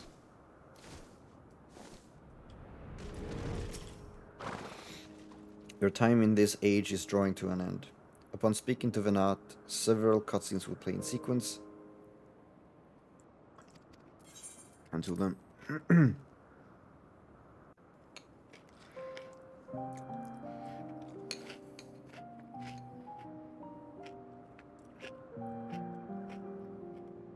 So, it is within. The portal that brought you hither, and will take you home. Mm-hmm.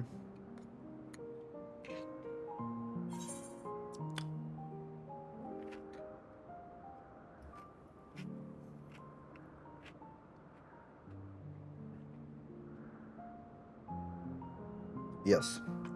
This is where we part ways.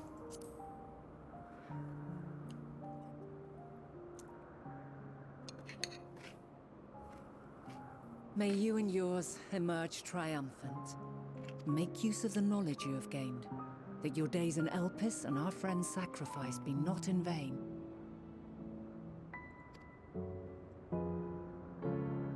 With Meteon free to pursue her designs, 'tis only a matter of time until the final days are upon us. We must be ready. From fortifying our defenses to securing our escape, there is much to be done. In spite of this, we cannot allow the report that set this calamity in motion to become common knowledge. Were the masses to learn the fates of the other stars, I fear the situation would spiral out of our control. I must carefully consider who can be trusted and bring them into the fold. Ordinarily, I wouldn't hesitate to call upon the 14.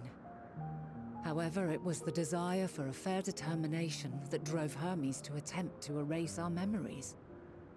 And were he made aware of his actions, there is no telling whether he would remain a friend or become a foe. Alternately, we might try to alienate him from the convocation. Yet in doing so, we would deprive ourselves of a brilliant mind who would be invaluable in the crises to come. Quite the dilemma. Which is why I must work independently of the convocation. Regardless of how we proceed, if we are to permanently avert the final days, we must be equal to Hermes' challenge. We must prove that mankind is worthy to exist. And this hinges, I think, on how we confront the all-consuming despair that accompanies a senseless and seemingly inevitable end. Bewildered and divided, we would perish like the peoples of those celestial ruins. We could not hope to survive the final days, much less take the battle to Meteion at her nest. We must find a way to defeat despair, to unite and prepare as many as possible for the struggle ahead.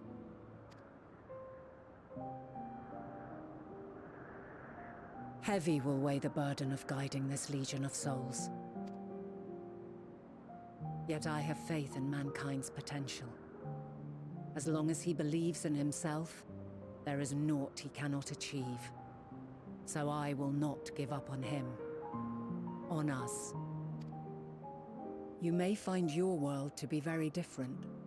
Or perhaps the erasure of our friends' memories has sown the seeds of a conjunction between us. We cannot know until the moment is at hand. So shall I strive to do my best, taking naught for granted as I walk my path.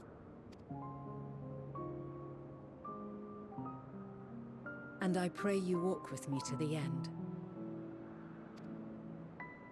As you move forward, so too will I, as will all, resolved to fight for the morrow. And when mankind has found the strength to stand against despair, we shall silence the song of oblivion. She who sings it will learn our journey is far from over. This I promise.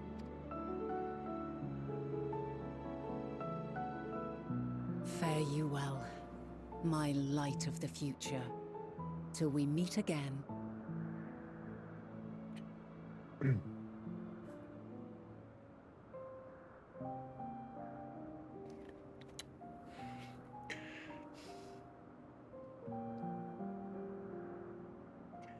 trying to just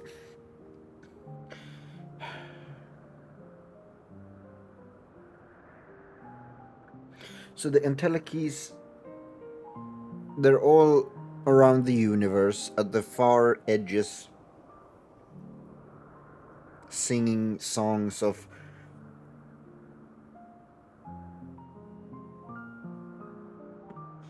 oblivion, doom, and despair. So those more attuned to dynamis, if they feel it, will just fucking turn into abominations. And so the ancients willingly sacrificed half their population to summon a god to restore the order.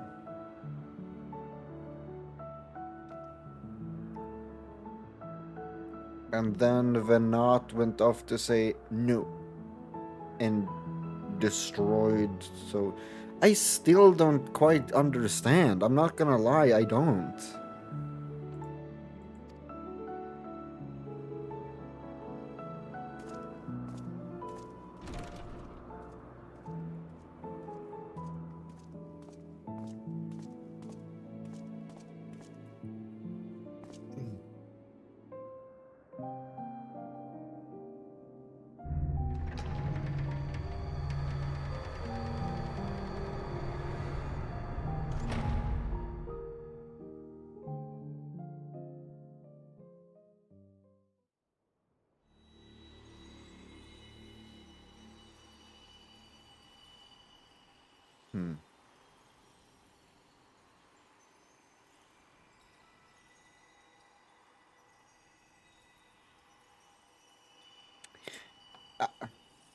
From this day forth, I shall strive to bring honor to the seat of Vandani.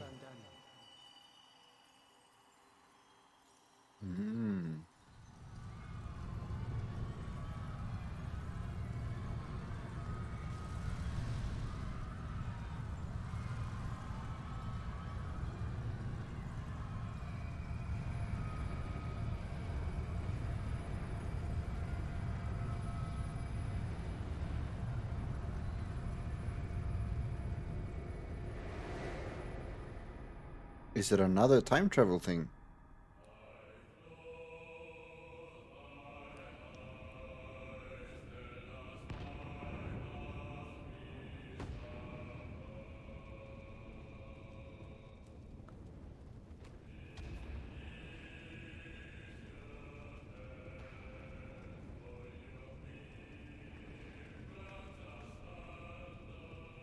Even now, I remember standing there, locked in a moment where the sky is aflame.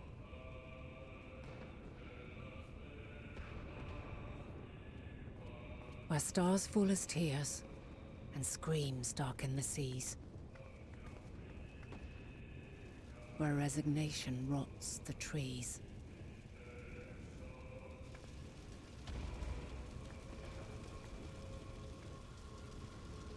Where terror twists magics into abominations. Such is the lament of they who have gone before. The song of they who tried and failed to create a better world. The song of the end.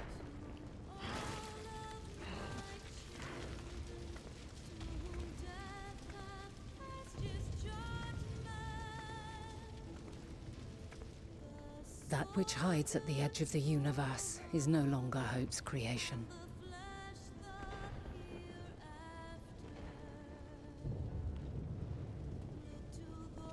It is hopelessness incarnate.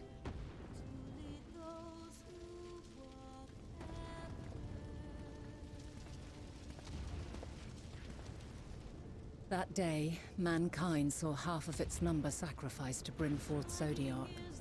Right.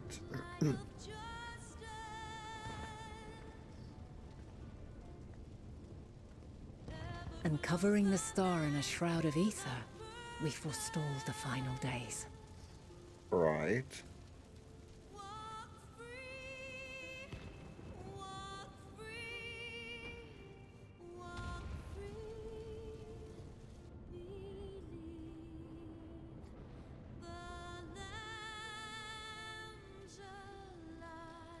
It's so fitting that it's this song. It's so fucking good though. Yet the cries echoed still. We wept for innocence lost, wailed for death inevitable.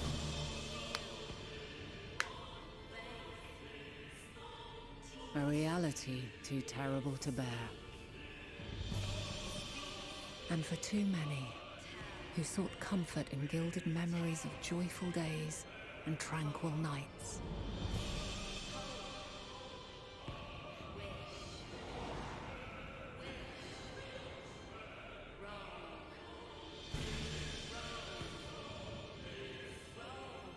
This is all wrong. Why must we suffer so? It needn't be like this. No. There must be a way to restore things to the way they were. To reclaim the perfect paradise we once had. No, my friends. Suffering exists, and we cannot pretend otherwise. No civilization, however great, could eliminate it. If we would live, we must accept it as our constant companion. Let us not seek to forget this tragedy. Let us carry it in our hearts, that we may grow stronger and know true happiness. We can't accept it. We won't accept it. It will be ours again. A world free of sorrow. No, it will not. For there has ever been sorrow. Mankind was but spared its biting sting for a time. So please, open your eyes. To try and reclaim those lives we lost by sacrificing yet more isn't wisdom. It is weakness. No paradise is without its shadows. If we cannot accept this truth and learn from our pain, then our plight shall be repeated,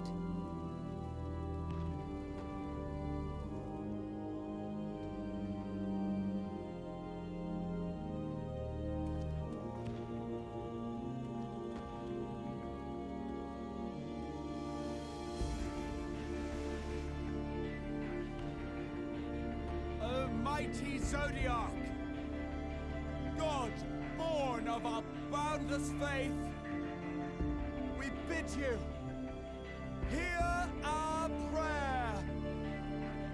Accept this offering of lives, and deliver unto us the lives we once had.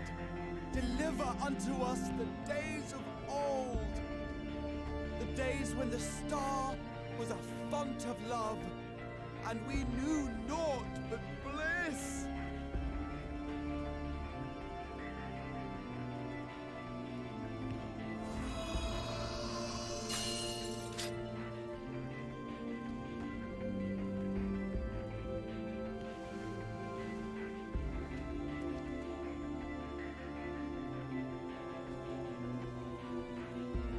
You would destroy it? Our beautiful world?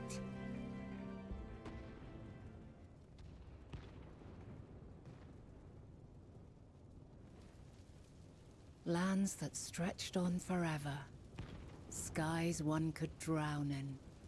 The heartbeat of nature, silent yet strong. And amidst it all, a people. Beacons of light and life. Laughter that warmed my heart like naught else before. They are my meaning and my purpose. My love. In spite of, or perhaps because of this, I choose to believe in mankind's potential. In his ability to find a way forward. So let there be no way back. From that temptation, I sunder us. No more shall man have wings to bear him to paradise. Henceforth, he shall walk.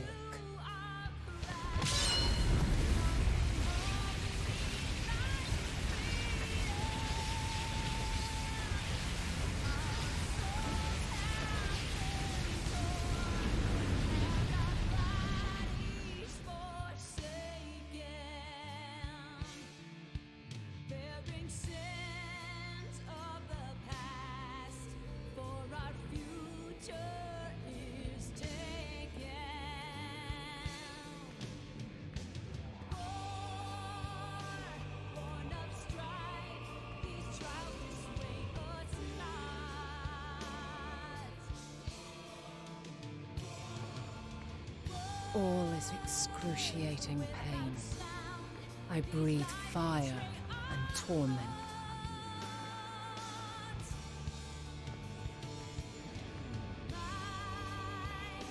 I birth a world of suffering to mire and plague.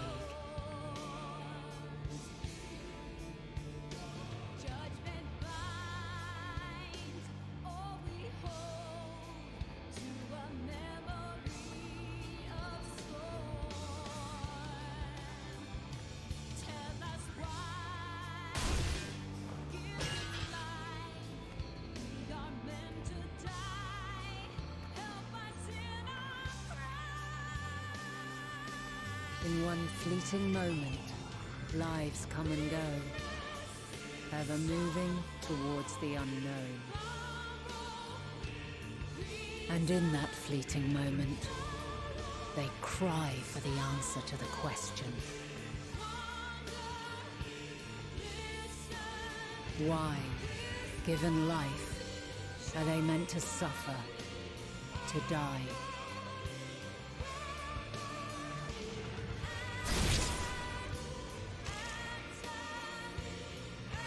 As fragmented, imperfect beings, yours is a never-ending quest.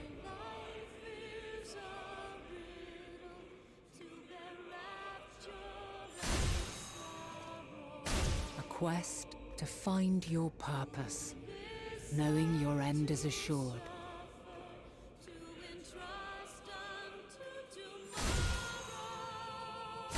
To find the strength to continue when all strength has left you. To find joy, even as darkness descends. And amidst deepest despair, light everlasting.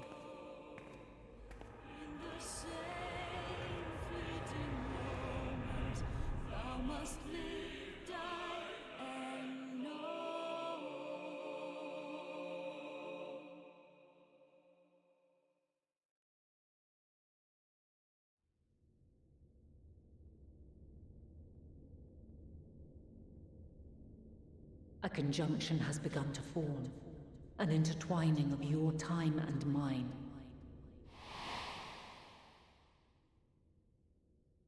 When you truly understand what is at stake, and your journey has prepared you to surmount the insurmountable, then shall I honor the promise made in another time, another age.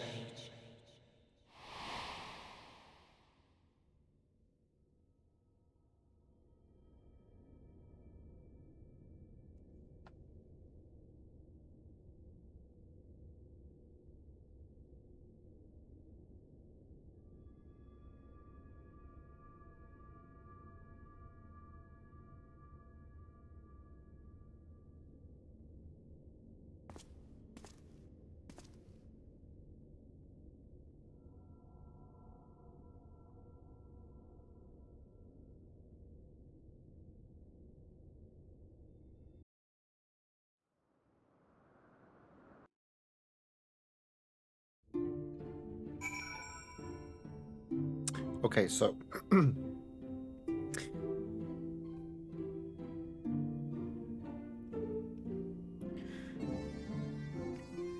do I understand it correctly? When I say it's Venat's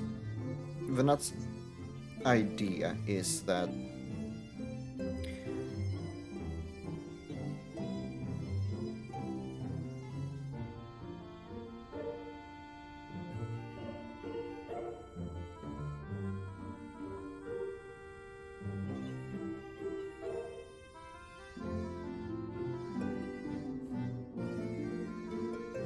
okay, so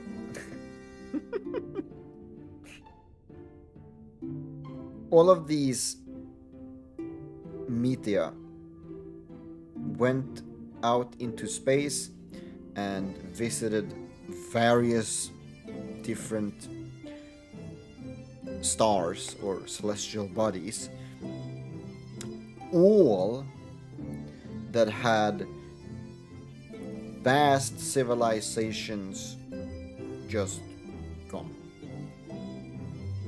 One way or another, those civilizations that were there were no longer there. And every single one had one thing in common. They all did.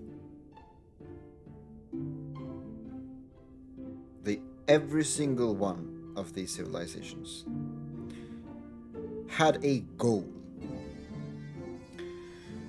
of reaching some sort of perfection.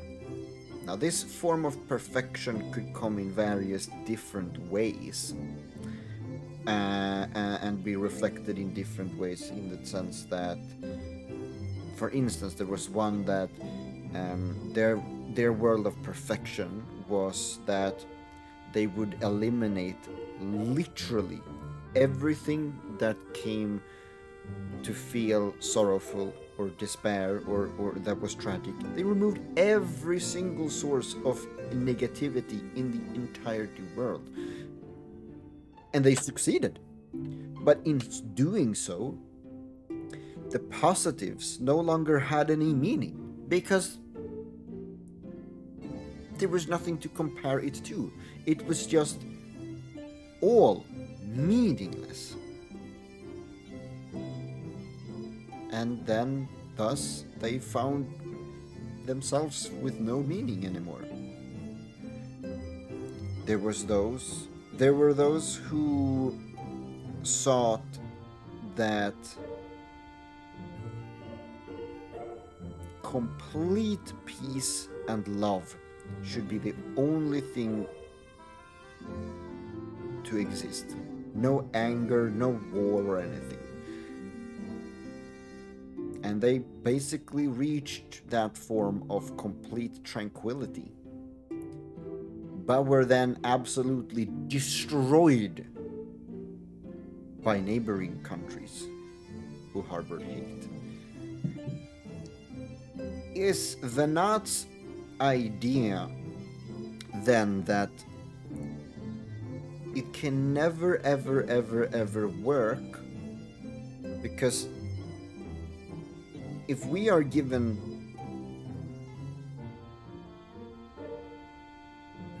if we are given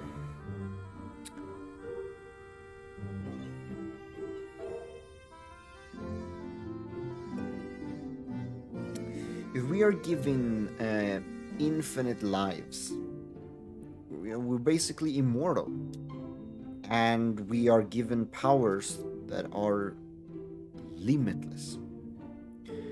We will seek perfection, and we will more than likely, in whatever form of perfection it is we have idealized, find that perfection at some point sooner or later. And when we do, we, like every other civilization out there, will inevitably crumble away and disappear forever. Dust in the wind. So, in sundering the world, mankind is weak, fragile, short lifespans. We are basically powerless. But in doing so, we can forever strive to do better, strive to help the future, and see that the next day is a little bit better than the last. It can never ever, we can never ever come to the point where we actually achieve perfection and just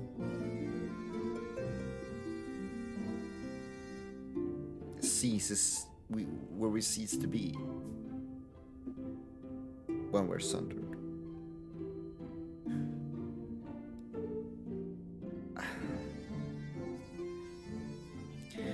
I don't know.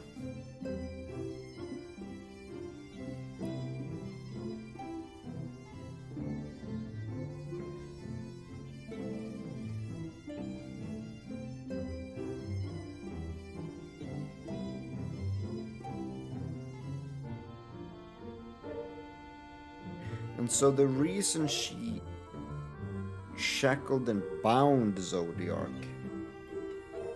was that we had to have had the time to grow and learn to overcome that overwhelming despair that a world without a living Zodiac would bring us.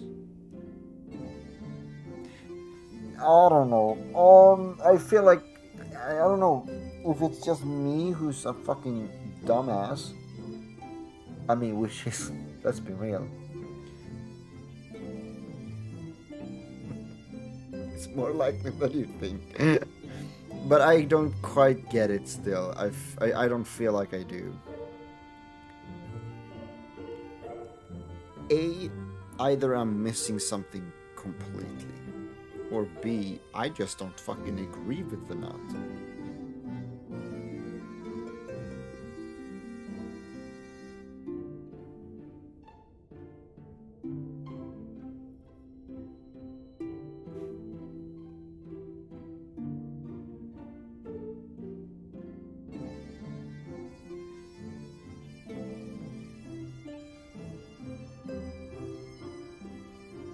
I don't know. I genuinely don't.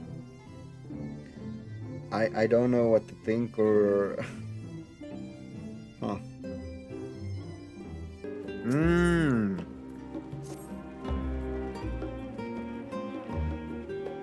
Good to see you, Selden. I've heard a great deal about your recent exploits, as has everyone else. That's why I feel confident recommending you for associate level hunts. The challenges you face from here on out will be significantly tougher to contend with, but I wager you can handle them. You've yet to give me reason to believe otherwise. God damn it, associate specimens are not only more threatening, but also more difficult to track down. You'll have to seek them out in the world's most inaccessible and inhospitable reaches, like bloody Garlemald. Gods, I hate that place. Now, if Ilsebard's unfriendly north was our only problem, I'd simply remind you to strap on your furs and take some ale for the road, but, well, perhaps it's best if you ask Jlakshai what she's working on. There's nothing quite like hearing it straight from the Chocobo's mouth.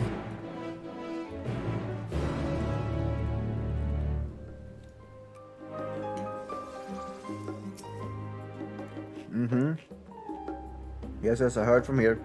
If Northota insists, I will tell you precisely what I'm dealing with at the moment. Let's look at this request from Christielle, shall we?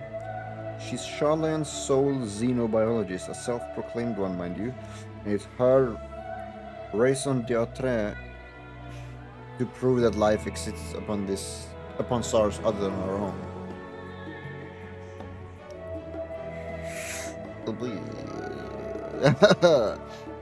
The astronomers have long since banned her from their meetings and refuse any requests she makes on principle, but alas, we have no such luxury. What the fuck?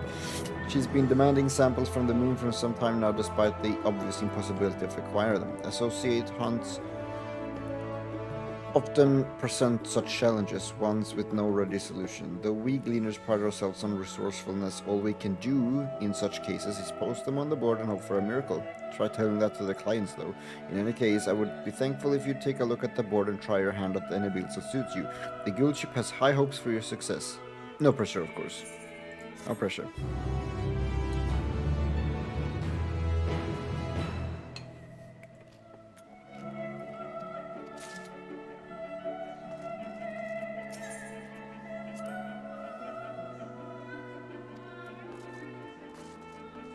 Alright.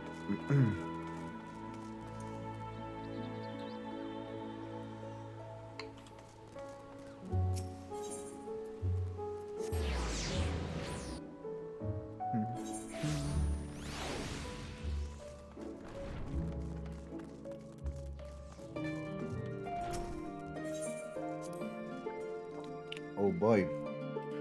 Y'all need to sit down for this one.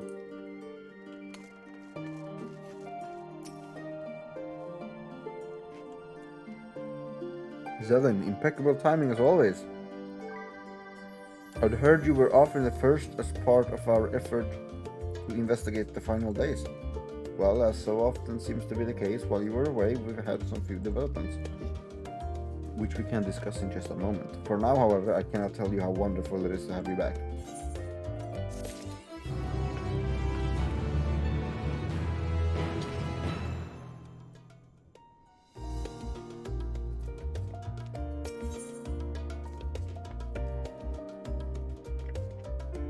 Though you inquired both of news to share, hers is perhaps the more urgent.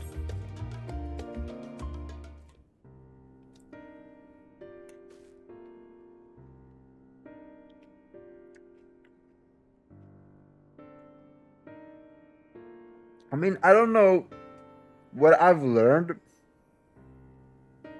will help us. What do we need to say? Hey guys, just chill and be happy. Yeah, you just be happy. Be fucking happy, alright? I don't know. What are we supposed to say? What are we supposed to say? Yeah. Thanks to dear old Venat and Heidelin, with a world without Zodiac. If we smile, no monsters. I don't know what. I don't get it. I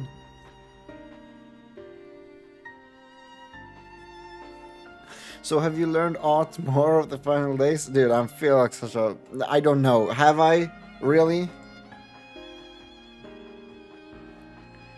I've learned more, but it feels like it has just made me more clueless. Then the journey was well worth the risk. No doubt your newfound knowledge will be a great boon to us all.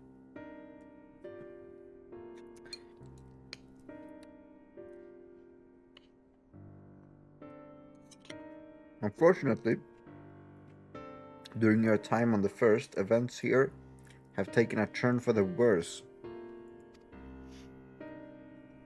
The Scions are running themselves ragged trying to contain the spread of blasphemies, but it's a losing battle.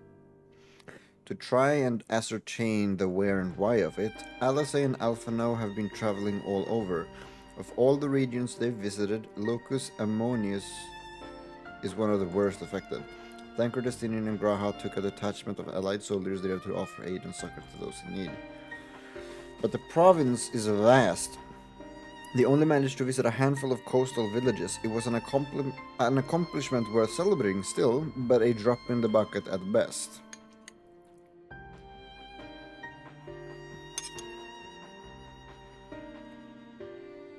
In the meantime, Mishola and Master Matoya have been making a concerted effort to establish contact with Hydron in the Ethereal Sea, but to no avail. As for Tatara and I, we've been keeping a close eye on the forum. From what we gather, they've been constructing a vessel to ferry people to the moon, an ambitious project that has likely been years, if not decades, in the making.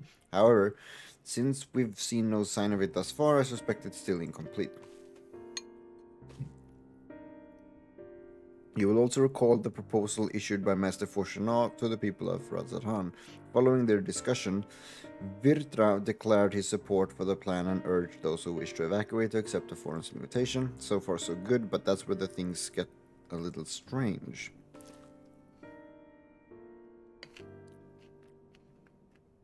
Apparently the forum caught wind of the lunar teleporter in the Tower of Babel and decided to use it to deliver people to the moon instead of their mysterious ship.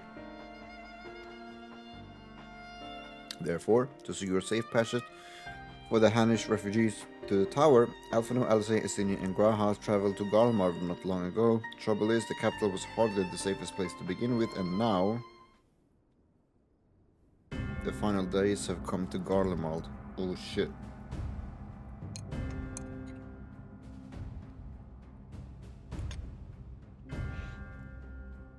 Shortly after our friends arrived, they were sent to rendezvous with Master Fortunat. Then panic broke out and our communications were severed. From what fragments we were able to make out before the link shell went completely silent, we can only assume the phenomenon has spread to the capital. Right? The others need you, Zelin. Please, you must help them.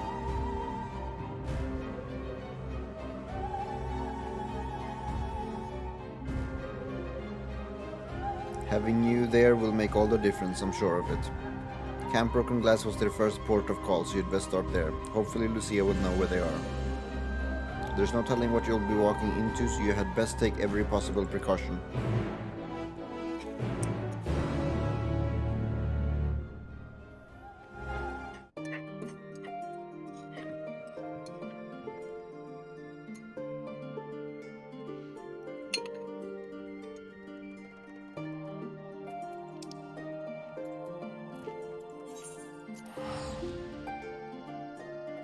Yeah, I have no idea what the fuck is... That feels so dumb. It feels like they have told me the answer and I still don't get it.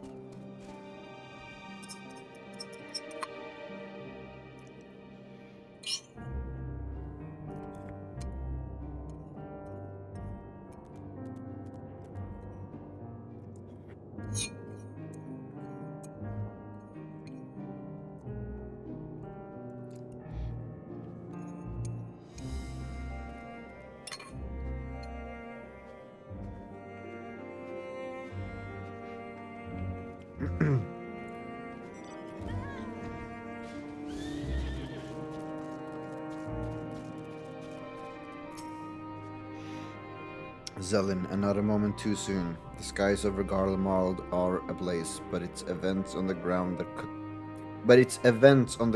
concern me. As you will have heard, your fellow Scions are right ahead of you. We cut the customary greeting short after we received word from our troops on the Magna Glekis that the Forum's airship had landed. It was then that the heavens began to burn. I dispatched your friends at once to ensure the refugees come to no harm. I would have you join them immediately. Additional support is en route, but we will discuss them later. I trust you are ready to depart? Several cutscenes. Alright. Let's go.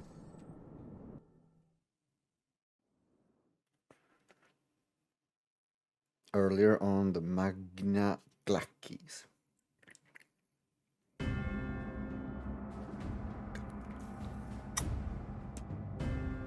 I guess I will be playing one of them then.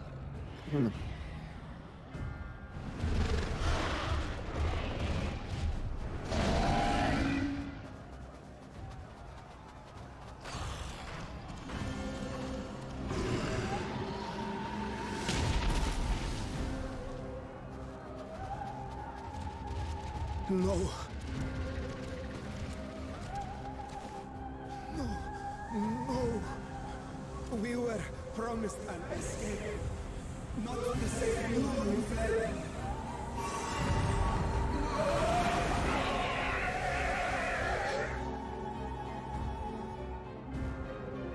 I shall not meet my final days here in this blasted waste. Calm yourselves. Your panic is our greatest enemy. Come, we must build a line of defense.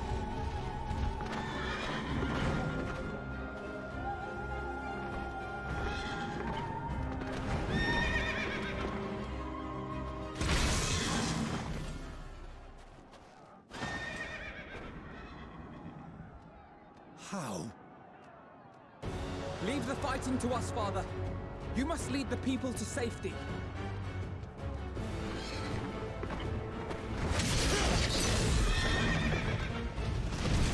Raiden Thrust.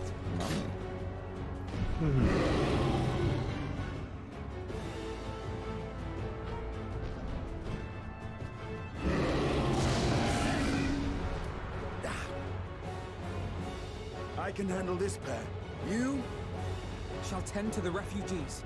Let us be about it.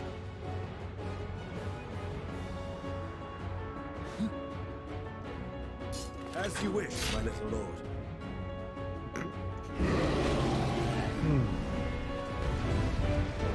Yep.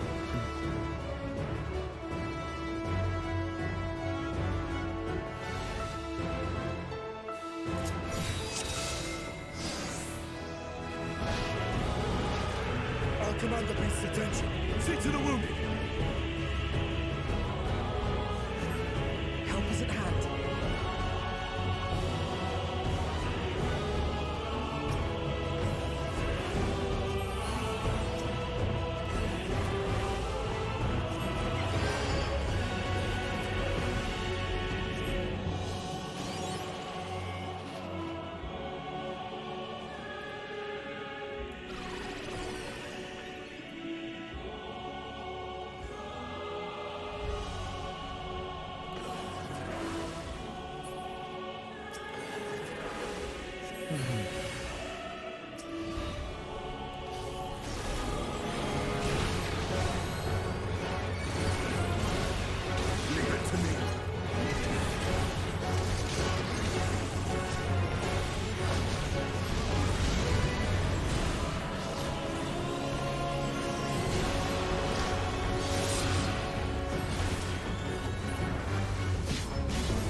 Those who can stand, come with me.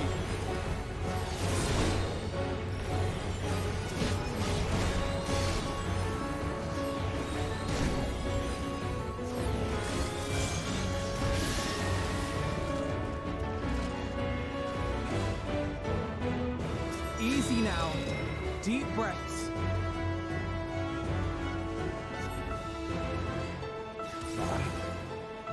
I'm still stuck in my head trying to go like I don't even know what our plan is. It once again it feels like they've fucking written the answer on my forehead and I'm just not seeing it. Refugees, but for yourself.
Oh, I'm just spamming.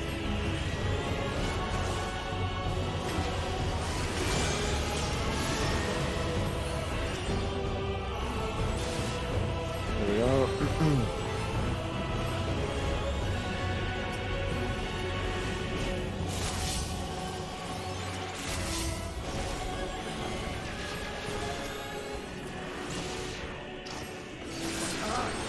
But not hard enough!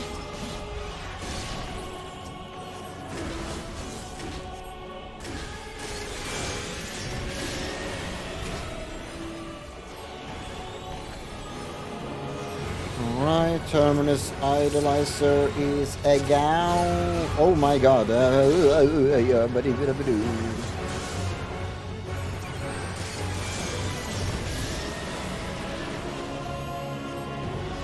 Dead.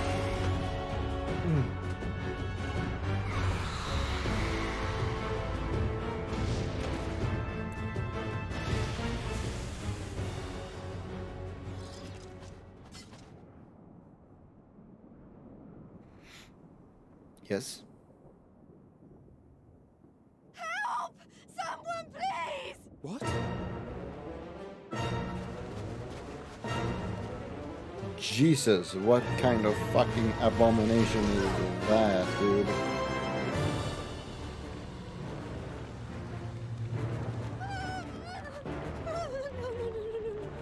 Don't.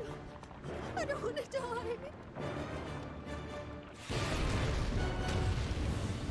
Forward! Let not a single fiend escape! Julius, my man.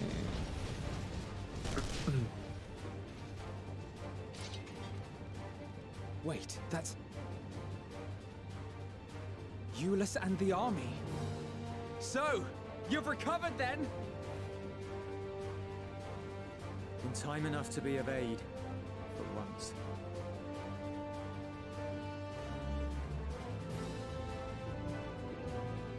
We can speak of it more later. For now, we must fight! To repay your salvation in kind, or with better! For Nice. Garlemald has her pride!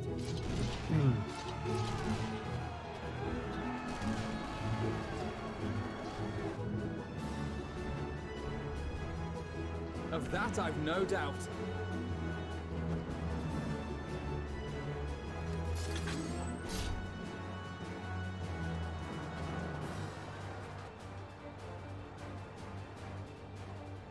The gods. Of all possible saviors, the Imperial Army. Oh!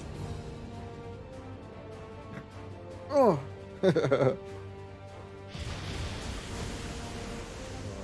I had hoped to take all of them down at once.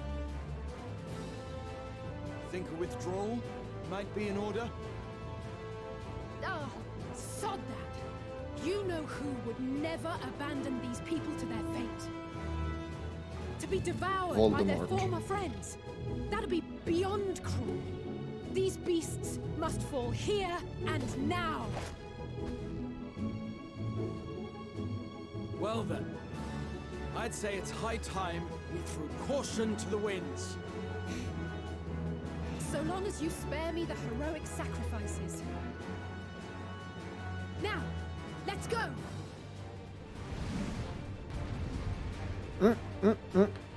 Well, I know Red Mage, but I don't know above 80 Red Mage.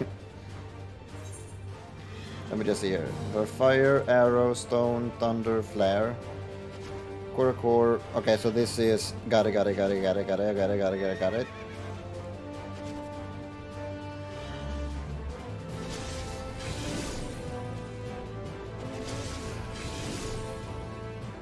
That was cool.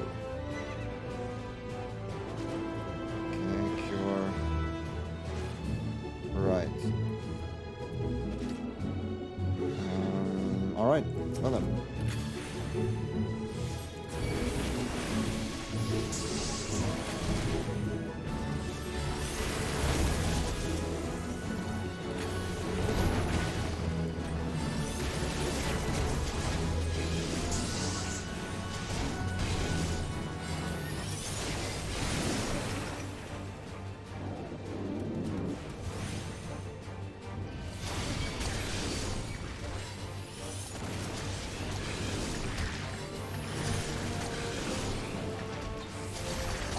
Well, this doesn't seem that hard.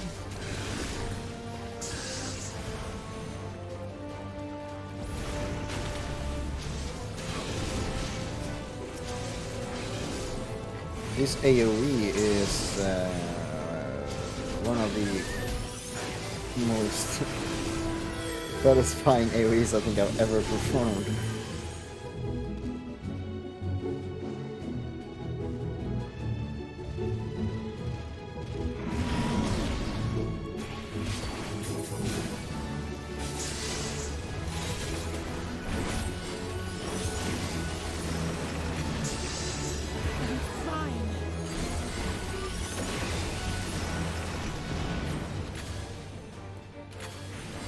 Black Star. Ouch.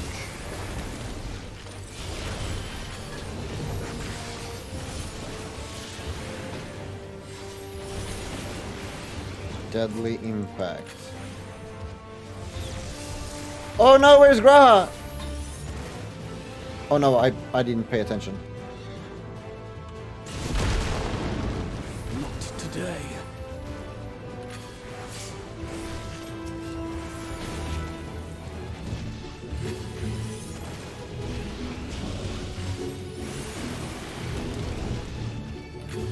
Oh boy.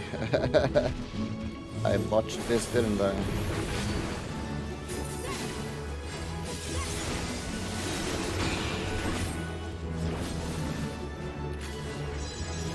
Fire Holy. I think it's by far the coolest attack out of a lot of attacks. The Holy looks so fucking good. Ver Flare ain't got shit on the Holy, is what I'm saying. This is Flare. It's like...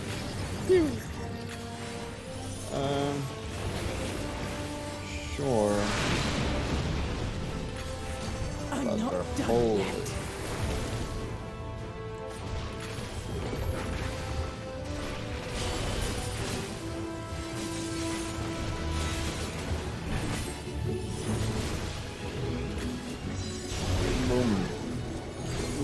Boom!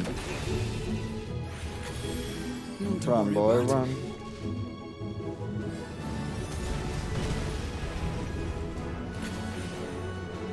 The air crackles with energy. Find cover!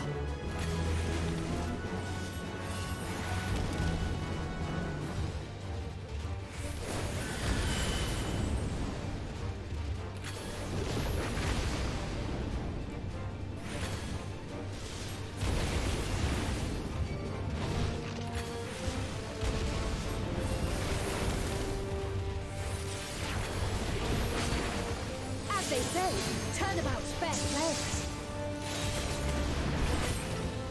I will do it. I just wanna finish the combo.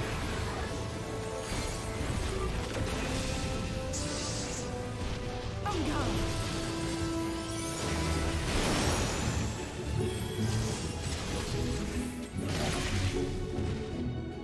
That's cool. That's cool. That's really fucking cool. I can't wait to level Red Mage. Oh. Oh, there's so many. I mean, honestly, out of the tanks, while I love Gunbreaker, Not the barest trace of ether. Maybe there really is no way to bring them back. while I love Gunbreaker, easily best out of them all, I can't help but be more excited to level Paladin because of the fucking amazing animations that are with Paladin's new kit. Holy shit!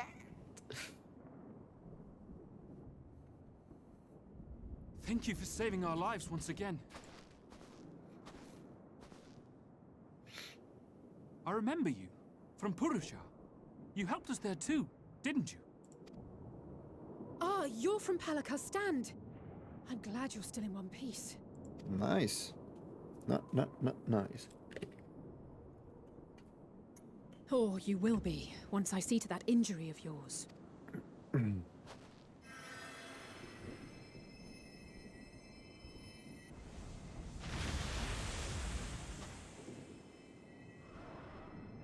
Look out!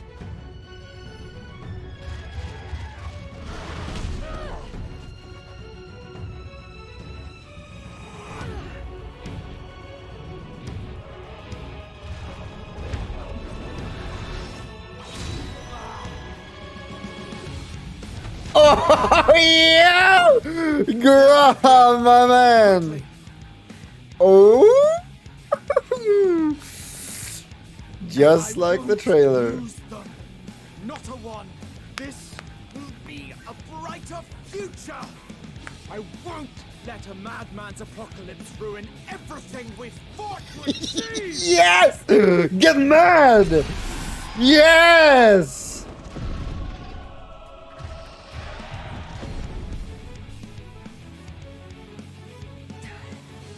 Get it together, Alizé.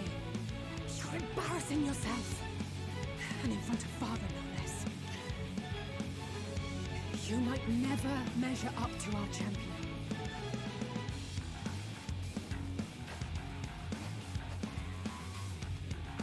But we ask too much of him as it is. You mustn't let Eorzea's hero fight alone.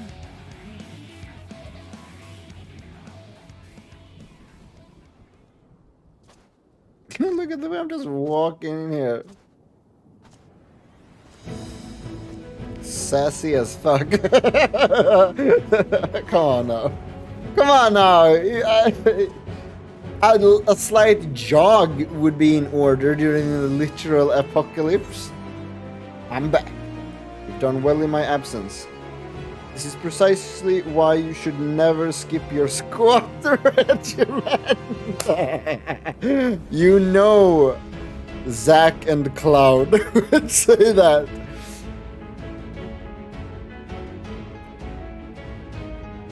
You've done well in my absence. Yes, they have. I can look after myself, You fucking tsundere. You are so thin. Everything's in order, I trust? It is better now that I get to see you again, Grahan. I've had enough of this rabble. Come on!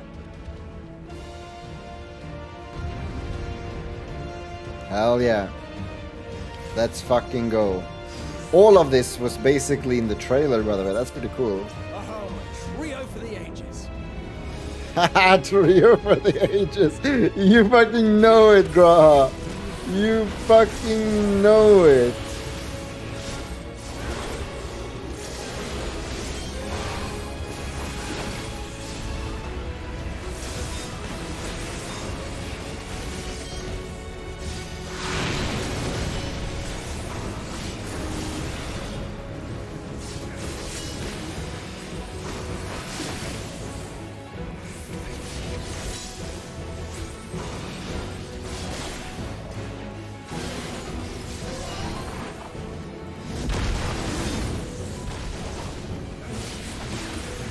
Just the beginning.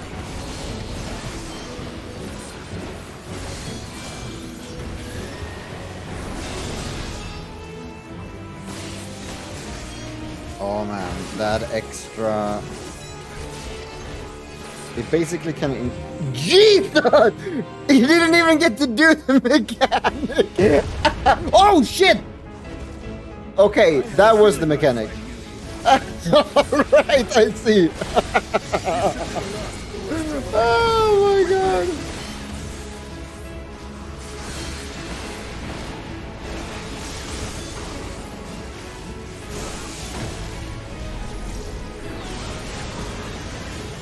Well, I can probably take away the map since we're in an instance.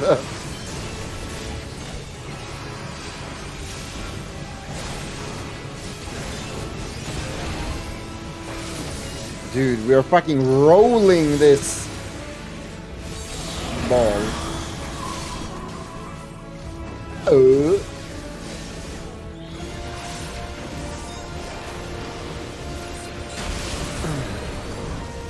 I see.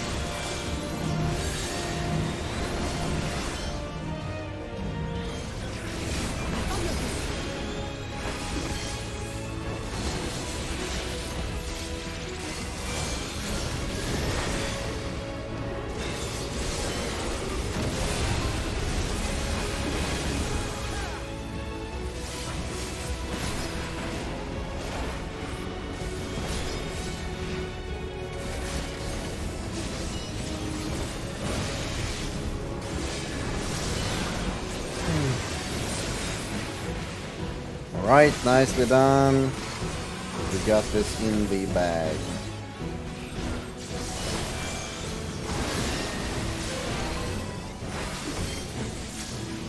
I wonder if that cutscene actually would have been different if you had another role.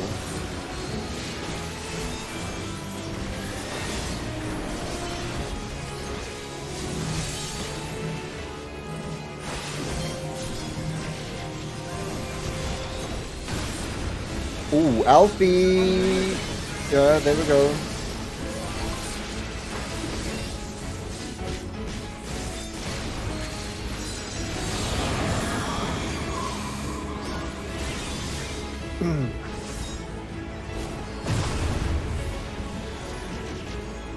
Oh, that was not nice.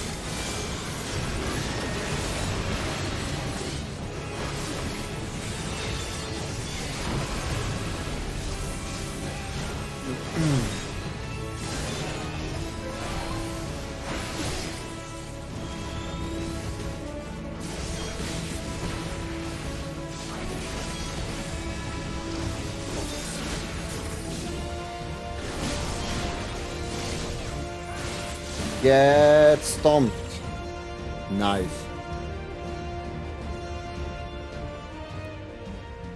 Ooh, that extra life surge is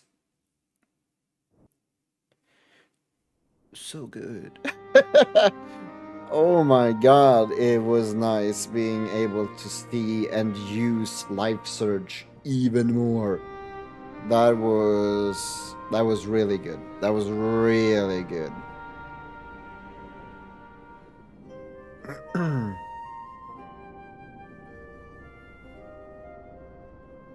must board without delay. The ship will depart ere long.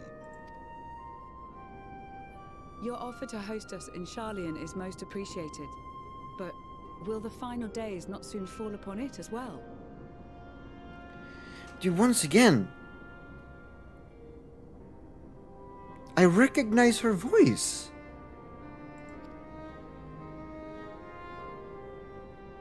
Your hesitation is not unwarranted. The satrap entrusted me with your lives, yet I have failed your comrades. Nor are you wrong to fear that this corruption will continue to spread. I cannot promise you complete safety, even in my homeland.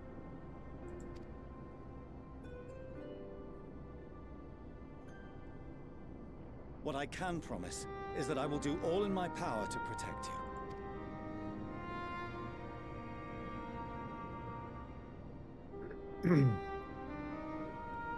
That power is not inconsiderable.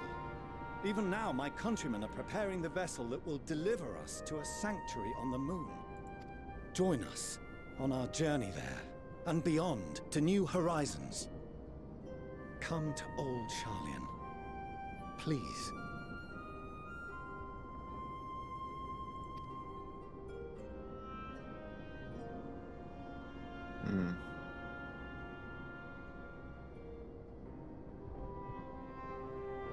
We would be fools to refuse such a generous offer made in earnest.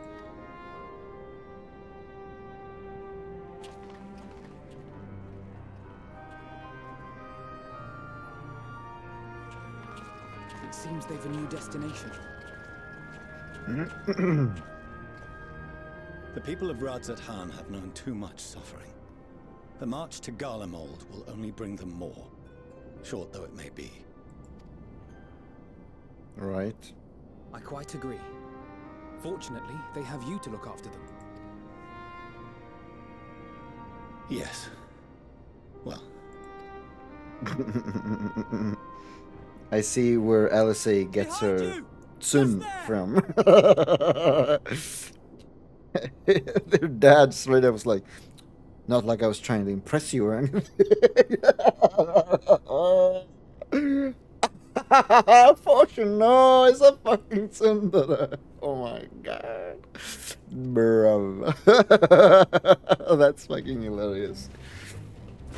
No, why the mouths? I hate them so much. Stop, please. One mouth is enough.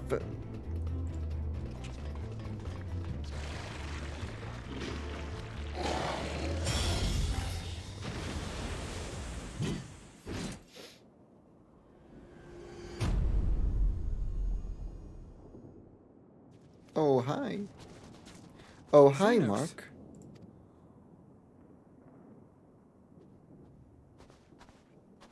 You'll be all right. Hurry to the airship. Can't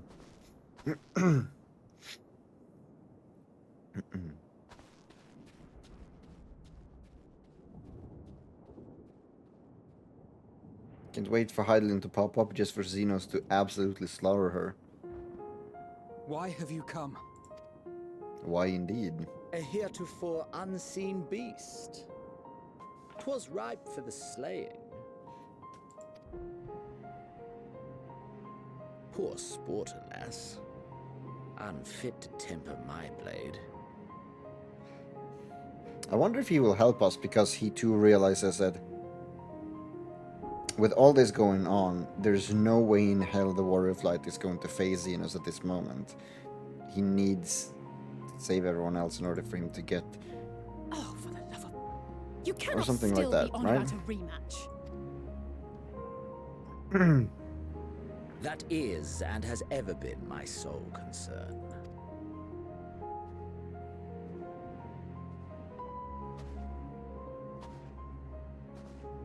You, on the other hand, are fixated on a different quarry. Your passion pales before mine. Yet neither hate nor despair seems sufficient to recapture your misdirected bloodlust.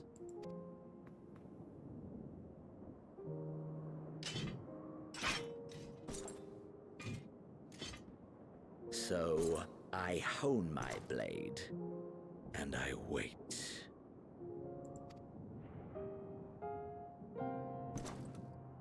That's it. That's all you care about.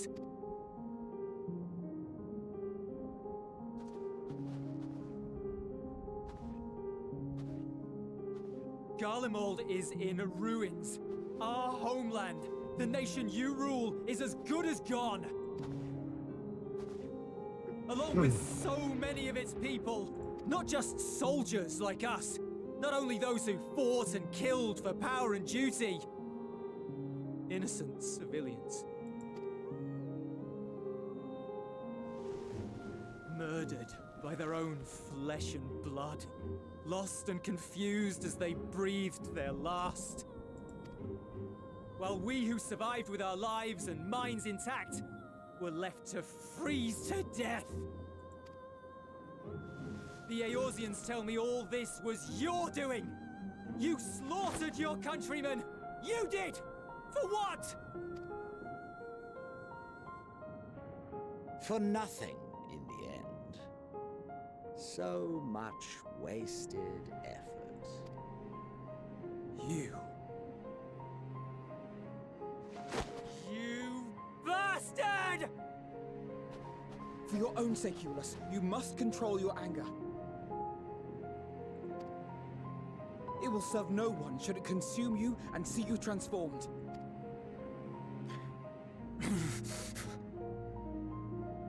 Oh shit, that is right. I didn't even think about that in the heat of the moment. Holy shit.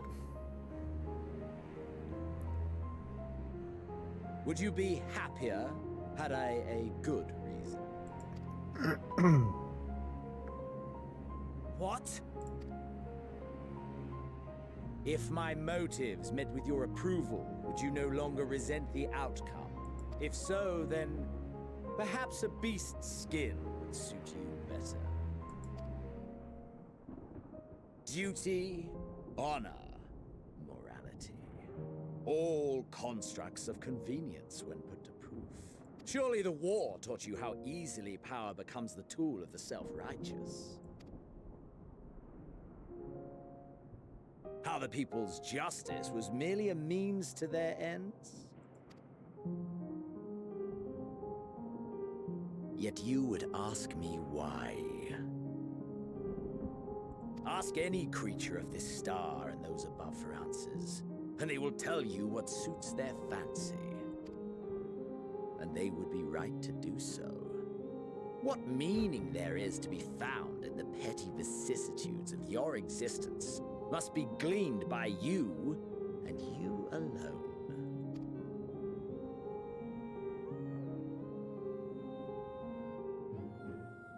Should you seek it in battle in the fruitless pursuit of my demise, then come. Assume your rightful place as a notch on my blade.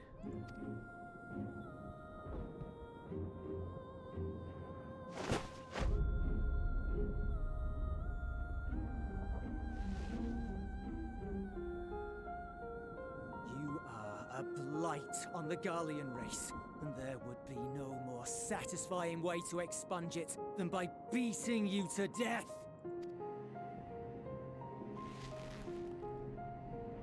But I will not be party to another tragedy. I refuse to lose anyone else because of you. So go. Go! And may we never suffer your madness again!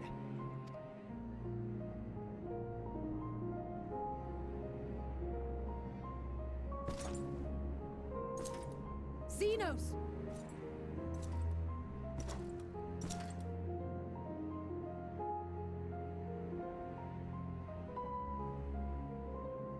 Perhaps you found meaning in living this way.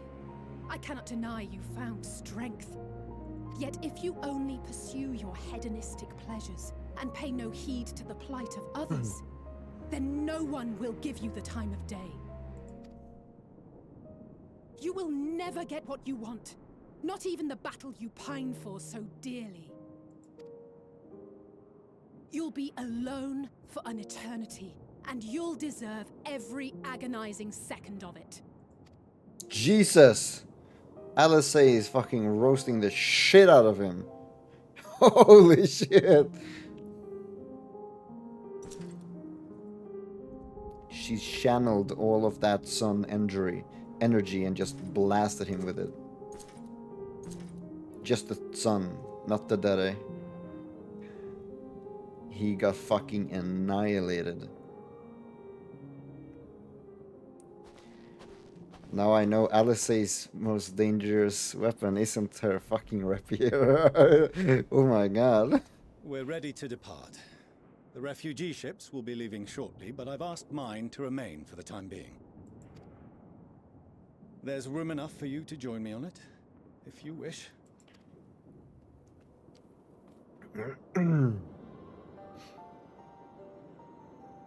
Do contain your surprise.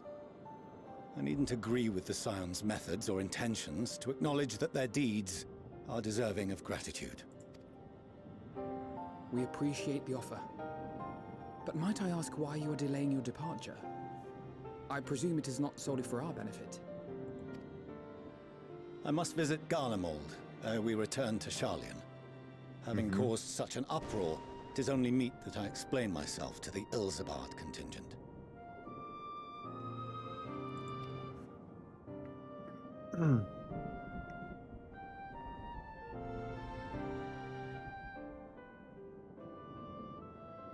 Allow us to accompany you then. We should be glad to facilitate, given our familiarity with all concerned.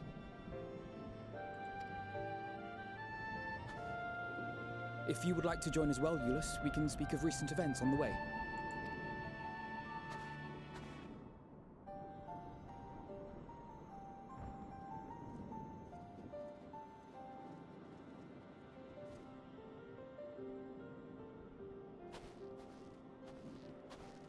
He'll be after your seat on the forum next.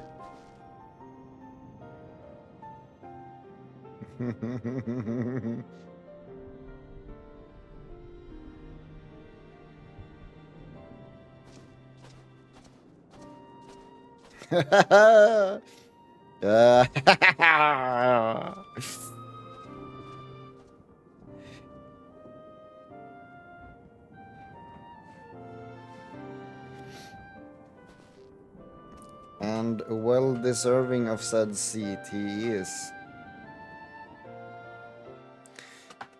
Although I doubt what Alphino wants to do for the rest of his days is to be a politician. Surely he's by now more of a man of action. To see Zeno standing there so uncaring and unrepentant. Gods, I don't know what came over me. I just blurted out the first thing that came to mind, but looking back on it, I stand by those words. I would say I hope they won't incite him to further villainy, but to be honest, I doubt he even remembers what I said. Anyway, enough about all that. It's good to see you again.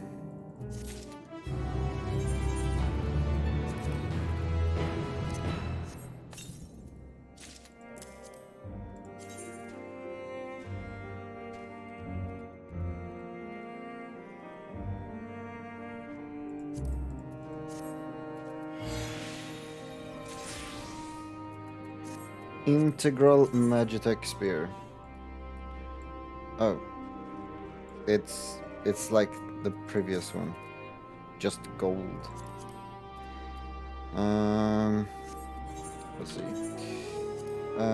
Glamour Longinuseta.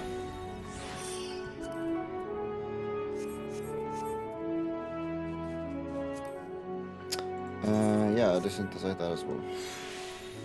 Boop. Hi, Lucia. Lucia is taking stock of present situation, right?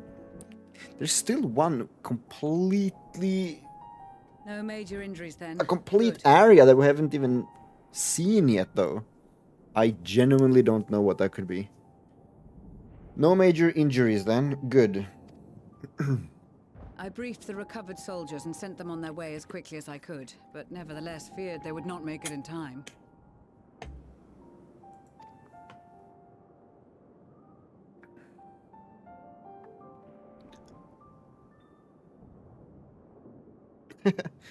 The additional support was invaluable.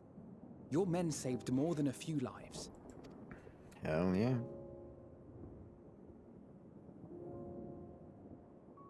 Though not all, I regret to say.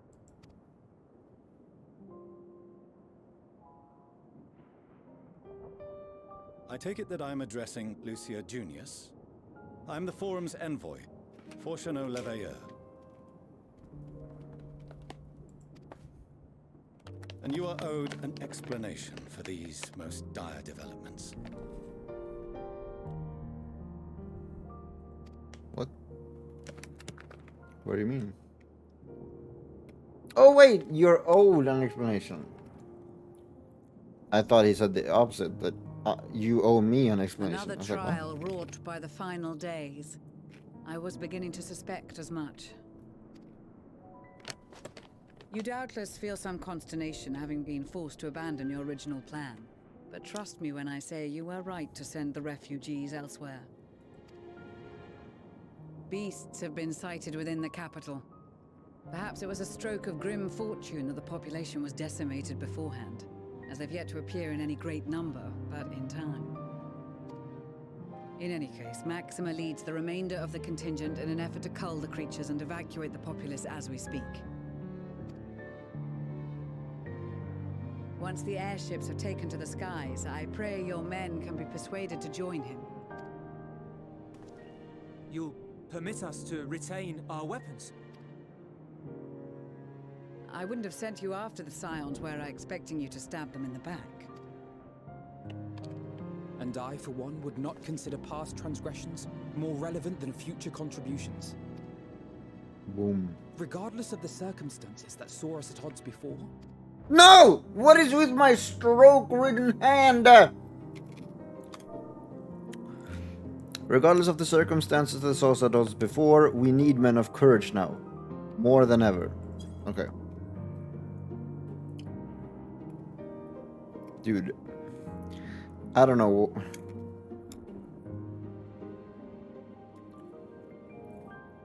We swore to defend Garlemald, and so we shall. Nice. It seems you have everything under control.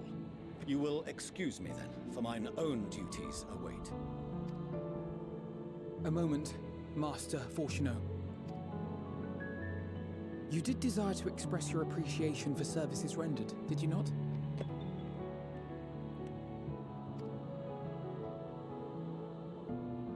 I did. Though if you intend to again ask that Charlian alter its course, you will find my gratitude insufficient. 'Tis nothing so onerous. I wish to hear the details of this grand endeavor of yours.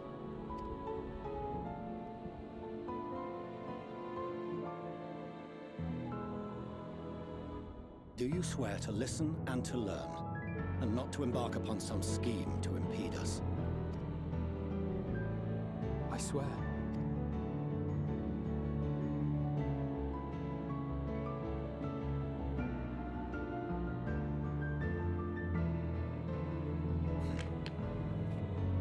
Any other, I would doubt.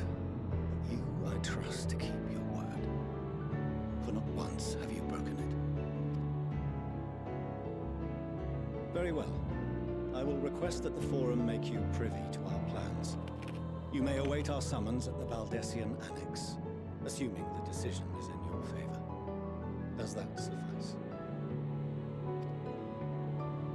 It does. You have my thanks.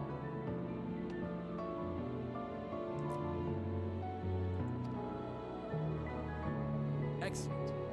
You can regale us with tales of your most recent sojourn to the First while we wait.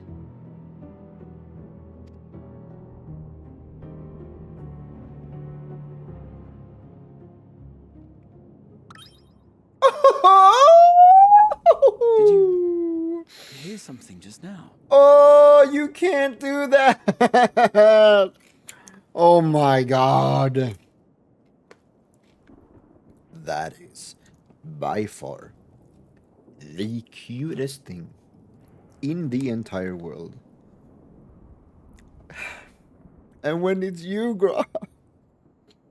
Oh. Oh, his little ears. Oh, that is so wonderful. I didn't hear anything. What did you hear? What did your ears react to?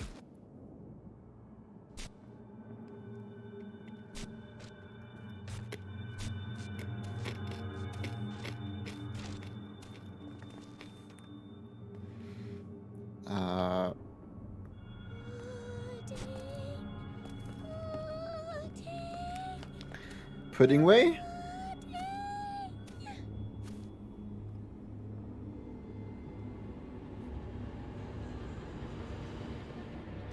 Where is this star's blasted pudding?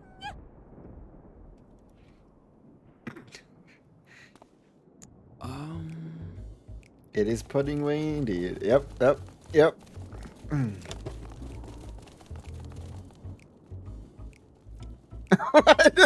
Why do they continue walking like a fucking zombie, dude? May banish even the darkest night. Urianger! To this bitter climb bring warmth and comfort.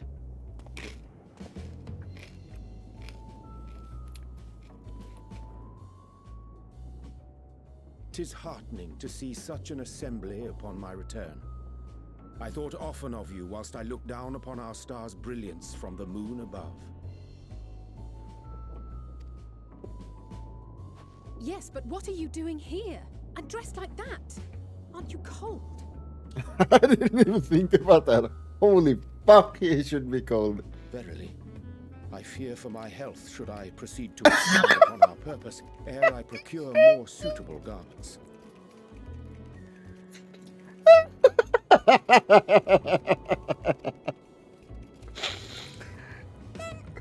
me to summarize. We're here because none of you lot are up there.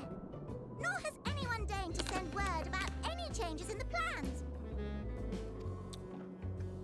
It's rude, is what it is. At least that's what I thought at first, but then folks got to wondering if you weren't in a spot of bother, so we decided to take matters into our own hands. Come down here and help, if our help be needed. So she says, but it's also something of a convenient excuse to visit Etheris. Urianger made it sound absolutely marvelous. More so before the impending doom, but still. And it's not like there will ever be a better time. What with the aforementioned doom? Can't help but love this little fuckers. Oh my god. Oh my god. Not an ounce of pudding to be found. I must suffer Urianger's inferior works no more. Hey, maybe consider the plight of present company before you go blathering on about pudding and doom. Ahem. As I was saying, should you require any assistance with whatever, we are at your disposal. We were born from Heidelin's love for the lives of this star, so naturally we would much prefer to see them continue. Twiddling our thumbs up on the moon is hardly conducive to that, though, is it? Aye, not when you've all got such precious thoughts and feelings and hopes for the future deserving of more active preservation. Speaking to Urianger made us realize that while we've carried out our duties to the letter, we've failed to fulfill them in spirit. From there, it was just a hop, skip, and a jump towards resolving to do better. So please, show us how. Help us help you. It was just a hop, skip, and a jump towards resolving to do better. Oh man, that...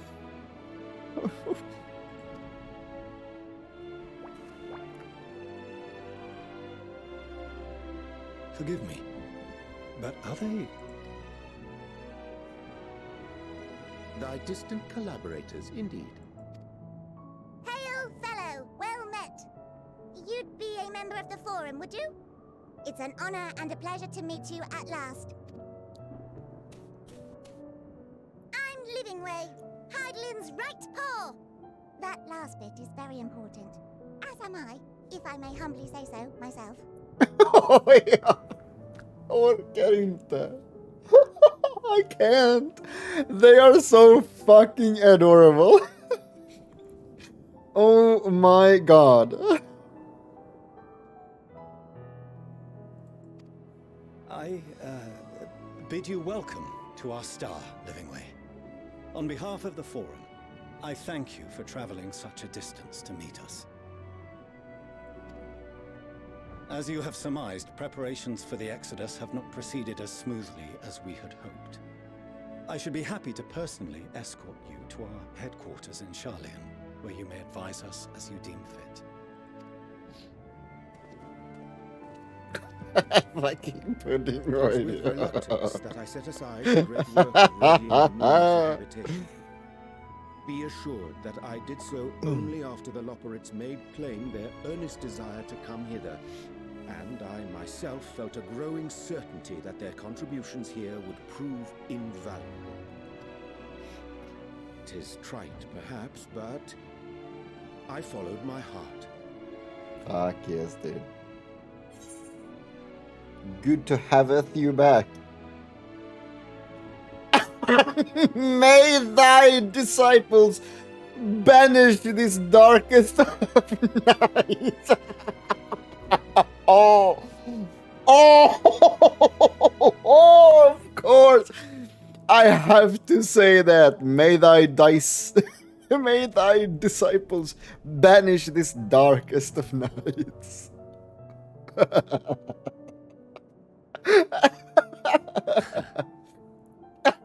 I am no esteemed philosopher of Eld. Nevertheless, 'tis my hope that what little knowledge I shared shall serve them well, and perchance help save us all. He laughed. He was like, I see what you did there, you son of a bitch. We're in public now, but when I get you alone... Oh Will thou man. attend us at the Forum and lend thine own wisdom?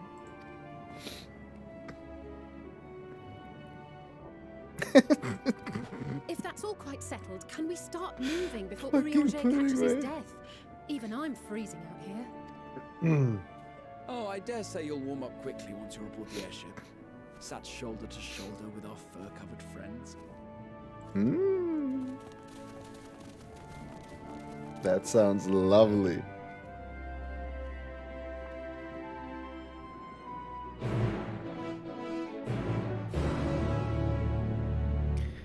All right. I dare say Master Fortuno was as nonplussed as we to learn the identity of Heidelund's lunar custodians. As he will soon discover, they have much and more to offer the Forum. Might I suggest we return to the Annex forthwith? We may yet have time to discuss thy recent adventures ere we are summoned to the rostra.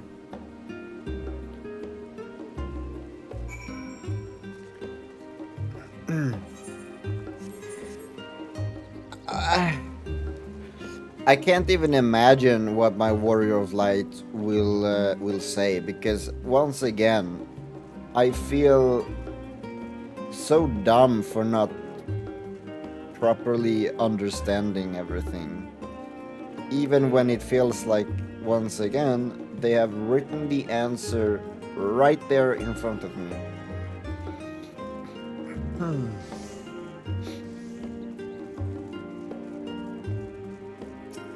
Alright. The Baldesian Annex, alright. I said Baldesian for the longest of times until I really heard this. They are calling it Baldesian.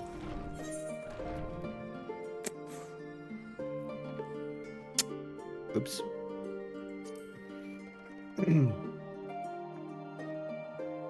But to be fair, literally every single word in this entire expansion has just been me mispronouncing everything.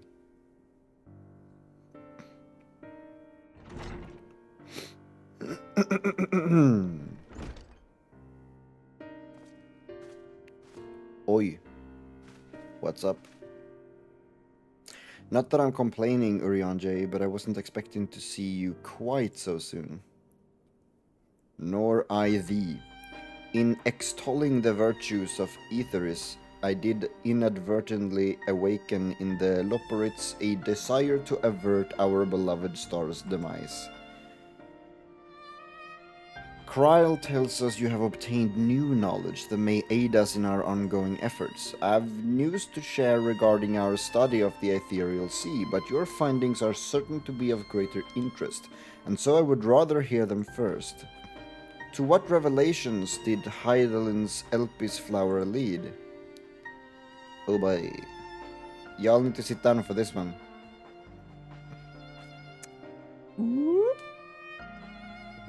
Yep, there it goes, there it goes.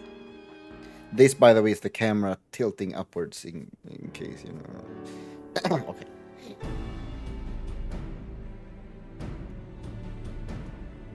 Then this dynamis is what drives the final days. If it and Aksha are one and the same, this all but proves Nidana's theory. Yeah, I'm telling you, she's a fucking the Albert Einstein of Eorzea. We're an entity through sheer force of emotions to channel this vast, dormant reservoir. Wait. We're an entity through sheer force of emotion to channel this vast, dormant reservoir into a raging river. Its power might surpass even that of ether. But if our star is so replete with ether, said entity would need to be outside its influence to effectively manipulate the dynamis of the great expanse. Meteon, or rather the sorrow and suffering of fallen civilizations that she has been hoarding for millennia. Untold anguish and fear and hatred drawn from every corner of the universe, all for a single purpose, the destruction of Aetheris. Then our foe is no longer some unknown calamity. We have but one aim, to defeat Meteon. You make it sound so simple, but you're not wrong. Vanquish Meteon and we deliver the world from the final days. But to attempt it, there are two conditions. First, we must determine her location. Before Meteon escaped, an enchantment was placed upon her by Venat, the woman who would become Heidelin.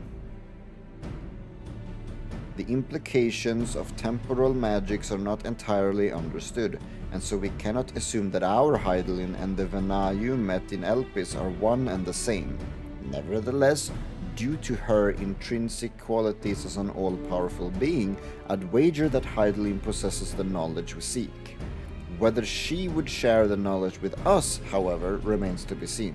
After all, she intends for us to flee Aetheris, not to stay. Do you suppose she has abandoned her pursuit of Meteon? The Venat I know would never give up. No, but Meteon is still out there. Yeah, the Venat that I know, holy shit, she would never give up. That's my impression too. Otherwise, she wouldn't have used me as a conduit for her will or provided clues such as the Elpis flower.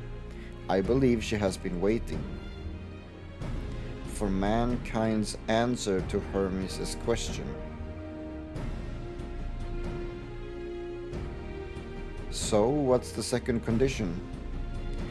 We must find a means to reach Meteon. Naturally, our chosen method will depend entirely upon wheresoever she has made her nest.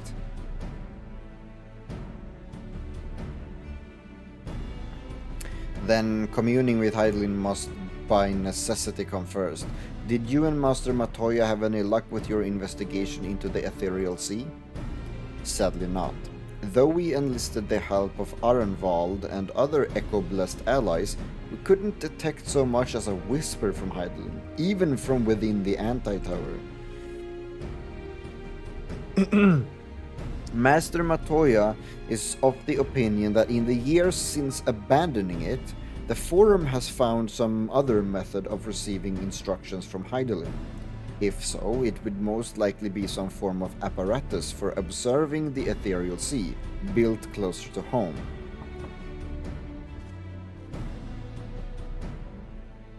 Sorry to interrupt, we've just received word from the forum. Your presence is required in the rostra where they intend to discuss the Great Exodus. Then Father was able to persuade them. They're finally taking us seriously. Let's hear what they have to say. Alright.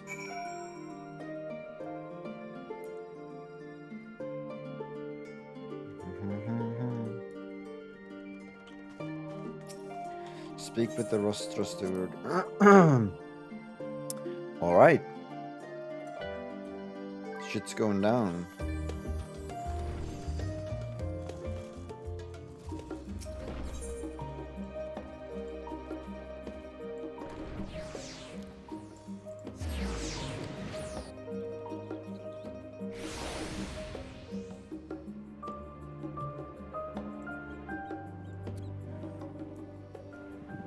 Let's see here. Let's see here.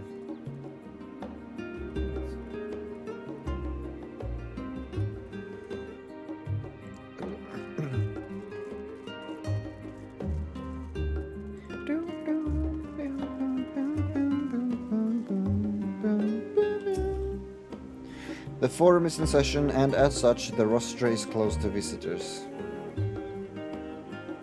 A sign of the seventh dawn? Very well, you may wait in the corridor. Of course, entry will only be permitted on the condition you leave your armaments at the door. Lest you forget, this sacred institution holds rational discourse in the highest. The implements of war are expressly forbidden. Absolutely. Pry my lance from my dead cold hands! I mean, sure. I mean, yes, of course.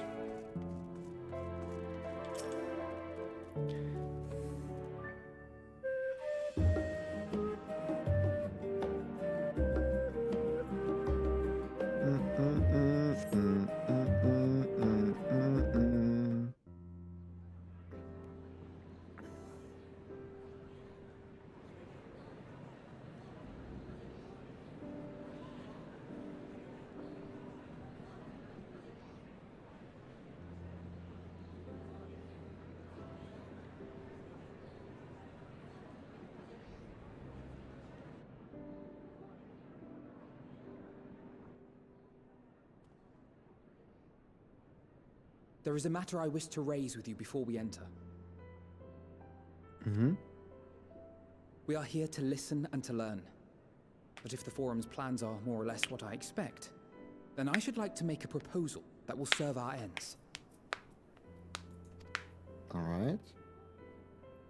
By your leave, of course.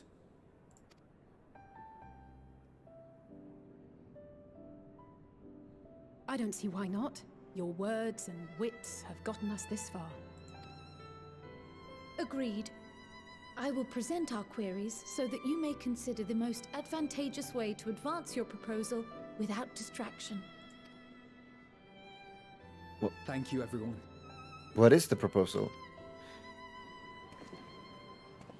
If I may have your attention, He hasn't shared it yet, right? The ad hoc session will now commence. The purpose of today's assembly is to brief the Scions of the Seventh Dawn at their request on the Great Exodus. You may enter. Thank you. Yes, quite.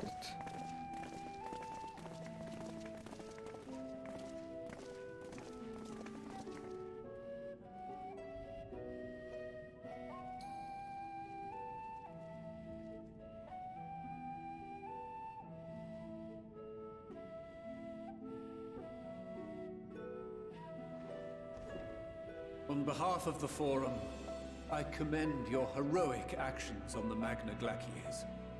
We shall not soon forget your service to us and the people of Radz-at-Han. The satrap, whom we have informed of the refugees' new arrangements, sings your praises as well. All right, this is good. This is good. As an expression of our gratitude, we will endeavor to answer your questions as fully and openly as we are able. All right. Then let us begin. First, it is the Forum's objective to ferry the life and knowledge of this star to the moon. Am I correct? You are. It is for this purpose that Charlian has labored these many long years. We have collected biological samples and scientific records from across the star. When the time comes, they will be moved from their places in Labyrinthos and Numenon and conveyed to safety. Once that critical task has been accomplished, we will begin transporting the Charlian citizenry, which has been categorized into groups. The earliest arrivals are to ensure hospitable environs for those who come after. Following our people, we will send those of other nations in turn, beginning with our allies. Radzat Han was foremost among these, but since the final days have already come to Thavnair, we saw fit to include the refugees with earlier groupings. Right. An ambitious plan. You have accounted for the safety of all nations and tribes, then? As many as we can. And how, pray tell, do you decide who to leave behind? To journey beyond the sky is an unprecedented and immeasurably difficult endeavor. Introducing sources of inevitable conflict would condemn all to certain death. They're going to leave behind every single beastkin, aren't they? Questions as to the validity of that approach aside, are your plans proceeding apace? We're under the impression that your primary means of celestial transportation is incomplete.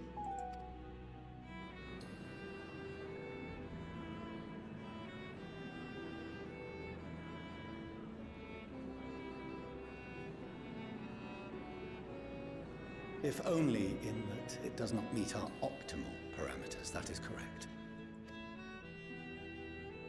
This arc, as some have taken to calling it, is fully operational and could be launched even today.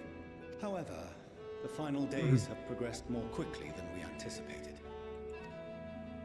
At present, the ship is incapable of attaining speeds sufficient to meet our evacuation targets. Should we put the vessel into service, as it is now, we will be unable to travel to the moon and back quickly enough to complete the necessary number of trips. Precious lives and knowledge will be lost. Seven hells. Is there anything to be done? The ether burner, the primary means of propulsion once the craft is in the space between stars, is undergoing testing to determine whether it can be made more efficient.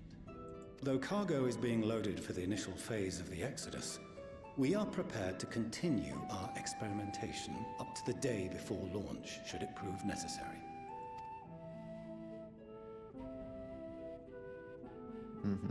What if the Scions were to solve your problem?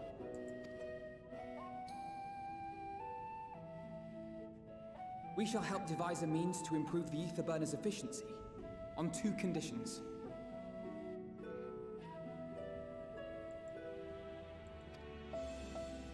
If we succeed, you must allow us to meet with Hydaelyn.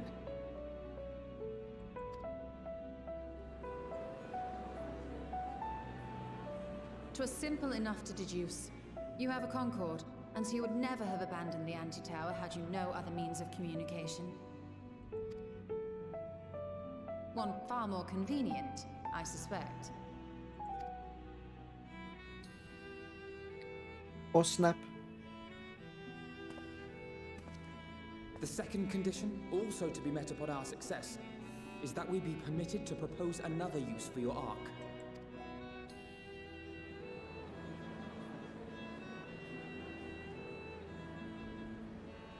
We would be at liberty to refuse this proposal. Of course. If we cannot prove its merit to the 99 here, who are we to stake on it the lives of all peoples of this star? Yeah, Delightful as always, Master Alfino.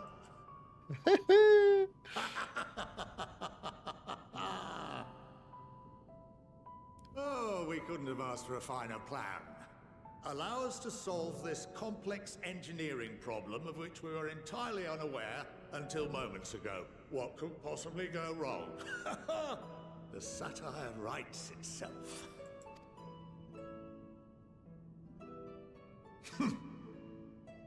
Yet, what field has not benefited from a change in perspective? When we are at wit's end, what we need is not the same dry theories recited ad nauseam, but fresh inspiration. Boom. I, for one, have faith in my erstwhile students to provide it, and I find their terms to be perfectly acceptable.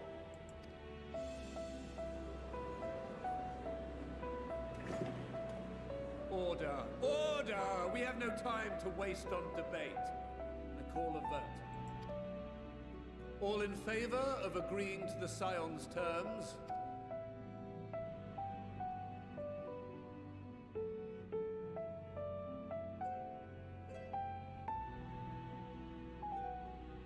Damn, that's a lot of them.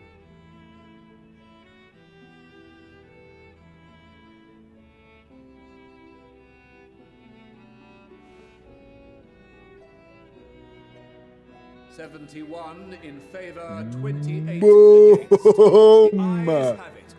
Boom! There we fucking go. Fortuneau, as the architect of this project, you are the best candidate to show them its current state. And bear in mind that regardless of your personal misgivings, this is the will of the Forum. That's right. Very well.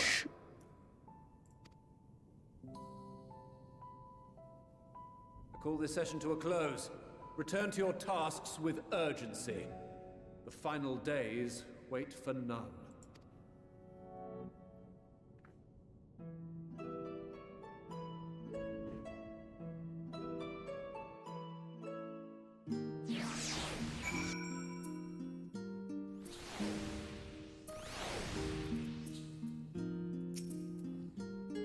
Sorry about not letting the rest of you in on my plan. I was admittedly thinking on my feet for the most part, but since we require both a means of communing with Hydaelyn and reaching Meteion, in the spur of the moment I saw involving ourselves with the completion of the Ark as a way to work towards both objectives simultaneously. However, we must first keep our end of the bargain by solving the problem of the ether burner. I'd like to think it is not a challenge beyond our combined expertise, or at least the expertise of our extended circle of associates. It might behoove us to learn how an ether burner actually works before we attempt to improve it, though. You are correct. Fortunat's ability to maintain a stiff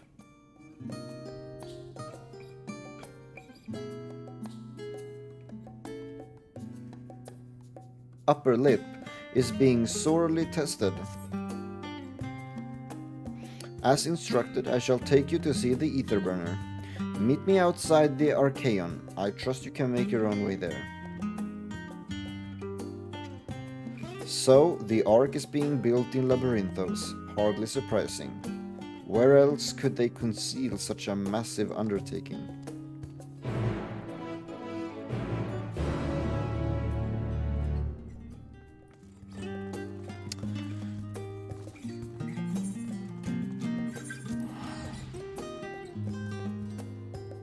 Yes. Yes. Flying! I'm one step closer to getting flying. Our destination lies in the lower levels. The Forum, in its wisdom, has granted you access to the Archaeon's lift. Step inside and you have Opheline take you to the medial circuit.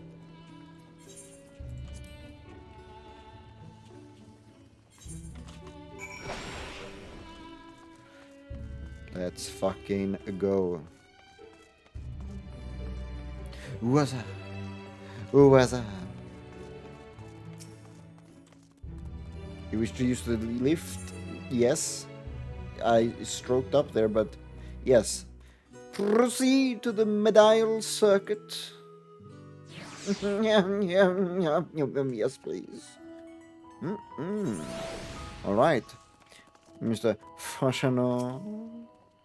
I have sent your associates ahead to Logisticon Alpha on the other side of Marial Agronomics. Actually, there is something I have been meaning to...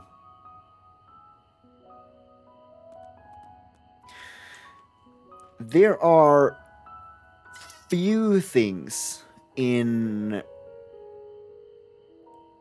this world that I have experienced for soon 26 years that infuriates me as much as you starting to say something or leading up to revealing something and then saying never mind, or no, it was nothing, or never mind, another time or something. And even if I press you for it and you say, no, but really, I remembered what it was and it was nothing, it doesn't fucking matter. I need you to tell me, what the fuck were you going to say? I don't care if the question was what my favorite ice cream flavor is, and you stopped because you remembered. I don't care. It doesn't have to be of importance. But it is something that my brain will latch onto and I will not be able to focus for a good while because that is all I can think about. Trust me, it's been like this for 26 years. It isn't just something that I've recently started. Dude, I can't. You have to tell me. It doesn't matter what it is. I'm getting heated just fucking thinking about it. For sure, you little... Ooh. It triggers me so much. No, never mind. It can wait. Let us attend to the matter at hand. You fucking bastard, you. You bastard.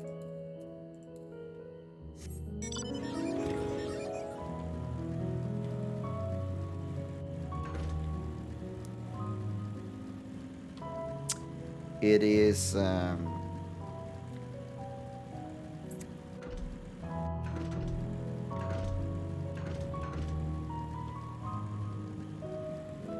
driving me crazy.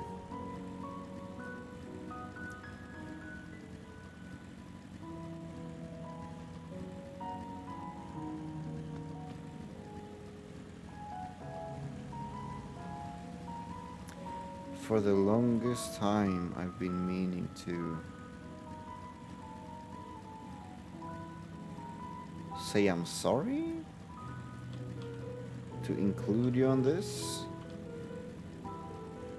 ask how I could approach my children better. I don't know.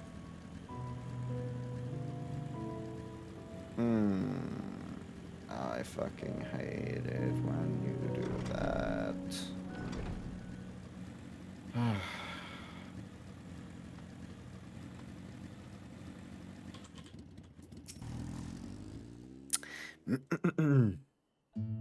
Alright, let's see. We are to wait here while our father arranges for us to use the next lift. Here being Logisticon Alpha, where the atmospheric conditions of Labyrinthos are regulated. That's cool. That's cool.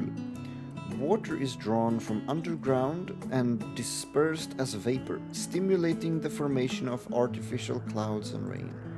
By manipulating the temperature and air circulation, they are able to create the ideal environment for the growth and preservation of the biological samples kept here. That is fucking cool. Hold on, how do you know so much about it? Why, father brought me here as a child. What? And left me behind? Actually, you're the one who left me behind when you went off somewhere with grandfather. The night before, I'd been asking father how clouds are made, so he decided to show me. It was fascinating. I peppered him with questions the entire time. It's all too easy to take for granted the many interweaving aspects of the natural world, to grow inured to the wondrous. But having gained an understanding of the complex mechanisms employed by the Loporits in recreating a similar environment, I have come to view such processes in a new light. The subterranean gardens of Labyrinthos, the lunar prison forged to contain the ancient zodiac, the habitations built for all mankind neath the moon's surface, each unique yet undeniably similar. 'Tis no mere coincidence.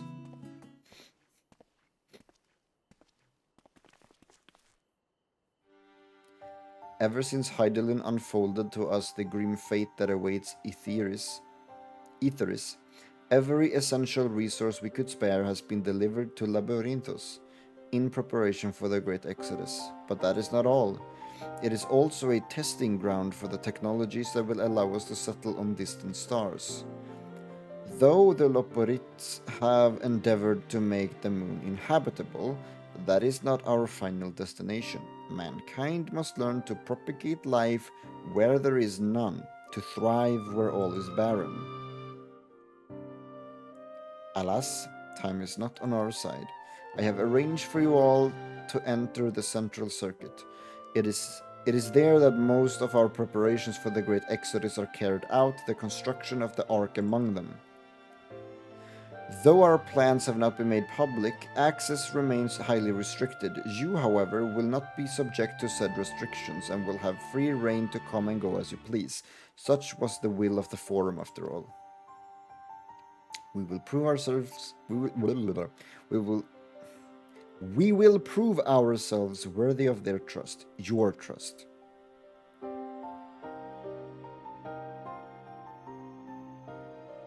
Then let us proceed.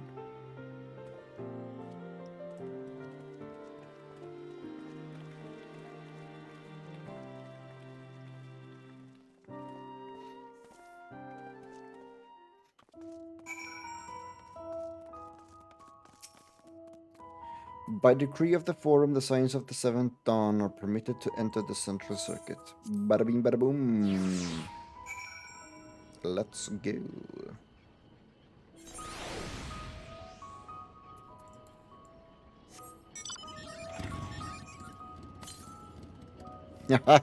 You already know. Bye, suckers. I'm off to find some ether currents. Yahoo!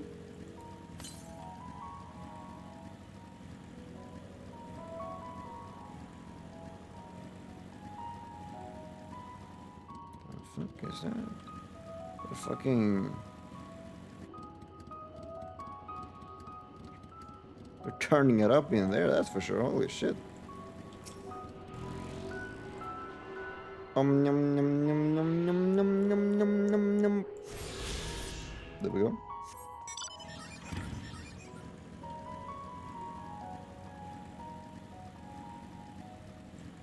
Next.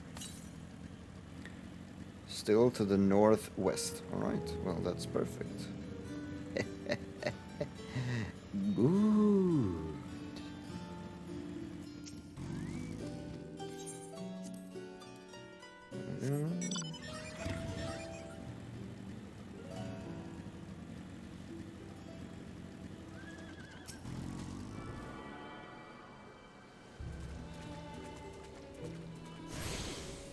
Nice.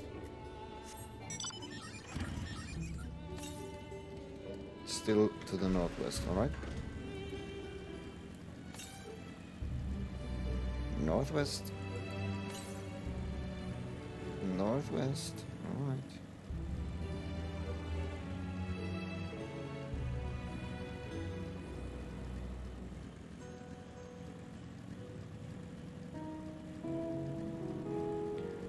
Glowing birds, I see.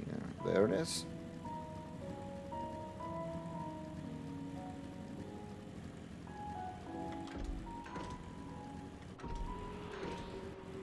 Okay, let's oh yes. Good.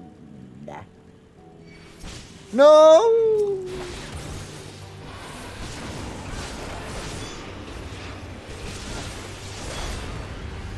I was so close.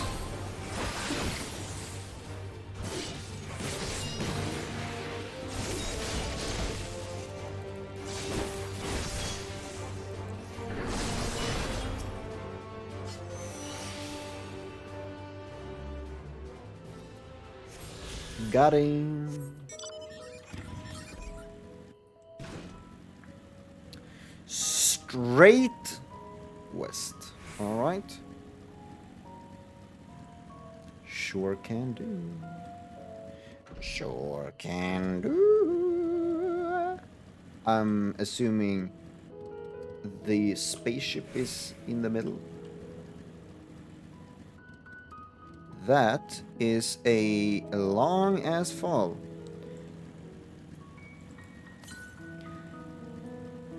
To the west, to the west. Everything is going to the west, to the west. What the fuck is that? That was a tree. Gotta watch out for trees. Oh yes, slurp that ether current up. Delicious. Oh, that's hella south. It's gotta be way down here. And since I'm going west, I wonder if it's going to slowly turn to southeast.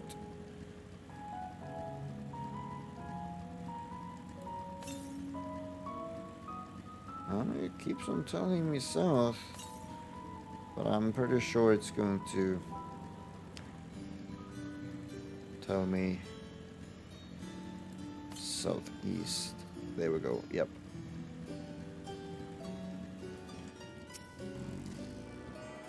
Give me the ether right. Alright.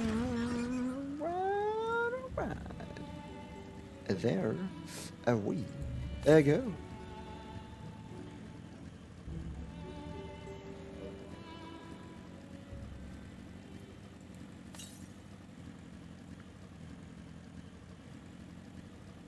All those things.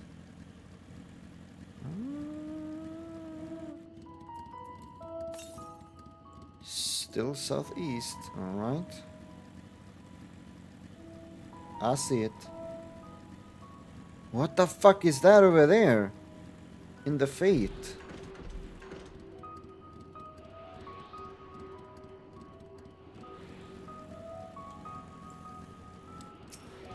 Man, I've seen some shit. Nice. East. I mean, if there's not at least one ether current in the middle, I will be highly surprised. For sure. What could the final zone be? Maybe it is the fucking arc. Maybe the zone. Oh my god. How did I not make that fucking connection earlier? Of course. Dude, the fucking entire arc, the place we will be fucking... It wouldn't surprise me at all if the arc is the final zone. Right? My god, how could it have... Oh.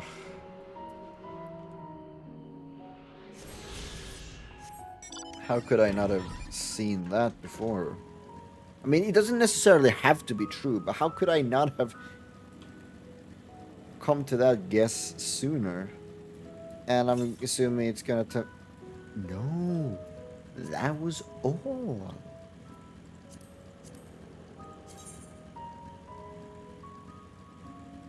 What a beautiful sight to behold. Oh my god! Wow! Yeah. Fuck yes. That is... Oh, that is... Oh, that feels good to see.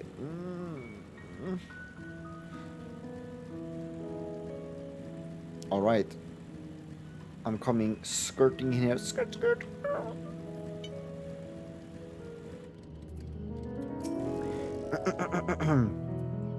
The ether burner is being constructed not far from here. Overseeing the work is Kokol Dankol.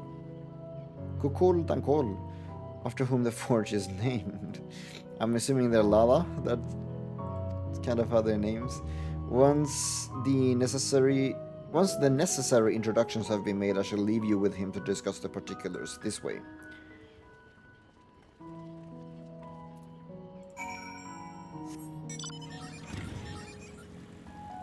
Alright, alright, alright. Ooh, look at that. Oh man. Oh man, oh man, oh man, oh man, oh man, oh man, oh man, oh man, oh man, oh man, oh man.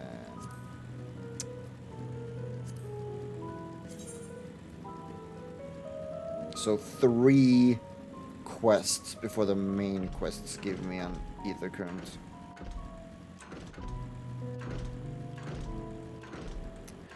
Duly noted. Alright. The whole crew is here! Feels good. Feels really fucking good.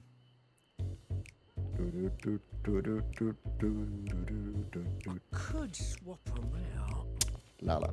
No, been there, done that. Damn near lost my eyebrows. Think, Coco, think! We'd be well on our way to paradise. Visionaries patting themselves on the backs for their grand accomplishments if you'd only think! Yes, that does sound rather lovely. Yeah!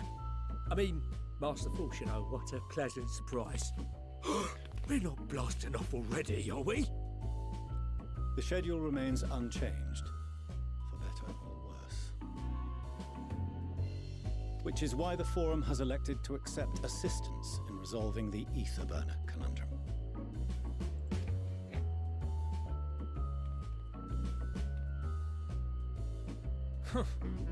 Not seen you lot down here before. There are archons among their number, but engineering is not their expertise. Nevertheless, the Forum concedes the slim possibility that they may have insights to offer. If not, you are at liberty to return them to the surface, by whatever means you see fit. Jesus. I assure you that won't be necessary. Now, about your troubles with the ether burner. Aye, aye, I'll walk you through it. Suppose I could do with a change of pace. As the name ought to tell you, the ether burner burns ether, ambient or otherwise, and transforms it into motive force. Think of it like a giant bomb that never stops exploding. Even out in that black void where the ether's right sparse, it's strong enough to move our arc. And it probably won't kill you like an actual bomb. I hope not. But it ain't perfect. According to my calculations, to travel to the moon and back fast enough for the Forum's liking, the conversion rate needs to be 6% more efficient. A measly 6%, you say? But if I could have squeezed even another 0.6 out of it, don't you think I'd have built it that way in the first place? Hast thou consulted with the Loperites? Yes, they too are conducting their own research, for lack of a ready answer. The moon's propulsion systems are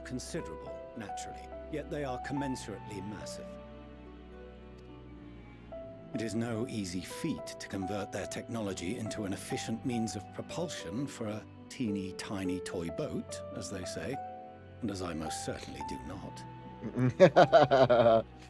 Yes, exactly! Damn it all, I asked for refined adamantite and they send me uppity rabbits with inscrutable, ancient, incompatible technology! You're trying to drive me mad! Do you speak of Allegan refined adamantite, perchance? You know of it? Only in the most general terms, I'm afraid. 'Twas an alloy of Allegan make, but the secrets of its production were closely guarded. As I recall, the record stated it was vital to Dalamud's construction and launch.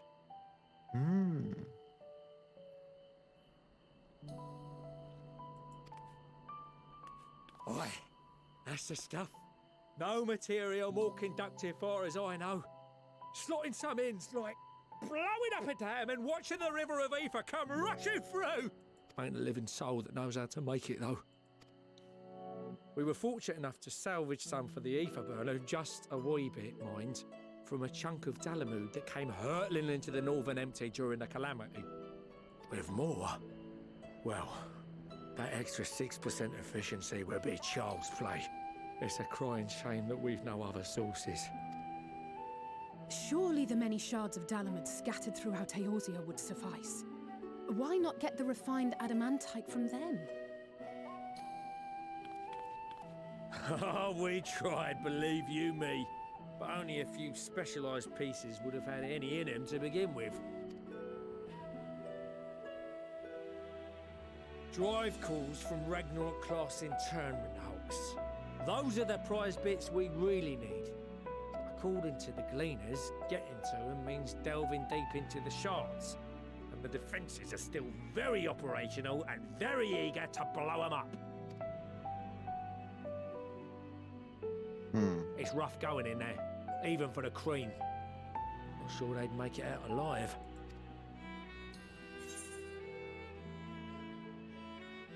This sounds like a job for someone else. You want me to go and fetch the what's-its? Yeah, I'll do it.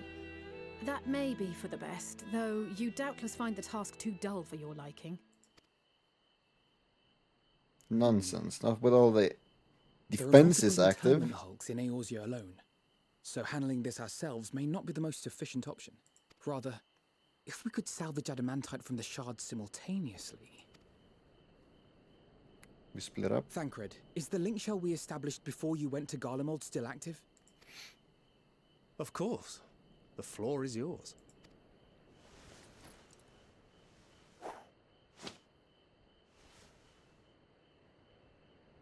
What's all this?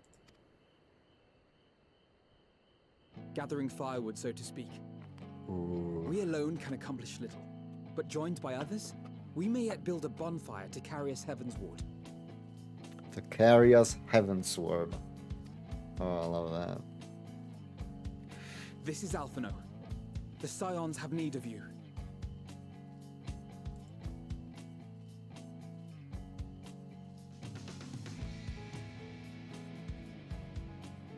Understood.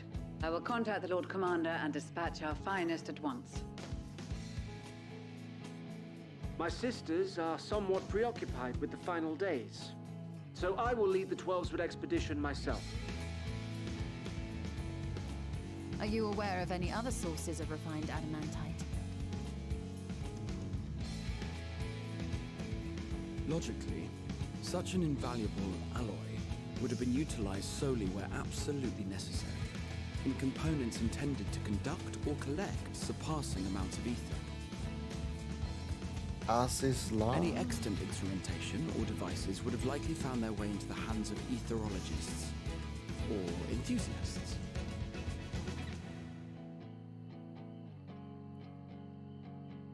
Magical artifacts of Allegan design? The Eastern Alliance will send word to one and all. Are there other ways we may offer aid? No shards of the Lesser Moon scar our soil, but our stake in this cause is no less for it. Is there anything in Othard that might be of use to you? What did you say? Oh, you got friends in far places, lad. Can say that again. Any road, if you're offering, I wouldn't say no to one of those Far Eastern sacred relics. Hmm? Some of them can hold enough ether to summon a whole damn primal. Find a source like that, the ether burner, and 3, 2, 1, kaboom! They're all relics. I gather you heard Which one his would these be? explosive enthusiasm. Might you secure us a suitable relic? It shall be done. I know little of machines, but I promise we will do our utmost to gather the materials you need to finish your starship. I am glad for the work, in truth. Better to busy oneself than wait and fret over disasters foretold. Well said. Then why are we all still standing about yapping? There's plunder for the taking, and I'm a born plunderer. I'll be an old Charlian before you know it. Start mixing the grog. The grog! I'm certain that can be arranged. Thank you all, and Be careful, he said, but I... Just like that. aye, just like that. Our refined adamantite is on its way. Now let us consider our next steps, shall we? There's yet much to be done.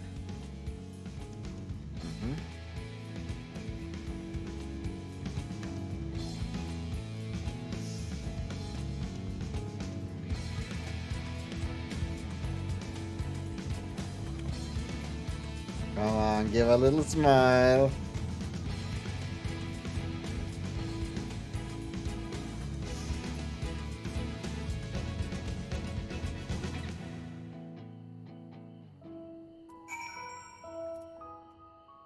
Man.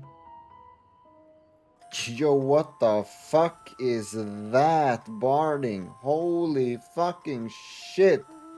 That looks insane. Insanely cool that is.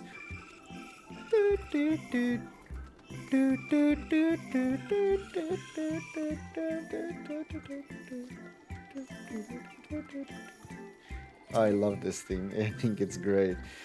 It's times like these we're reminded how famous or infamous Alphino has become. Who'd have thought he could achieve so much with a single link-private conversation? As we're expecting rather a lot of visitors in the near future, I'd best return to the surface and inform the relevant parties. Ah, yes, that could be a smart thing to do, indeed. I have also a contact of my own that might be worth a try. Oh, and who might that be? That's for me to know and you to find out. Alright. And on that note, I leave matters here in your capable hands. Best of luck.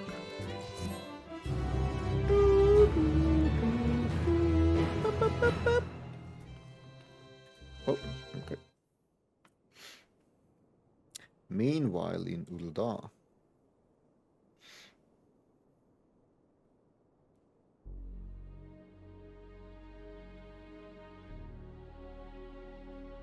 This theme I don't recognize.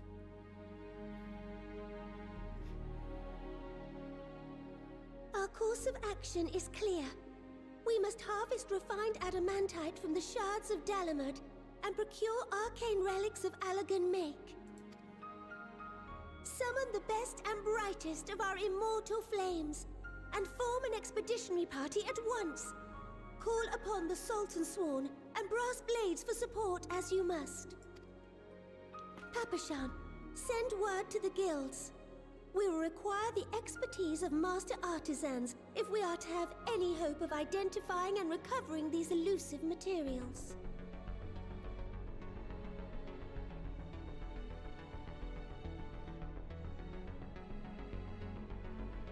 Ooh.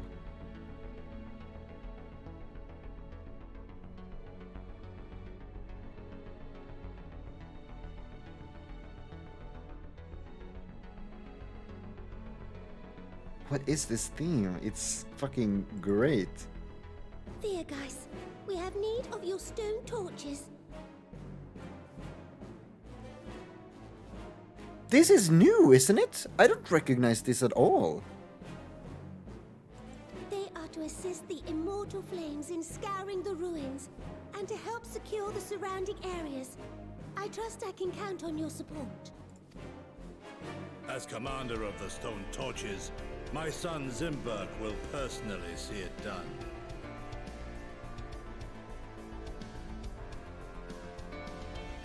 No, I don't recognize this at all.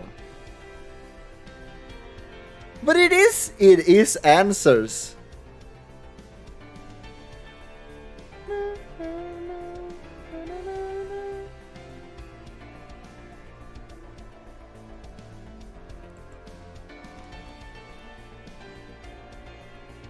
Pippi, I would have you lead the raiding party. Assemble your finest, and with Tizona's blade, clear the way. Lord Lolorito, I pray you take charge of the search for Allagan relics. Surely you know of some being traded on open or clandestine markets, or sleeping in collectors' vaults.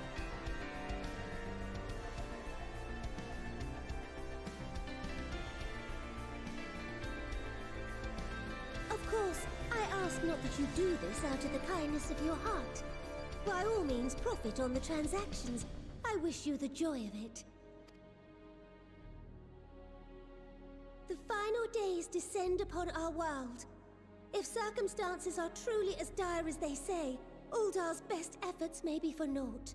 And yet, when we Eorzeans rose from the ashes to rebuild our broken realm, did we not learn one simple truth?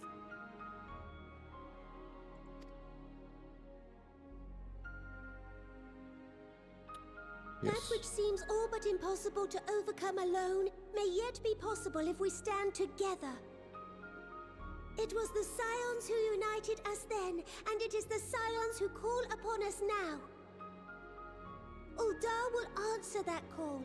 We will summon our courage and join the fight for our world's future. You know your duties. I, Nanamo Ulnamo, 17th in the line of Ul, bid you good luck and Godspeed.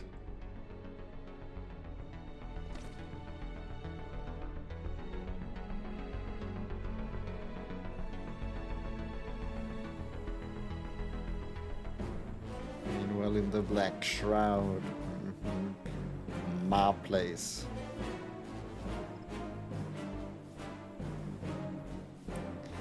Dude, this music. I'm so certain this is all brand new.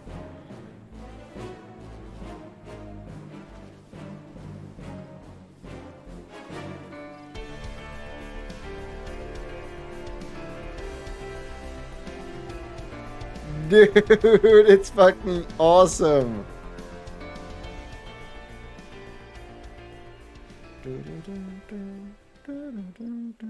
We fielded a goodly number, but our ranks are heavy with healers, and an abundance of restorative magics will be of little help in destroying Dalamud's defenses. Still, it has ever been thus with Gridania. We must steel ourselves for a protracted engagement. Ooh. In that case, might I suggest taking us along? There we go. Oh, snap. Commander Hext, what are you doing here? None of the shards in Girabania are big enough to hold an internment hole. Commander Hext. So we said to ourselves, why not lend our neighbors a hand? We thought you might be short on people with a talent for breaking things. While it pains me to admit it, you are right. Our deficiency is so plain to see. It might have been a lifetime ago, but I was once one of the Scions assigned to the Shroud. I know this forest That's well. right. I know your people. And I know we will be stronger if we fight this fight together. Of course.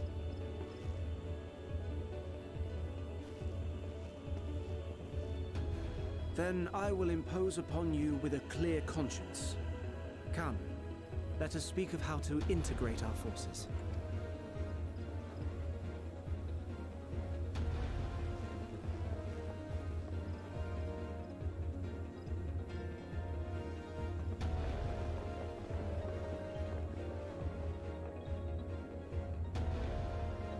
I won't let it all be for nothing. I promise you, Papalimo.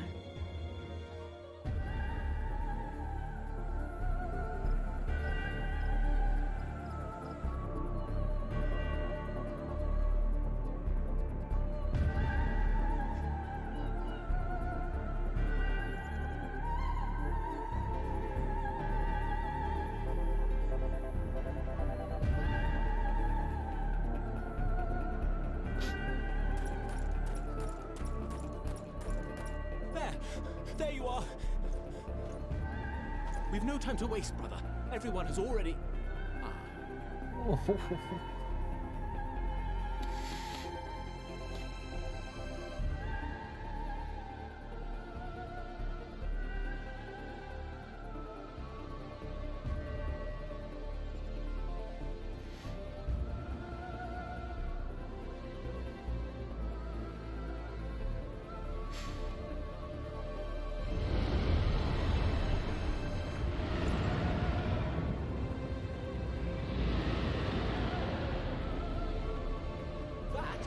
That was a roar!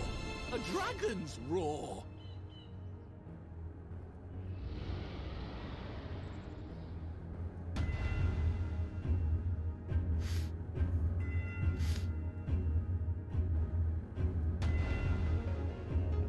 The ruby seam.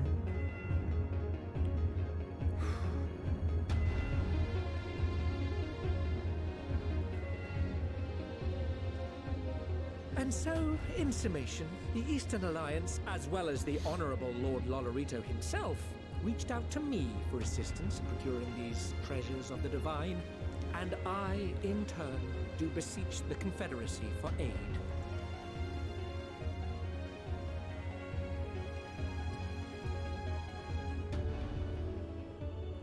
Hmm? Is that... Hancock? What a surprise this is. The fucking music. And a is fortuitous great. one at that. I have a favor to ask, you see. Mm-hmm.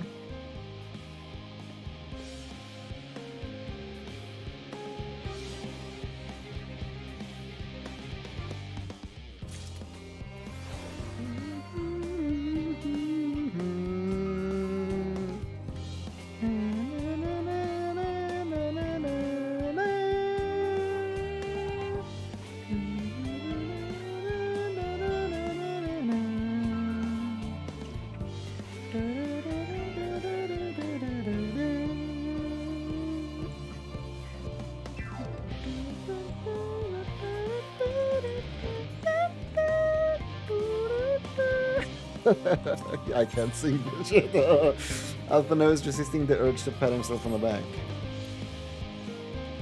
Though our friends are searching for refined adamantite and sacred relics, we will only know if they meet your requirements once they have arrived. In the meantime, is there aught else we might do to be of service? Ha! You've already done more than enough. If I had to say, though, I could use someone who knows a thing or two about elegant technology. You're there, the lad with the red eyes and matching hair. You seem to know more than the average scholar, you could say. Graha, my boy. Ha! If only Master Cockle knew how right he was. While he and Graha establish a report, why don't we help with preparations for the Great Exodus? Indeed, this will mean going above and beyond the terms of our arrangement, but I propose this is not to curry favor. As confident as I am that we will succeed, we must be ready for every eventuality. This would also be an opportunity to familiarize ourselves with the logistics of traversing the Great Expanse. And if nothing else, it beats twiddling our thumbs while we wait for the adamantite. I like the idea. I like the initiative. Let's do it.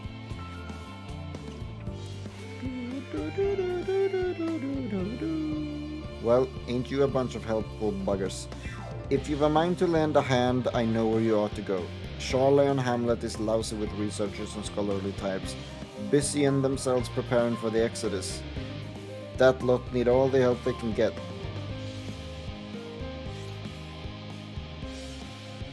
Well then, off we go. Right.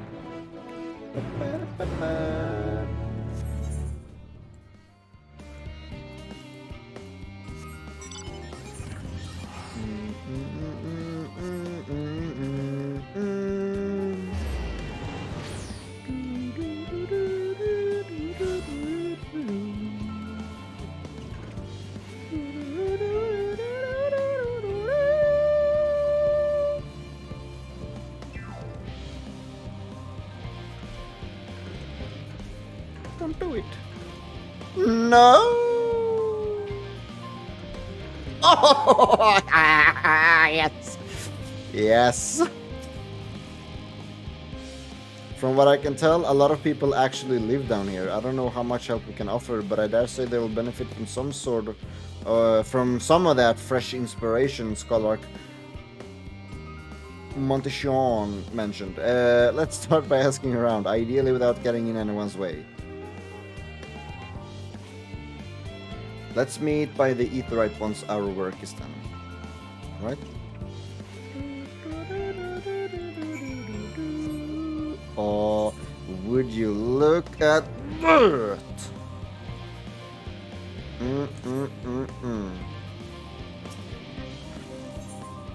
That good time stroll. A veterinarian in Charlie and Hamlet is wrangling with a beast of a problem. Excuse me, sir, I couldn't help but notice that you've a way about you that simply screams, I have an affinity for creature of the wilds. And since I'm never wrong about such things, might I trouble you? You see, amongst the troops of trolls living in the outer circuit, I came upon one who was sick beyond measure. I took the poor creature in at once and saw him healed, of course, but when I attempted to return him to his rightful home, he flew into a panic as if he could not bear the thought of going back. To make matters worse, the troll saw fit to escape into a den of analas. I would go after him, but I'm so fumble-footed I'll scare him off like a snot and be torn limb from limb for my pains by the fiends. So I turn to you. Would you seek out this troll of which I spoke? I shall provide you with his favorite food, and with it you should be able to calm the piteous thing. Hopefully that will be enough to see his senses restored and for him to come hurrying back. And, though I shudder to think of it, if any of those fell analas seek to impede you or pester that troll, make those beasts regret their interference. Oh, and don't worry, you will be rewarded for your efforts. Oh, I know, you will give me a sweet ether current. And there exists no better reward.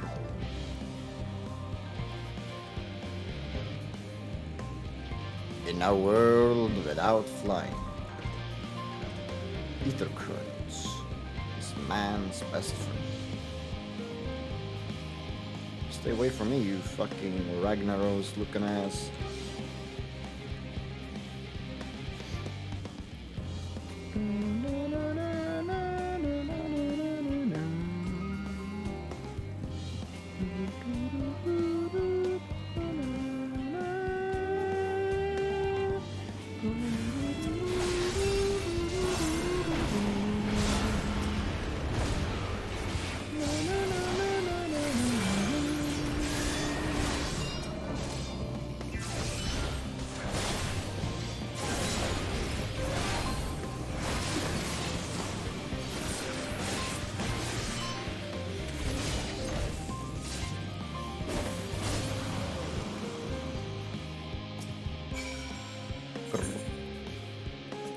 Ripe fruit. No troll can resist a fruit this ripe, in more than one way according to your olfactory senses.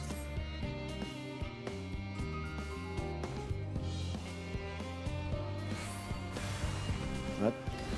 Wow!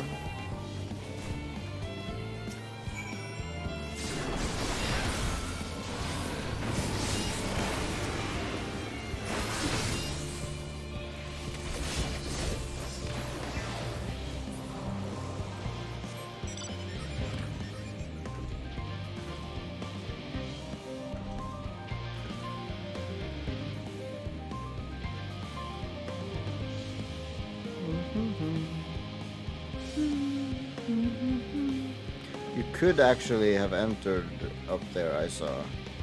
Okay, well, now I know.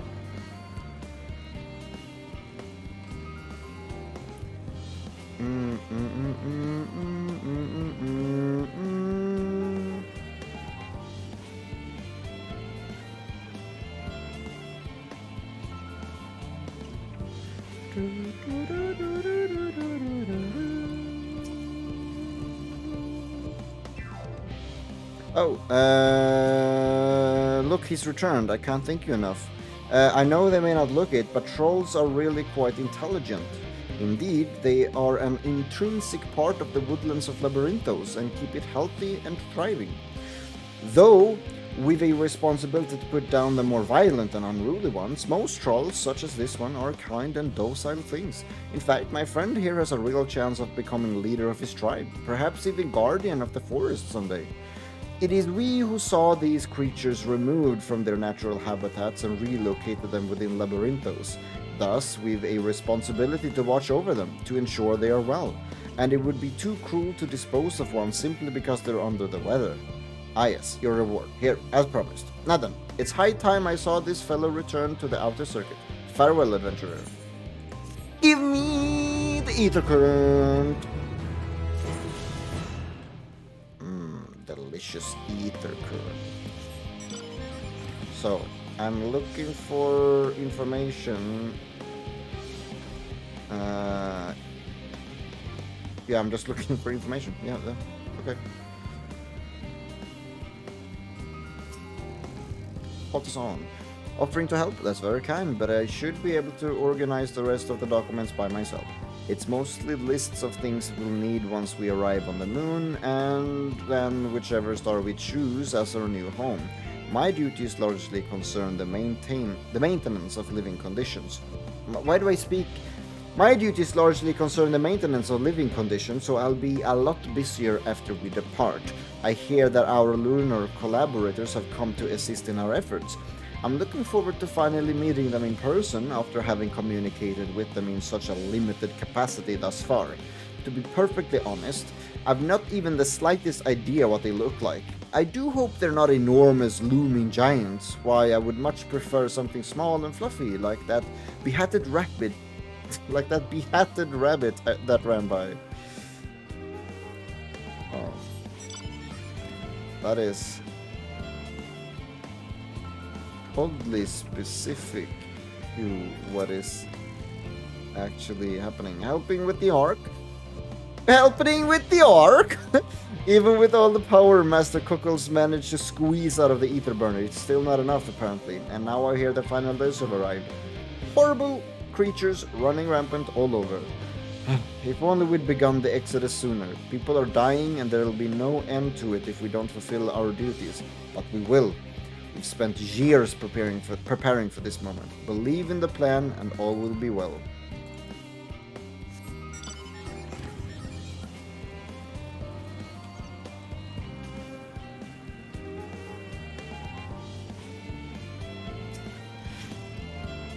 Oh, hello? Are you one of the new helpers? Working on the ether burner. Oh dear.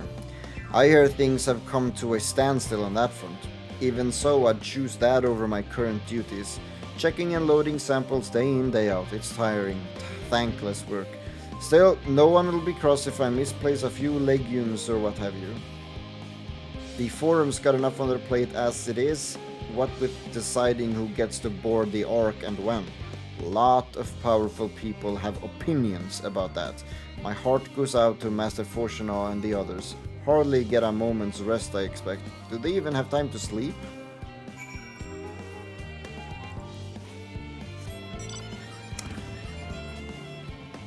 I couldn't really imagine so, honestly, considering the scope of this. Alright, living way. Living way. Fancy meeting you here, Zelen. Our friends in the forum brought us to see their teeny tiny boat, which was quite impressive considering they didn't use any creation magics. What we're really interested in is Etheris itself, though we now find ourselves in sort of a in sort of funny underground miniaturized version of it. We were hoping the forum would give us a guided tour, but it appears they're rather preoccupied. Honestly, all the time to prepare and they're still not ready. I suppose we'll just have to show ourselves around. Or at least that's what we were planning to do until we chanced upon Urian J and your good self. Since you're both dawdling about, engaging in idle chit-chat, perhaps you could show us a few points of interests. Won't that be fun? Try as he might, Urian J cannot free himself from the Loporits. A tour of Labyrinthos. An unexpected yet prudent suggestion. Given the similarities betwixt this artificial environment and Bestway burrows, it would be in our best interest to have the Loporits acquaint themselves with those conditions deemed optimal by their Charlayan collaborators. I fear, however, that continued reliance upon my limited knowledge would risk narrowing, rather than broadening, their perspectives. Mayhap thou art better suited to lead this adventure? What a marvelous idea. Might we begin with the great big what's-it over yonder? Ah yes, the what's-it. I shall leave its explanation to Zelin. And he chuckles, you bastard.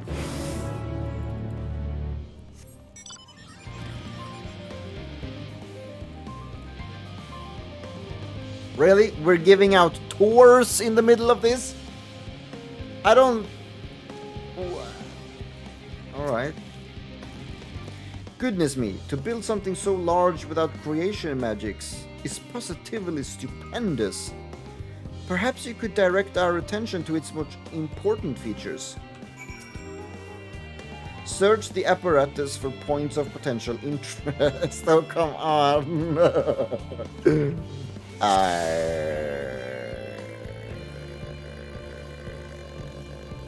Thanks. It's a little hard to see from here, but is that a golden pipe connected to the top of those tanks? And I can see through that window another pipe at the bottom. Ah, this must be for purifying water drawn up from below. Yes.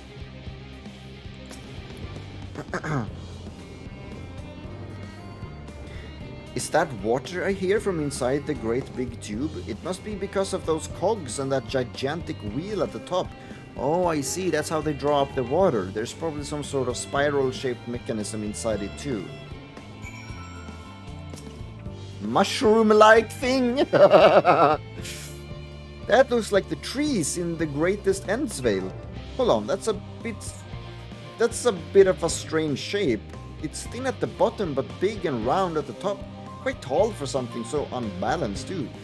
Now it makes sense. That's where they store the water. I know my shit, what can I say?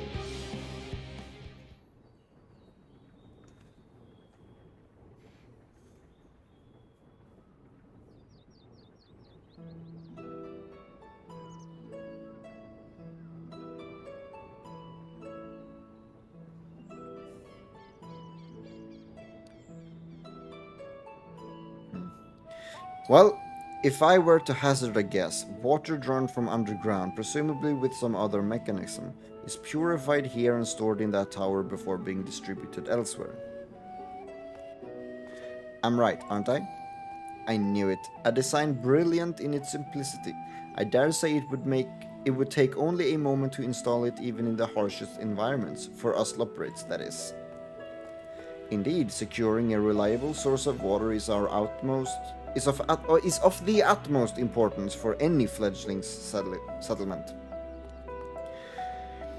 We have read, however, that people of Etheris sometimes make their homes in arid deserts and such. How are they able to survive? Many settlements in Thanalan are built near an oasis. Areas near waterfalls are common sites for villages in Gurabania.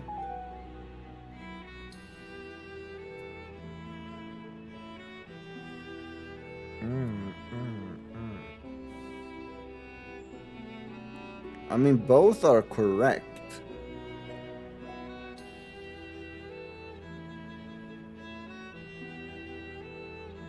Areas near waterfalls are common sites for villages in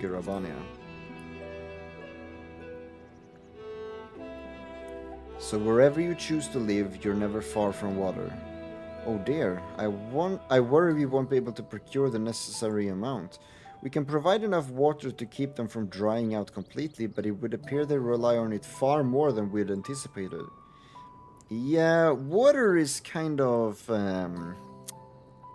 dare I say, important.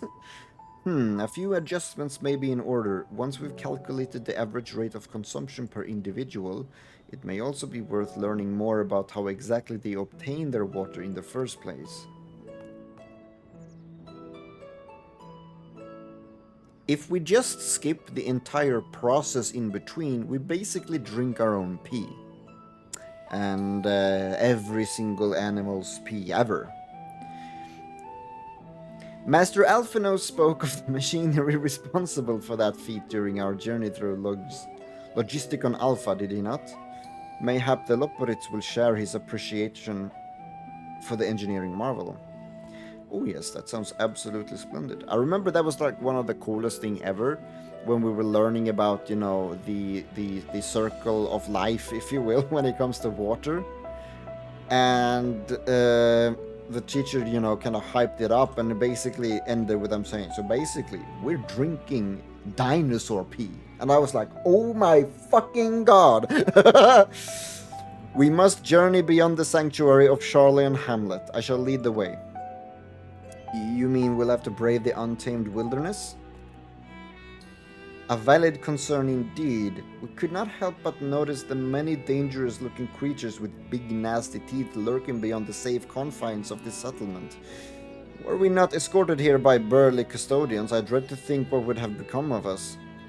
Regrettably, too many a hungry predator with the aforementioned big nasty teeth, Loporits may appear to be a potential and rather appetizing source of sustenance. Might I impose upon thee to assist in securing safe passage to Logisticon Alpha? For my part, I shall act as an escort to Living Way and Cooking Way. I entrust Singing Way and Growing Way to thy care. Me do thing. A more valiant protector they could not wish for. Godspeed. Let's go! If it's all the same to you, I'd rather not be eaten by some horrid beastie. Beastie! Come along, Growing Way, to the water extraction, what's it?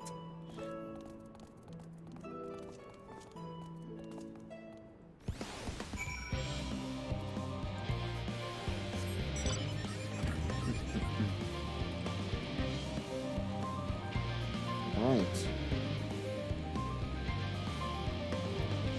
Dun, dun, dun, dun.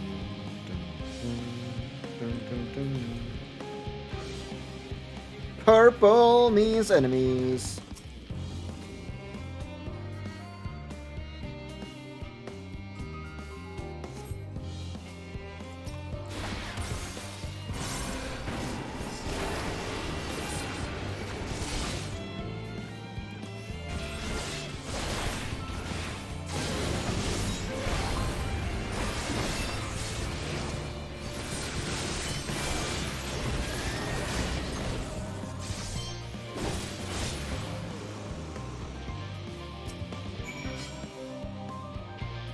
Thank you so much. I really hope this water extraction is worth these harrowing experiences. All part of the fun, some might say, but I'd rather not be burnt to a crisp if it's all the same to you. Understandable.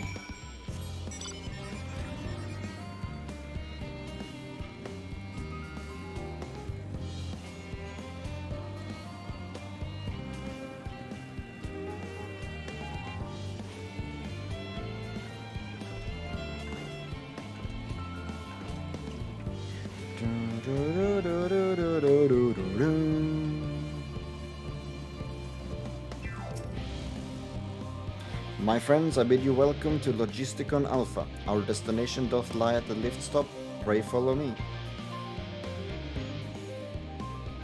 I will say, this music, by the way, is fucking badass. And it's one of those like where it gets your blood pumping and you're like, alright, shit is happening. But it doesn't really fit when we're doing these. missions that just feel like filler missions, if you will. Don't get me wrong, I understand the fucking importance. They clearly haven't accommodated for the vast amount of waters that we as mankind requires. But the music just isn't really fitting. Marvelous, simply marvelous. So this is where the magic, or science rather, takes place. The perfect environment to sustain life artificially created.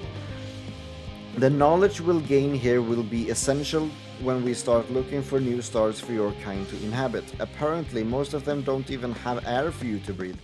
You're all very lucky that Aetheris just so happens to provide everything you need to thrive. Or did mankind turn out the way they are because of the available resources, I wonder? Ah, evolution. Either way, it's nothing short of miraculous, and I cannot wait to see more of it. Boom. I don't even think I... Oh, I didn't.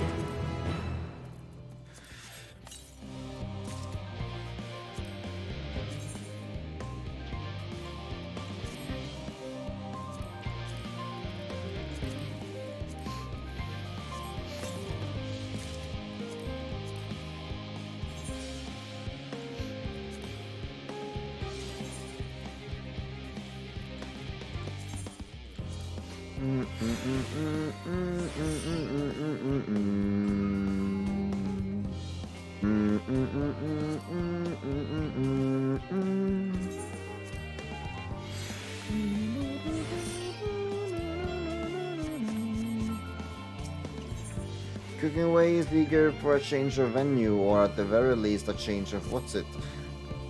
This is all very wonderful, I'm sure, but I was rather hoping to learn more about your nourishment provision facilities. In other words, where is the food?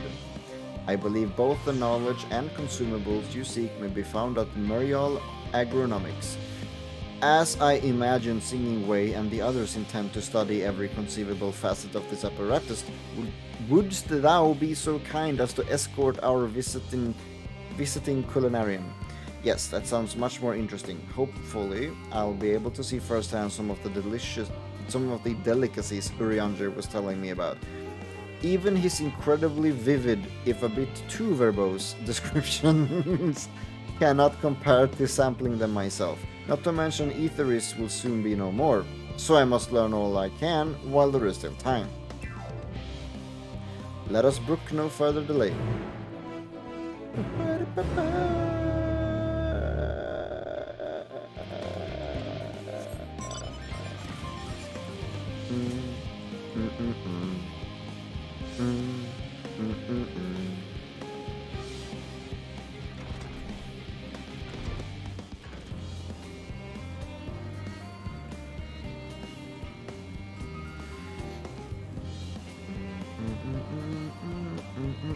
Agriculture shock is the main mission name. Oh my god, that's good. That's good. Oh, okay, I thought, ooh. I read speak with Cooking Way and have him accompany you, and I was like, was I supposed to do it back there? Oh my god. This is the place, yes? The heady aroma was enough to guide me here, and I've spotted several of the fruit and vegetables featured in our compendium. I'd dearly love to try some, but I read that those who help themselves to a farmer's crops without permission are often caught and put into pies. Perhaps you could ask whoever's in charge if they would be willing to part with a few samples.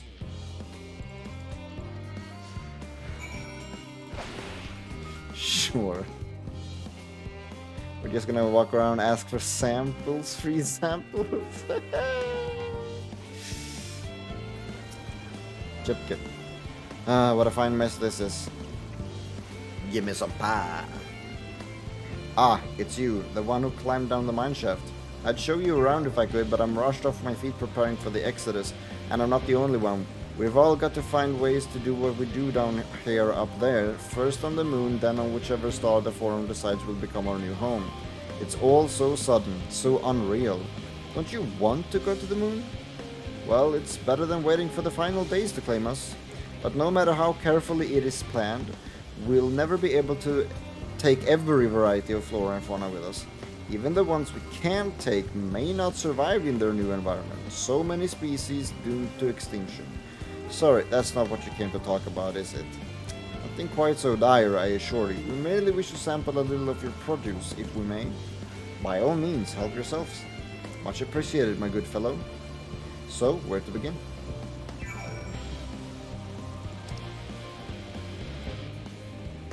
There, apparently. Whoop!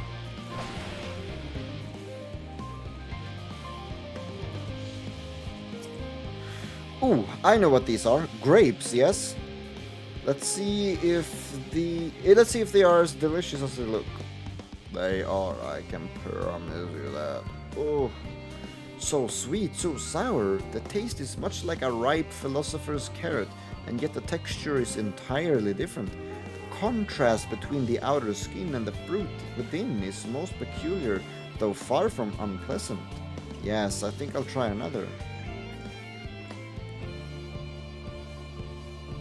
Well, that's certainly given me food for thought, though in a far less visceral manner than any philosopher's carrot. But tell me, what is your opinion of grapes? I'd brave an erupting volcano for a choice bunch.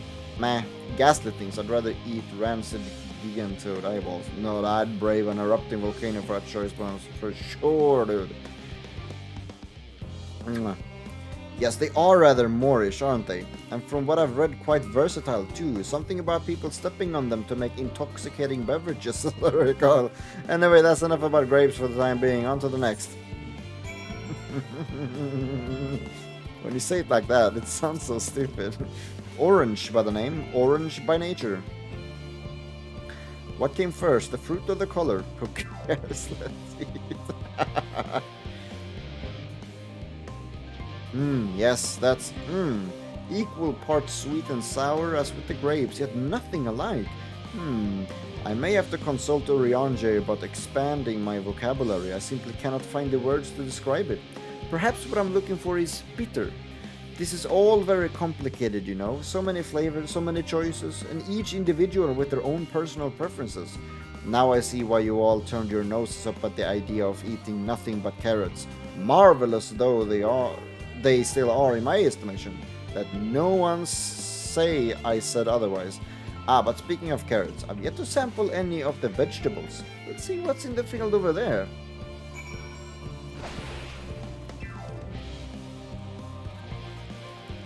Let's go!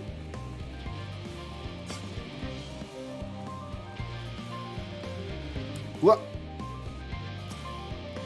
That color, that texture. Are they some sort of enormous round carrots? No, in any case, proper nomenclature is less of a concern than the taste. Raw pumpkin will probably not taste that good, though. Blech! It's so hard and flavorless. I may as well be chewing a piece of wood. That all but confirms it. These are nothing more than misbegotten failures masquerading as goodly carrots. Stop, stop, stop. Can't you see these are pumpkins? And no one with any sense would try eating them raw. You're supposed to cook them first. Do you not find it an awful bother? Far from it. Cooking is a joy unto itself. And what's more, it broadens the range of ingredients that we may safely eat. But above all else, cooking allows us to draw out the full potential of our produce. Pumpkin stew has been one of my favorite dishes for as long as I can remember. Then perhaps even these hard blocks of plant matter can become as delicious as the orange I sampled. I wonder though, if there is anything even more delicious, how about that yellow fruit over yonder? Is it the El Banan? Oh no, it's lemons! Oh, you're about to get fucked up, Cooking Way.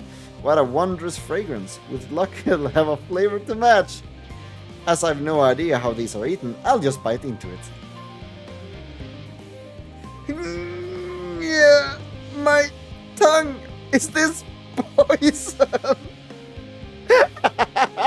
My heart! A lemon? You mean it's supposed to taste like this? How can something so similar to an orange be so revolting? It may be some time before my palate recovers from this ordeal. As such, I had best call an end to this round of sampling. Let's say our farewells let's say our farewells and return to the others.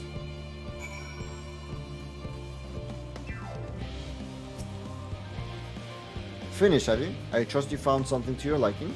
I'm rather enamored with the grapes and oranges. Less so the pumpkin, though I learned the hard way that they're not meant to be eaten raw. Then there was the lemon. The deceiver. I feel so violated.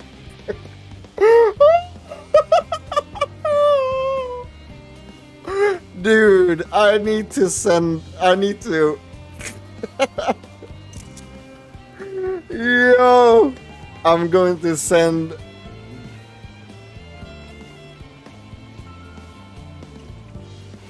I need to send this to some of my.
I just have to take a picture of this and send it to my little brother and a friend of mine who plays the game, but I don't know if she has gotten here or not, but this is just so fucking funny.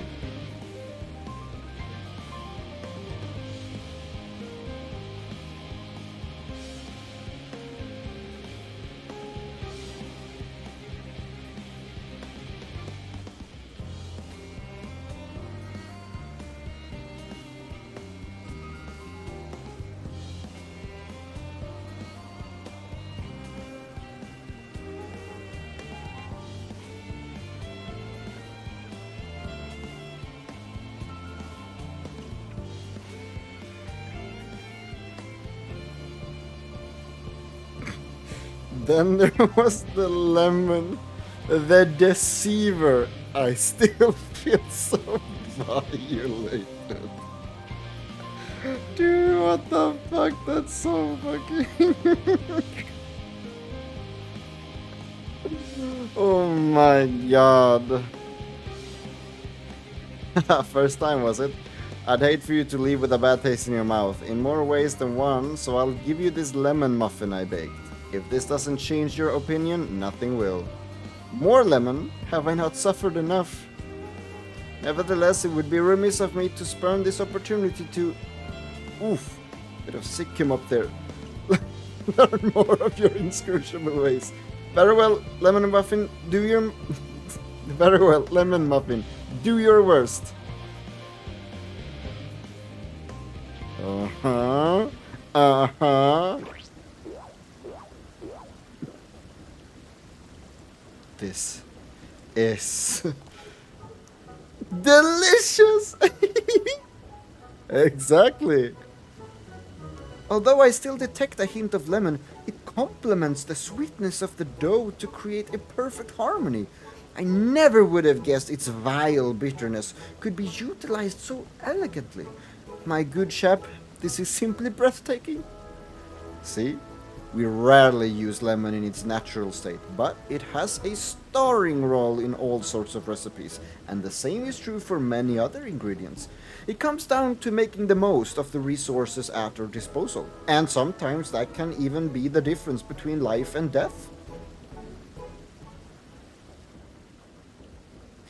I know we won't be able to take every species with us. No doubt the Forum agonized over what was worth preserving and what will be consigned to history. Hard choices, but make them we must if we're to survive. Such strength of will. Now I know what Heidelin sees in your kind.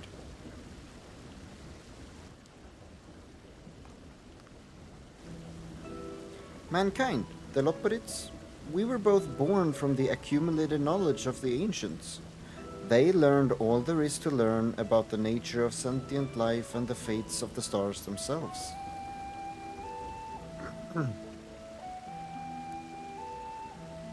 Once a civilization has fulfilled the basic requirements for survival, it will inevitably seek to eliminate all forms of negativity and achieve perfection. And therein lies its folly and its downfall. For perfection is an unattainable ideal. 'Tis the paradox of the immaculate carrot. Yet civilizations since time immemorial have deemed the pursuit of perfection as progress. They pay no heed to the costs incurred in their futile quest, and all too often become the architects of their own demise, their dreams forever unfulfilled. That is the same paradox that I mentioned earlier. What then is the alternative? The answer lies in knowing that our existence can never be perfect, to be content with that what we have and make the most of it.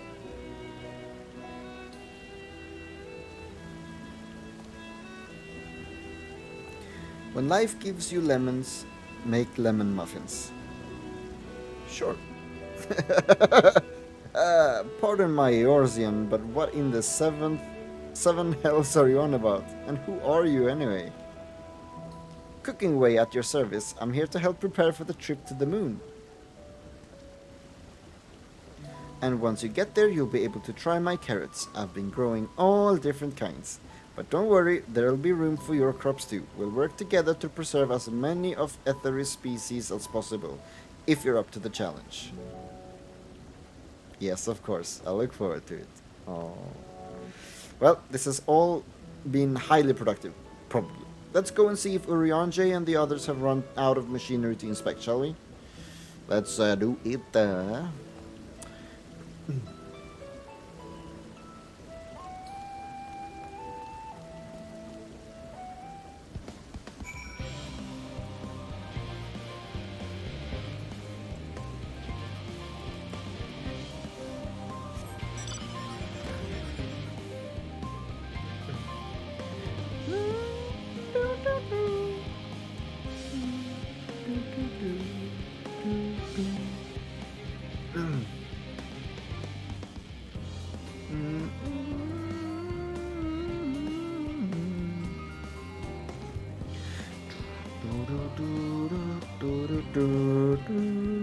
Man, this is good shit. This is good shit.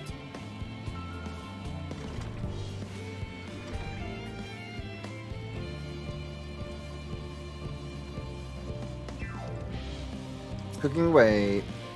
Alright, that was most enlightening, especially the part with the lemon muffin. Actually, I was wondering, do you know any other places famed for their cuisine? Limsa Lominsa is home to the Culinarians Guild and many less than savory establishments. The Far East has oodles of noodles. Limsa Lominsa, definitely. Would that I had time to visit. The more I learn of Etheris, the more I wish we could spare it from the final days. Alas, Heidelin's orders are to flee, not to resist. If only there were some other way. If only. Urianger. Urianger appears to be tallying the Loperids in preparation for an imminent departure. Zelen, I trust thy time at Marial Agronomics did effort. Oh, I just got the pun.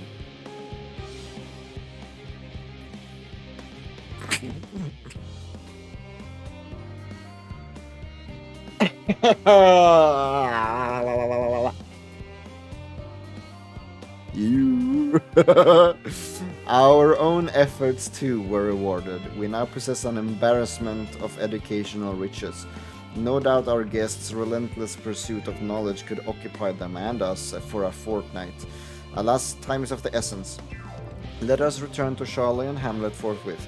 I shall gladly attend to each and every loporite there should further questions within my power to answer arise. Alright, there we go.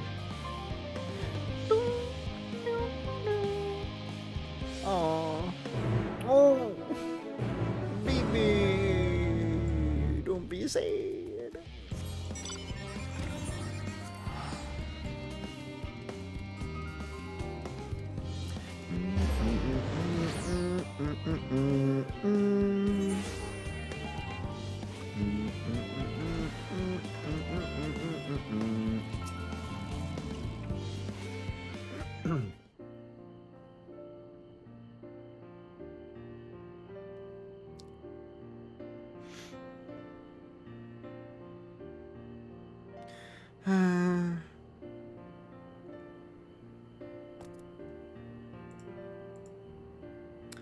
Yes, Ellen, that was indeed me verbalizing a sigh to express my emotional state.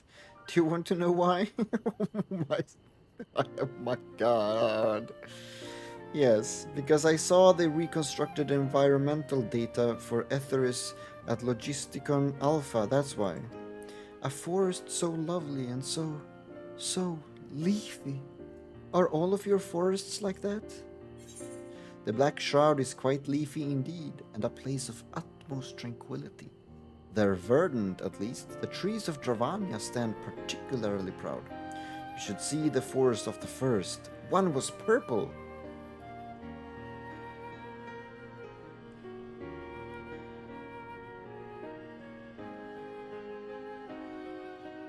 It's not often we get to mention the first.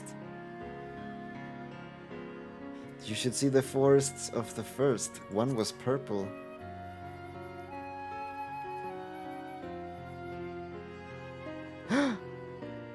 Gasp! Gasp, I say! With a star so wonderful, it comes as no surprise that you are reluctant to leave it behind. I was a fool to think otherwise, to assume that the moon was something worth being proud of. How ridiculous we must seem to you, trying so hard yet achieving so little. No, you have achieved so much. What do you mean? Not at all. Thy works are no less worthy for their uniqueness. I thought I heard tiny voices. Thancred. I imagine, yes, Urianger probably said that. Thancred in that voice. How didst thou fare? Come on. there were 4 words, but you had to meet the 75% criteria. Oh, I was able to glean a fair bit from the researchers while helping to move their cargo. Preparations have proceeded without interruption here. Despite news of the coming end, we have the forum's leadership to thank for that. That doesn't mean people aren't worried, though. Quite the opposite. Knowing disaster could strike at any moment, they hurried to complete their work, equally aware that a single error could be the difference between life and death, and we can hardly tell them there's no cause for concern. Yeah. Perhaps not, though aided by our goodly growing way, we may yet find other ways to lighten their burden. Me? Be of use to people? I'm honored that you would think me so capable, but I'm not sure that I'm up to the challenge. Nevertheless, I believe in thee. If you say so, I suppose it can't hurt to try. Oh, they are so cute! Dude, it's not fucking fair if we cannot play as These adorable buns. At some point, I will cry. If you say so, I suppose it can't hurt to try. I passed someone moping in the Western Plaza that looked to be in need of a helping paw. Perhaps you might start with him? Do I need to help observe it? 'Tis a good place as any. Come.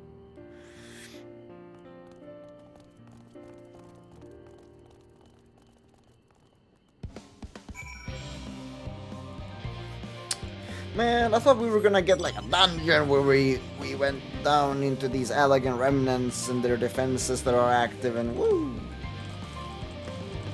This is nice too, but where's my action?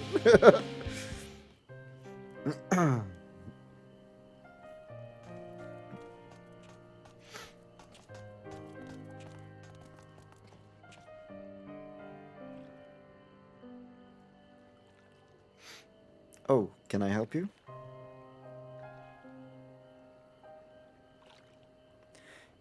It is you who would help me. Is my anxiety truly so obvious? A burden shared is a burden eased. Pray, tell us of thy troubles. Those little fellows do look like good listeners. I'm an engineer, you see, and what they say of the ship, that it's the sum of decades of Charleyan ingenuity, that it's built with peerless, elegant technology, is all true, but I know that none of that's a guarantee. We've never before launched a star-faring vessel, let alone flown it in the great expanse. All the tests we've run have been on the ground. Only operational personnel and cargo will be aboard for the first voyage. But even so, if it fails us, then what can we do? And if it doesn't, it could fall apart on the next flight, or the one after that. We've done everything we can to prevent that from happening, but it hardly matters. We thought the ether burner's design was flawless, too, and look how that turned out. Thou art familiar with these most daunting technologies, and thus dost thou hold the power to allay his fears. Jan J, for fuck's sake, work with me here, please. I'm already having trouble talking. Oh, I'm not sure about that, but, well... Maybe you could tell me if there are any aspects of the ship's design that you're especially worried about. Our ability to walk about and perform our tasks, for one. I've devised as a means by which to employ gravity, a spatio-temporal spell to regulate the environment, but what if it's not strong enough? What if everyone floats away and begins crashing into things as soon as we've left the star? Ah, gravitation. Maybe I can be of help after all. Up there is not so different from down here, you see. The same rules apply, and if you consider them as part of your great big cosmos rather than separate places.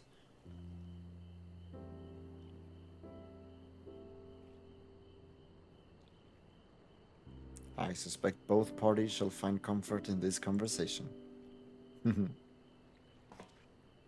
Yet if Thancred's tale be true, still others would benefit from insight born of experience. Might I prevail upon the Loporits to attend them? An excellent idea, if I do say so myself.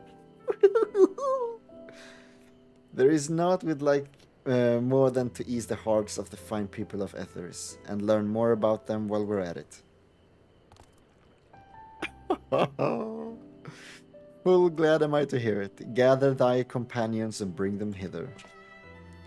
Zelin, thou hast a gift for finding souls in need of succor. Pray seek thee out the distressed and the apprehensive, and inform them that help is at hand. I shall await them here, that I might introduce each to a suitable Loporit. Me fix. Me run do business. Oh, I do look forward to that. A place for every Loporit and every Loporit in their place. There we fucking go. Okay, rev up the engine. We're searching for people. Level-headed engineer. Concerns? Nay, there's no point in worrying at this stage. It'll only make the work go that much slower. This woman seems to be coping well. Yes, I can only agree.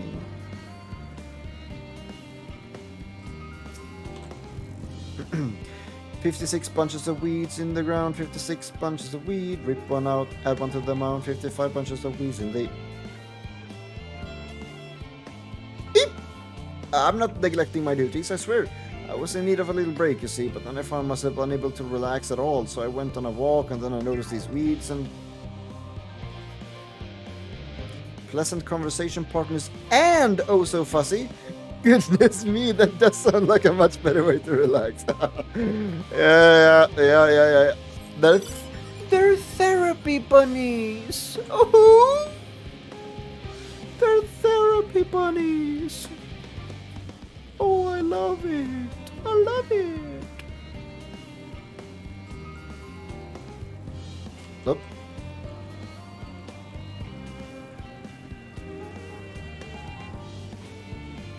Nope.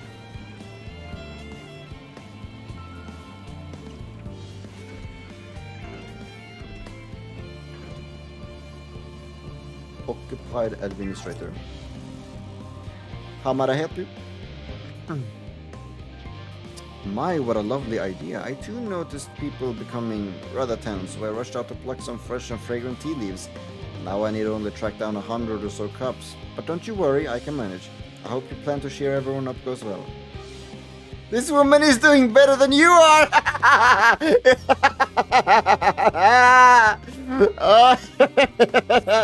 You're not wrong, but that was great. This woman is doing better than you are. Oh, fuck, this is supposed to be my one thing I know how to do. And she's doing it better. Fuck me. Skeptical researcher. Come on, there we go. Have you heard anything from anything of what's on the moon? I have no doubt that we can make it up there, but the searching for a new star part of the plan sounds awfully vague to me. Big agree. I asked the forum, but they will only tell us that our collaborators have everything under control. Forgive me, but I don't feel particularly safe wandering through the sea of stars when gods know what made by the god know who.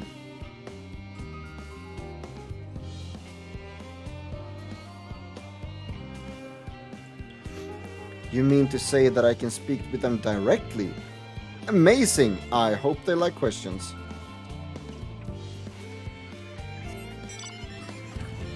Eight? I thought I just assumed 3.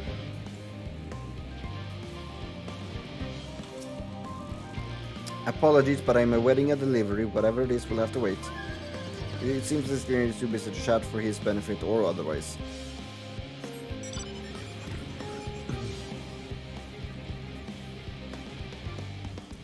Eight. There's still 6 people.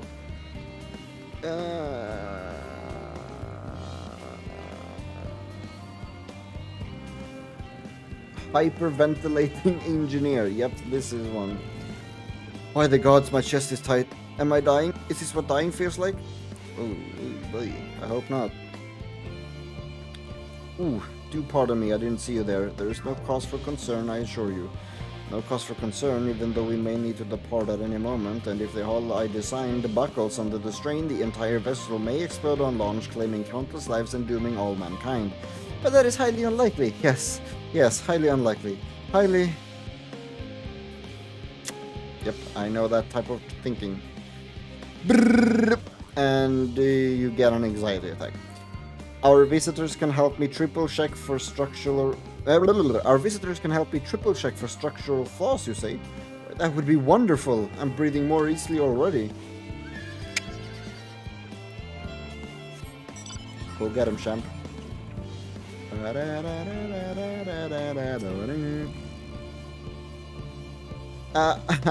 The end of the world is nigh, yet the work goes no faster. Scheduled so such temperamental things, feasible one moment, utter bollocks the next. And yet, I've never felt so alive. This one is beyond your help. Only sleep can save her now.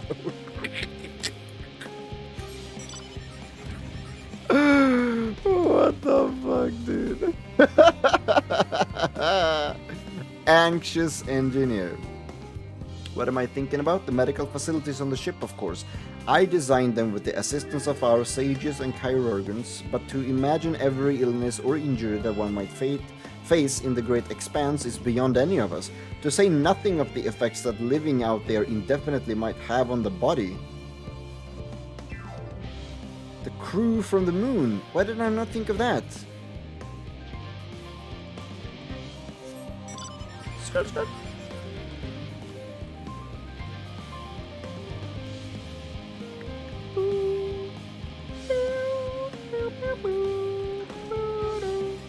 Can we... Yes, we can, in fact. Oh, that makes it so much worse. Because I might have missed a lot of places. Nope. Nope. And that's like... Oh, come on.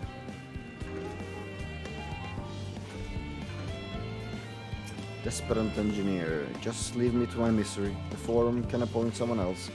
I apologize, I simply don't know what to do. How am I supposed to pilot the Ark if I'm already falling apart under the pressure? You can do it! You know a starship pilot that I might speak with? Truly? Well then, there's no time to waste. They can help me prepare for this monumental task. Fuck yes. 3 more.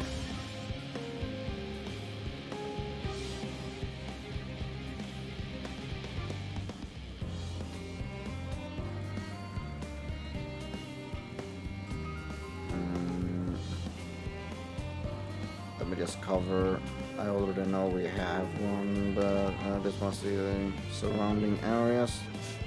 I'm not finding anyone. Can't go in there. All right. Hired gleaner.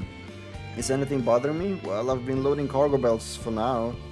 I've been loading cargo for bells now, so my back feels like a void sense played it as a piano.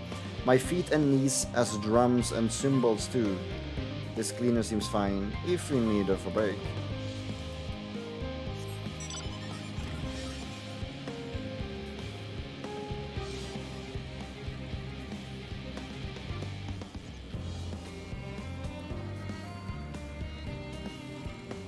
We'll just go and do a little circle around here.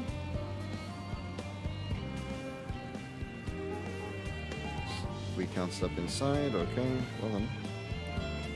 Allow me to make a little circle around here. We did fog! Wondrous mathematician.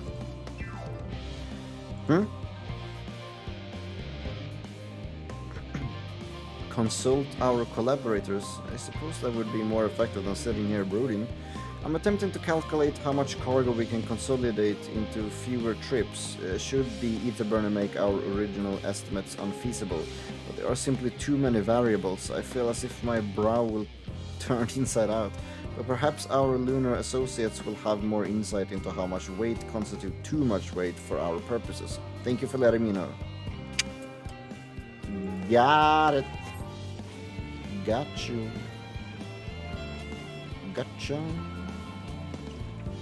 Where the friggity fuck would the rest be then? I feel like I've... Oh, okay, it's probably these two. Hopefully. My face? What's wrong with my... Ow! Perhaps I am a bit tense. I was tasked with ensuring that the proper fauna, and only the proper fauna, are brought with us to the moon. However, the suitability of a few species is still under debate, and I can hardly make the decision for myself when I know so little about the environment up there. Including the Loperites in our discussion is a wonderful idea. I absolutely will, thank you. Perhaps their biology itself might offer some clue as well. Carrots.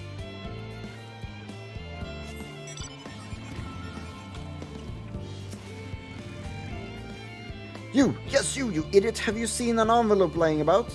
This imbecile refuses to give me the alchemic... This imbecile refuses to give me the alchemic I ordered without that bloody slip of a parchment.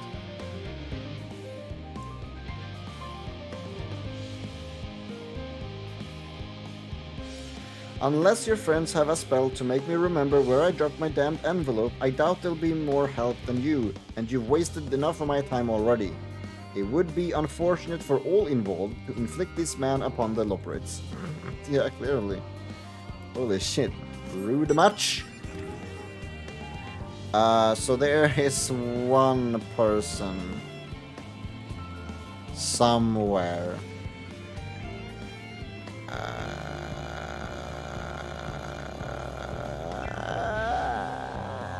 Ooh, yes, let this be the one, please.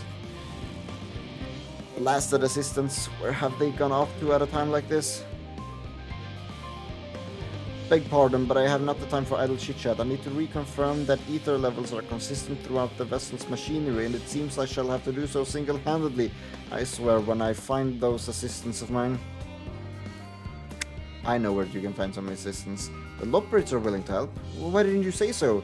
At least they won't moan about how they checked 24 times already and haven't slept in weeks. Lazy sods? I don't know. If you haven't slept in 2 weeks, I think it's illegal to be called lazy. Alright. It's fine to admit you're scared, you know. Behold, Zelin, through thine efforts word hath spread throughout Labyrinthos. Verily, to a far greater number than we anticipated, Living Way doth gather more Loporits as we speak. I shall assign each in accordance with their skills, that new bonds of friendship might be forged. Should greater matters require not thine attentions, watch over them, I prithee.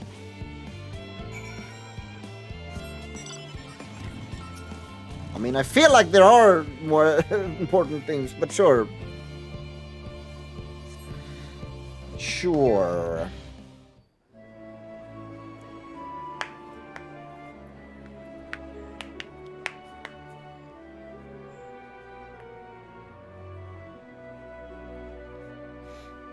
What day is it? Sunday, okay.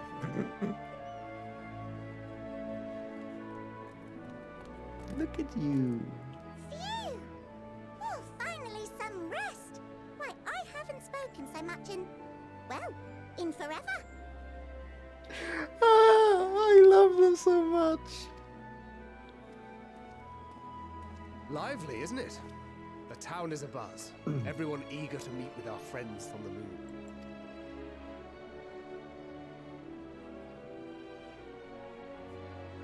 Twould behoove you to consult with Sleeping Way. As our moon's pilot, his advice should be most pertinent. I'm impressed. Truth be told, I struggle to tell one from another. No offense intended, of course. None taken. After you and your friends left Mare Elementorum, we spent no small amount of time with your Urianger. Oh, the conversations we had. He told us all about Atheris, answered our every question, no matter how trifling or trivial. Look! Every page filled to the margins with knowledge. When I first arrived, I was struck by how little I knew. It was daunting. But then I realized that were it not for Urianger and his teachings, we'd still be stuck on the moon, gazing at your world and wondering what we've been missing.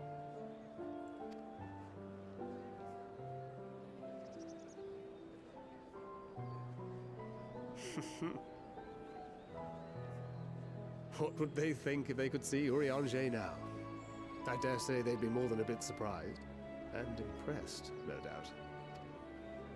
Master Louis Soir, Minfilia, Papalimo, and not to forget.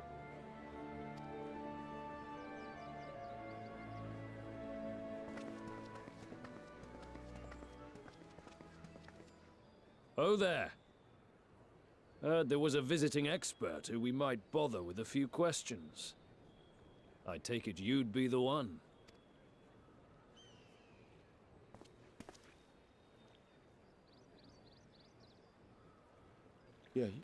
Yes, I am.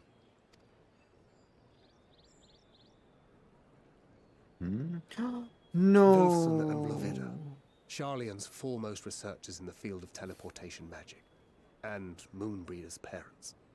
I remember.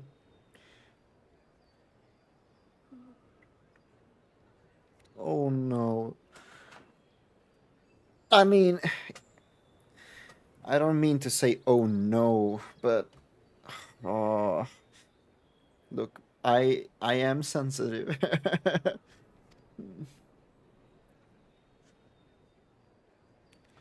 It took a It couple hath of been seconds. some time. Tis good to see you in good health.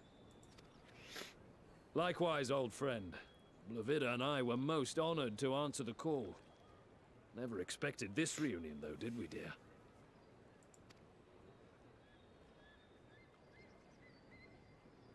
I'll say, the nerve.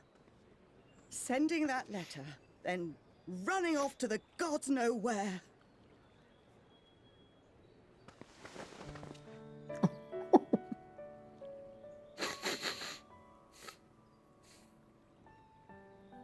Do you have any idea how worried we were? I'm sorry. 'Twas remiss of me not to deliver the news in person. No, more than that. 'Twas I who... Our daughter was disillusioned after Master Louisoix left her behind. The day the Scions called upon her was the happiest I'd seen her in years. She made her every choice of her own free will. No one could have ever forced her to do otherwise. Don't blame yourself for her death. Celebrate her life. You know that's what she'd want. If there is one thing we resent you for, it was that we could not be there to mourn her with you.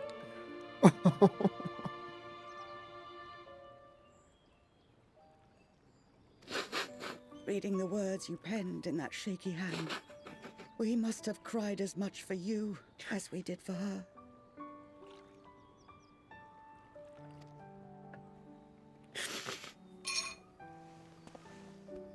Oh. I'm sorry. I truly, truly am. I knew not what to say. Knew not how to express my feelings.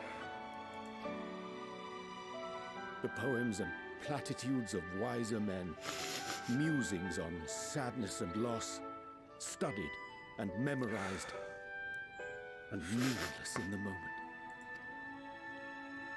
Silly boy. We are all powerless before such grief. Even now, try as I might, the words escape me. But in our hearts, we know, we always know.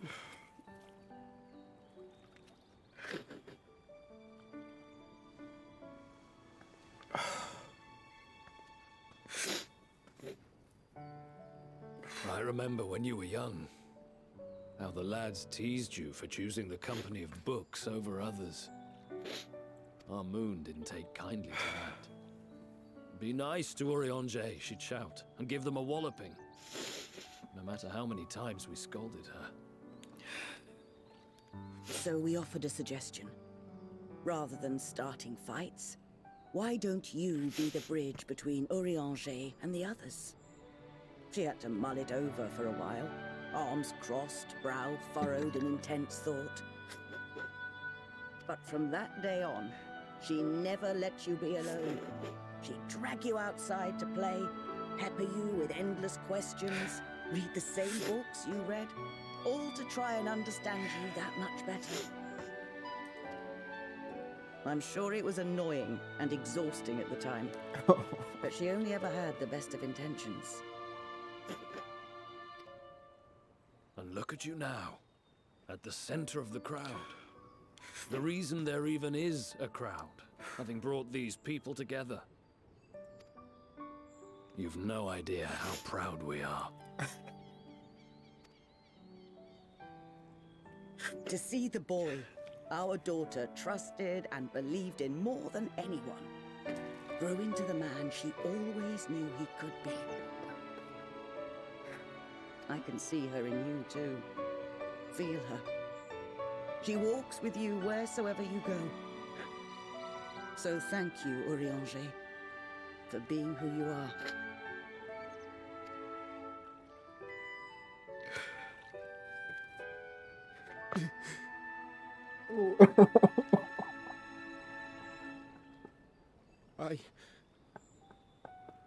I think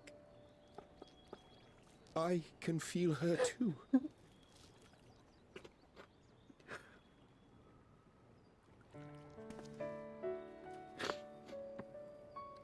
The truth of her life. Not sorrow, but hope and love.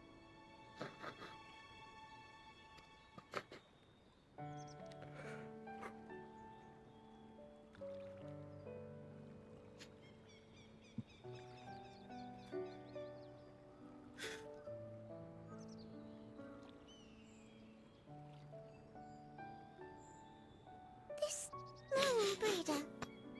She was important to him, wasn't she? You could ask the man himself. Oh, no. But watching this exchange reminds me how much I've yet to learn about your world. And its people.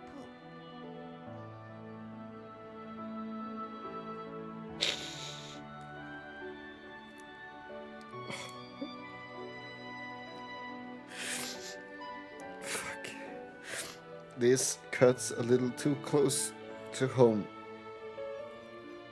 Because of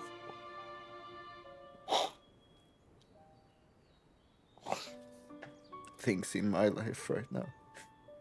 So I think I'll end the stream here because this turned into a much more painful thing than I thought it would.